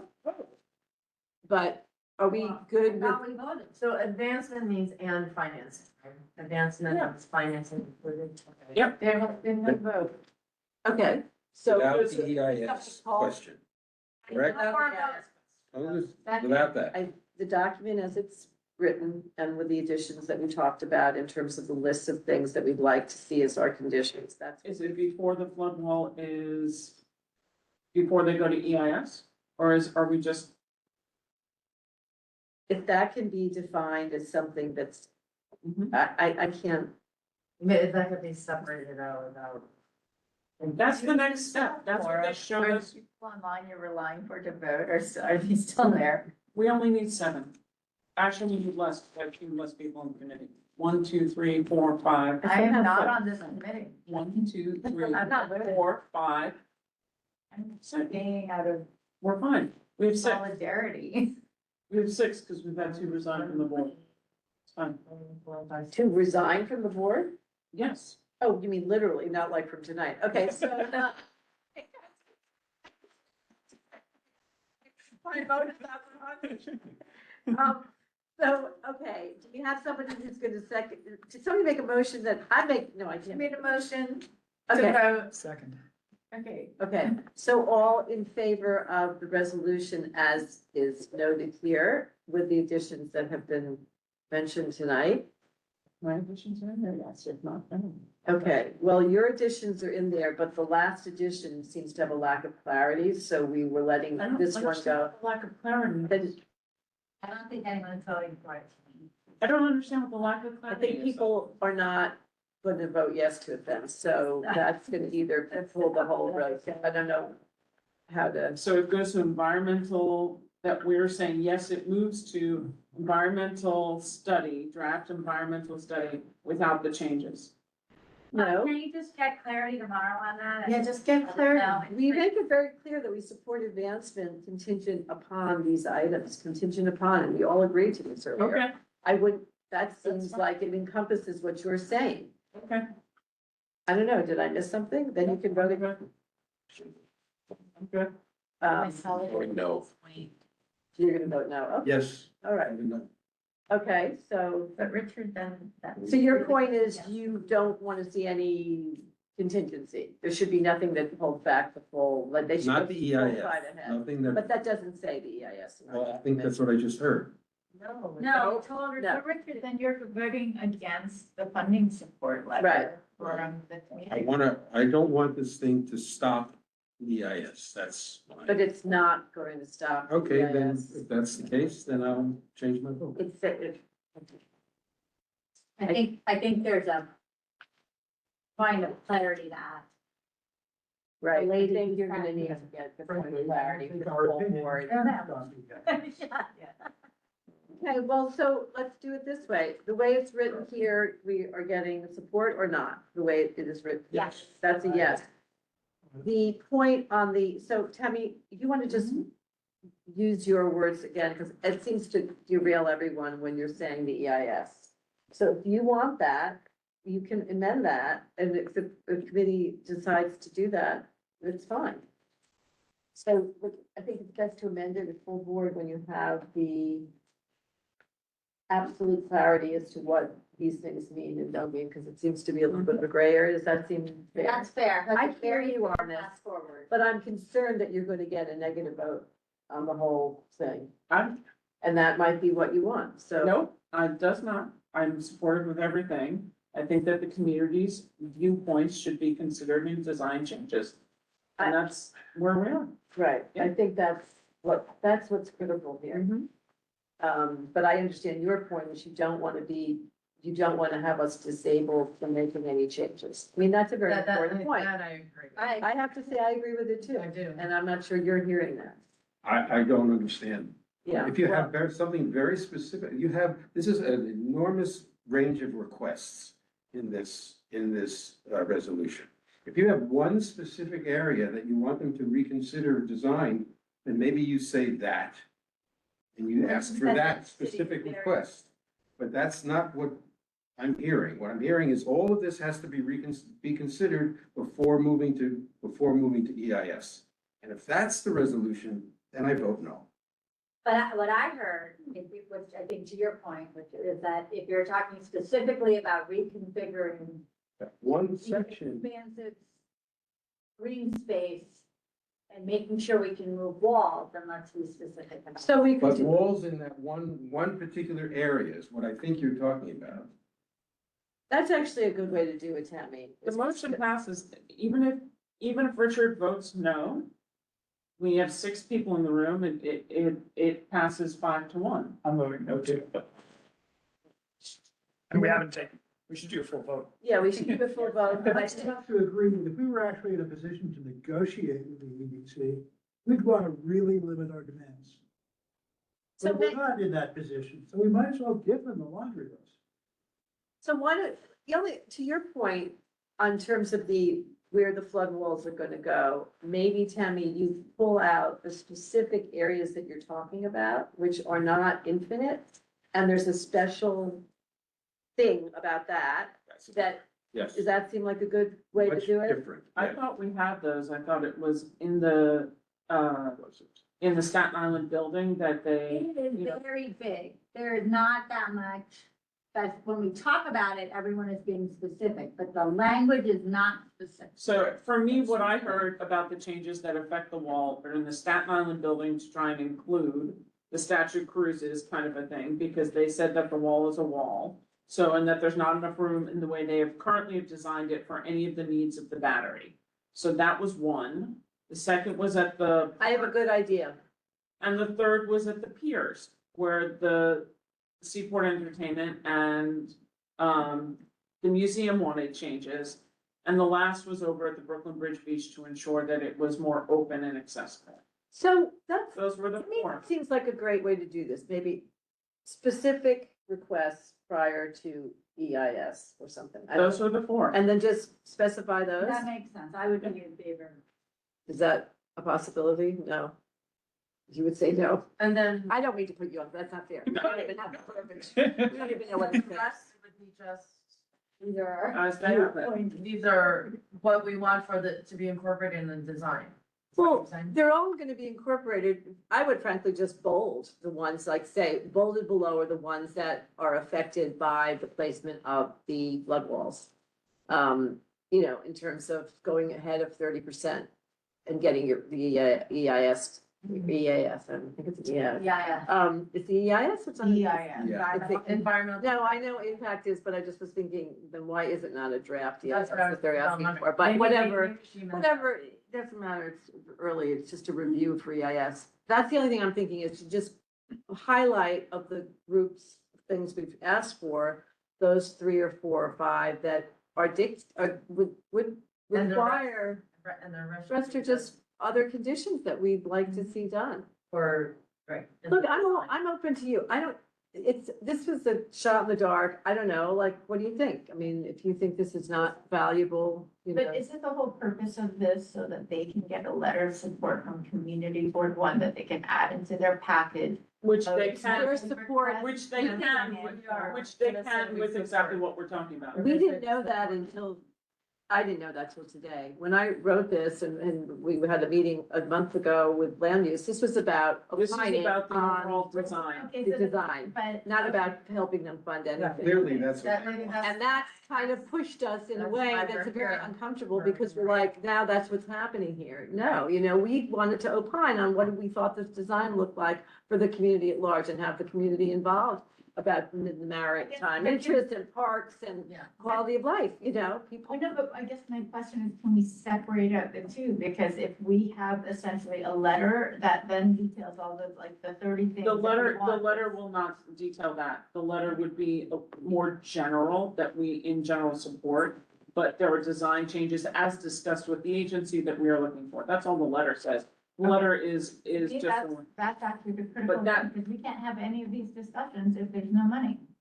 So that's just like, Which is why but you gotta have the discussion of the design to get that I information. understand that. I just And don't then want if the it's a letter to yes be so with restrictive. changes, then that's all that the letter says. I just, personally, I think that the letter should be glowingly and enthusiastically in support of federal funding so that we can keep talking about the design. Okay, Because it can we keep the resolution for the vote, because the letter Yes. is the letter, it's something separate. Okay, so the resolution, did we vote on it? I don't even know where we think are. I have one no from Richard, Oh, you're but- still no with I the, think I'm still no, because I Okay. still don't quite understand what we're. okay, all right. restricting. Are you no or Restricting. abstain? No, Do you no. want more time to? Well, what's the difference? The no is a no, you don't support it, and abstain is you need more time to think of it. But Still a that's no not- in the vote, though. We removed the part about funding and just said we agree with resiliency plans and then moving That's what- forward, which is what I wrote. I don't understand why where that is the least bit controversial. We agree with everything, you know, we'd like you to go forward in any way you can. And here are the thoughts we have and having been presented with an update. I You mean, just said, that's exactly what I said in this document. no, but the discussion here is not to go forward. No, No. the discussion was always to go No, forward. not to go forward unless, Yeah. unless it's redesigned. That's a not to go forward unless it's This is a redesigned. yes with changes. This is not a no. This is a yes Okay. resolution with changes. Okay, Otherwise, then you would just say yes and not bother to opine on anything. You just fine with having. Again, it was a yes with changes. And so, Richard, where did you want to be? I'm a no. Okay, Don? No. okay, Yes. Yes. Yes. yes. Okay. Okay, Motion passes. well, here, we'll see what happens. As you wrote it now, as you wrote it. Yep. Yeah. As I wrote it, I know, I thought everybody told me this. Very, Nope. I think everybody, thank you so much, that was like ridiculous. Yes. All right, we're gonna go